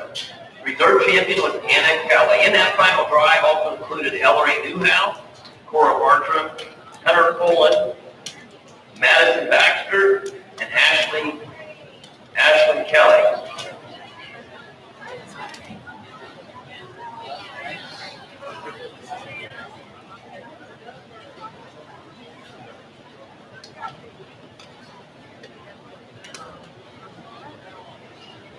Once again, our champion in that senior showmanship was Eliza Byron. Eliza will be representing the Hall Barn in the Supreme Showmanship Contest, which takes place at 9 o'clock tomorrow morning. Encourage everybody to come back for that.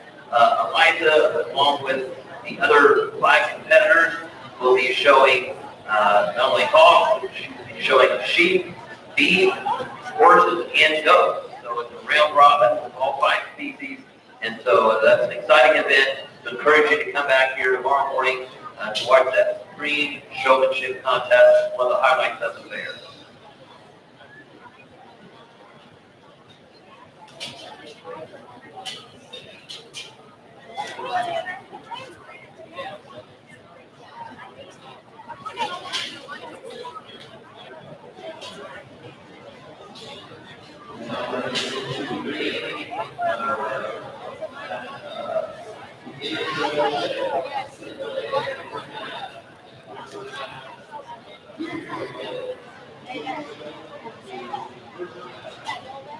Yes, it was. My first one of the year.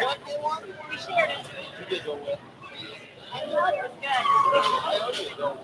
And this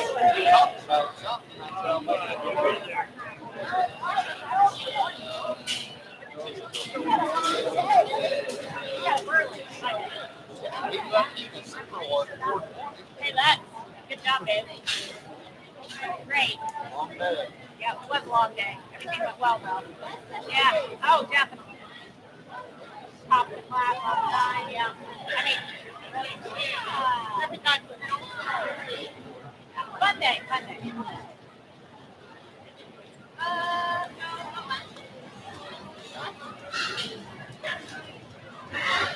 And this is our one and only class of beginner showmanship. This is exhibitors who are in their first year, just finished the 3rd grade. They include Raymond Bryant,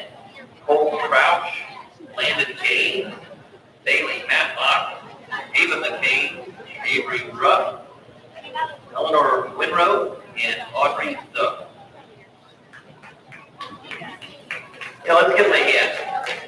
Great to see the beginners have the gumption to come out here after a long day and compete in beginning showmanship.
Let's give a nice hand to these beginners, if you would. Congratulations to all of you. Really good quality, and you can see with some of the pigs, they're 3 to 4 times bigger than the exhibitors, and when they get tired, especially a few of these breeds, they're ready to go back to the barn. And so it makes it a little more challenging, but I think our champion showman really pretty easy, in my opinion. Just shows us all the views, all the angles, does a great job. Young gentleman with the red pig right here, your champion on this division. I think he's outstanding, really good showman that understands what he needs to do and how to drive his pig. Our reserve champion does a good job as well, keeping that pig out in the open air, in the open spot. Needs to maybe calm the whip down just a fraction, but does a good job as well. Reserve champion, this gentleman right over here. Congratulations. Good job.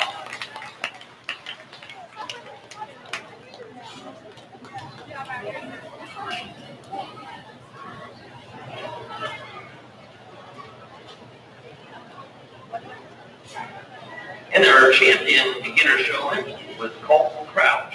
And reserve champion Landon Gaines. Give both those boys a big round of applause. And all those beginning exhibitors. That was a great show. We're now ready for our first of 2 classes of junior showman. So junior showmanship, these are exhibitors that have just completed grades 4 and 5.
She's not here. That's girl big. Yeah. There is beginner, junior, intermediate. Yeah, there's 4 groups.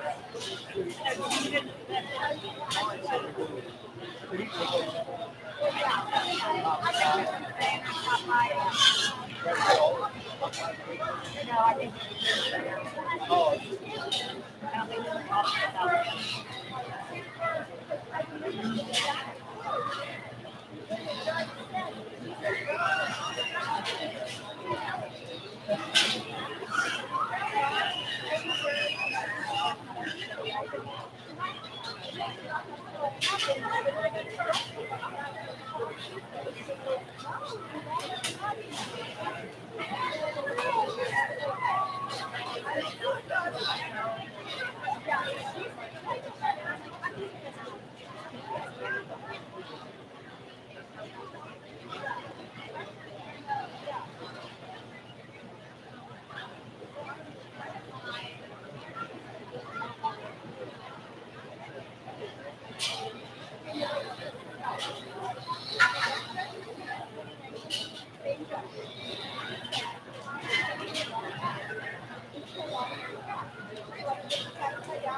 Well, they've all figured out where the outgate is, and so that does make it a little bit of a challenge. And so we kind of judge them coming through the fence, and some of them get their first look. And we're going to keep doing exhibitors that'll get to come back here and get a chance for the overall. Young gentleman right over here to my right, he'll get to come back, give him a nice hand. And then the young lady in the blue right over here with the velvet tape right there and the green whip, she'll get a chance to come back. Give them a nice hand, please.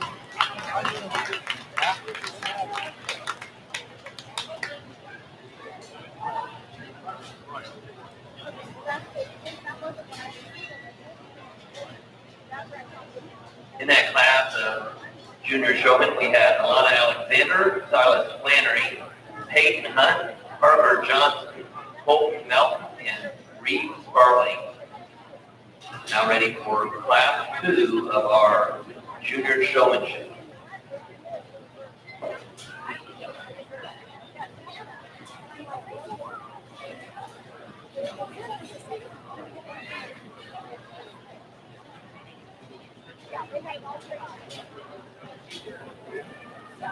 Take him outside to pull him off.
Hey, congratulations. I saw your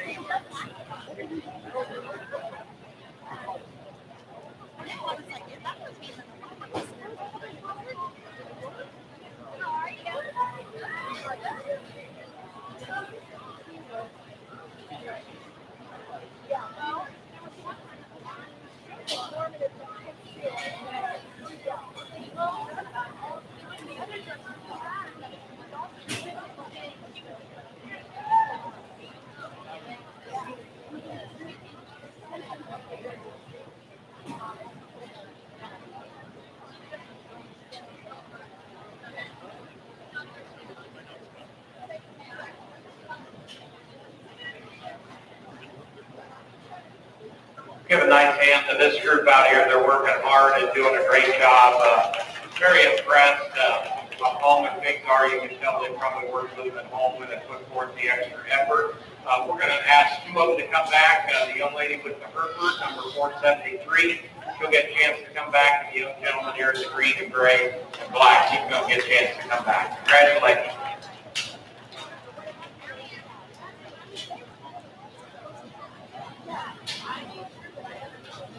That class of junior showmen included Piper James, Connor Ortman, Jenna Schaefer, Emma Wyrick, and Ella Geary. We're now going to bring back those top four to select our champion in reserve junior showman.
Again, four really good contestants out here, and we'll pick champion reserve out of this division. I think all four of them did a super job of keeping their feet out here in the move and keeping them in the open area. Your champion is the young lady with the Hereford Bear. I saw from start to finish.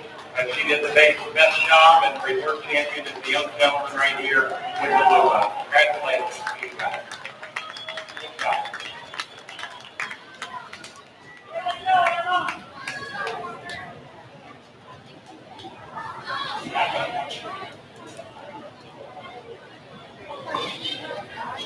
And our champion junior showman was Emma Wyrick, the reserve champion, Connor Wortman.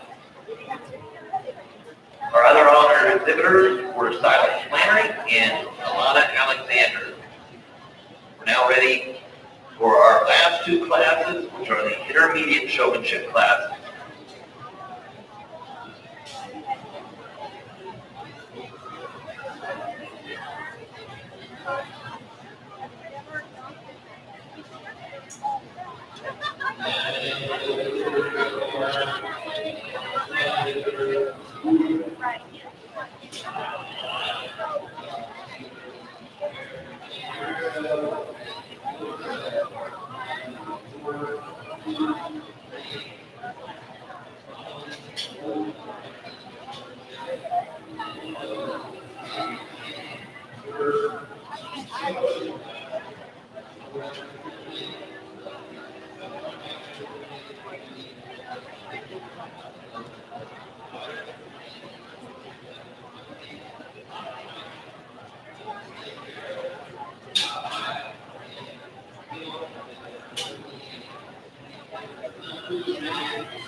Intermediates are always the hardest class to judge, in my opinion, at any fair, just because they're so tough and they're so deep, and young people that they just don't seem to make mistakes, and you can see that in these exhibitors that are out here. I'm going to select 3 of them to come back in no particular order. The young lady with the new rock over here to the right is going to get to come back. The young lady here with the peach colored shirt with the velvet thing there is going to get to come back. And the young lady here with the bow in her hair with the calico. So those 3 get to come back. We'll see them here in a little bit. That first class of intermediate showmen included Addison Eves, Audra Flannery, Andrew Hartman, Lauren Kelly, Reagan Purcell, Taylor Schmidt, and Kristen Stockberger.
Again, like I said, the intermediates are always very tough and very, very good. We've got a couple of them selected we're going to bring back. The young lady in the Yorkshire Pig with the blue shirt over here, she's going to get to come back. I think that does an outstanding job from start to finish. The young gentleman, the tall young gentleman right here with the blue and white shirt that's got the white pig right there, he's going to get to come back. And then our young lady with the red or peach color shirt right over here to my right. Those will be the three that'll get to join the others for the final drive. Congratulations. In that last class of intermediate showmen, they included Aiden Bookmiller, Corbin Crumley, Gabriel DeGraff, Garrett Petty, Cadence Mabbitt, Tessa Workman, Wyatt Porter, and Madison Wiring. We're now going to show for our champion reserve intermediate showman.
Outstanding division. Let's give these exhibitors a nice hand, if you would. Those of you out here, they did a great job. And like I said, intermediates are so hard. I could judge showmanship for hours and just watching them, how they do it and so forth. And it is an art, and I think some people just have it, some people maybe don't. Sometimes there's a lot of things that go into play from a standpoint of a little bit of luck. I think your county fair is the hardest show to win showmanship. I think any of you that show at the national shows, it's fun and competitive, and it's hard to get into the top 10, but really everyone that's at those events is at the elite level. And so sometimes it's hard getting through your beating your class, even at your county fair at that level. And so my congratulations to all of you. This is the last time you'll hear me tonight, and good luck to you. I know we've taken time today, but I think it's important that you work all summer and you work hard all year, and that we want to give everybody an extra look and extra time as they do it. Champion Intermediate, I think it's done an awesome job. Start to finish, really flawless, kind of showing that it's really kept that pig out there and kept it moving. Our champion is our young lady with the York pig right here in front of me. Congratulations to you, great job. Reserve champion is our young lady with the white bow right here in the calico pig. I thought she did an awesome job as well. Great job, everybody.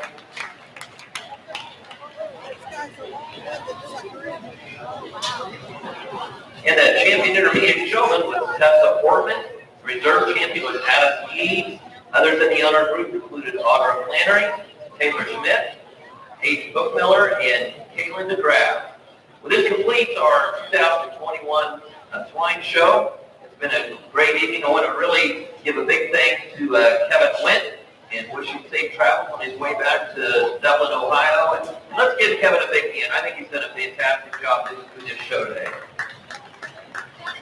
Well, looking out, looks like the midway's starting to fill up, so all you in the stands need to hurry out, get in line to be on the Silver World out there. So don't want to hold people up, but encourage people to come back tomorrow morning at 9 o'clock for our Supreme Showmanship contest. We'll get to see Eliza Byron compete in that and represent the Swine Bar.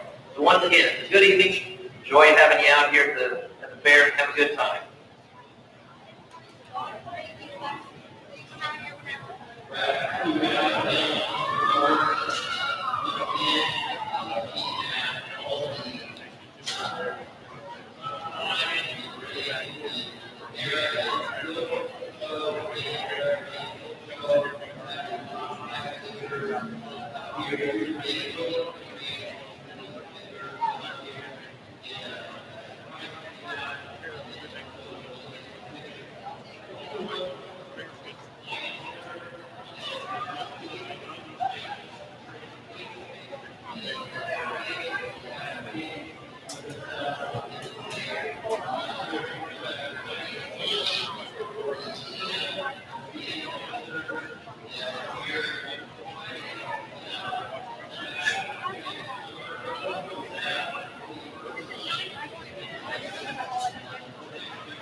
Just a reminder, you have 10 minutes to get your auction tickets turned in. 10 minutes. The cutoff is 8 p.m.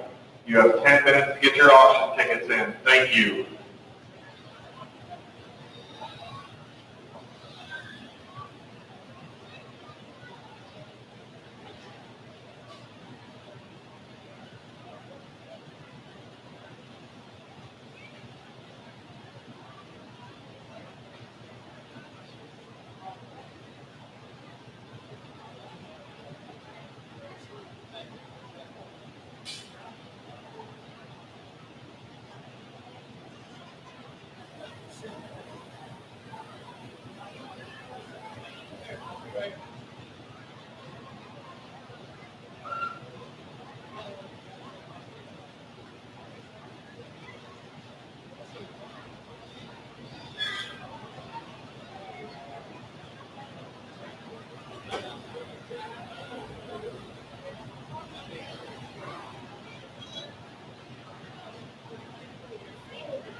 Right.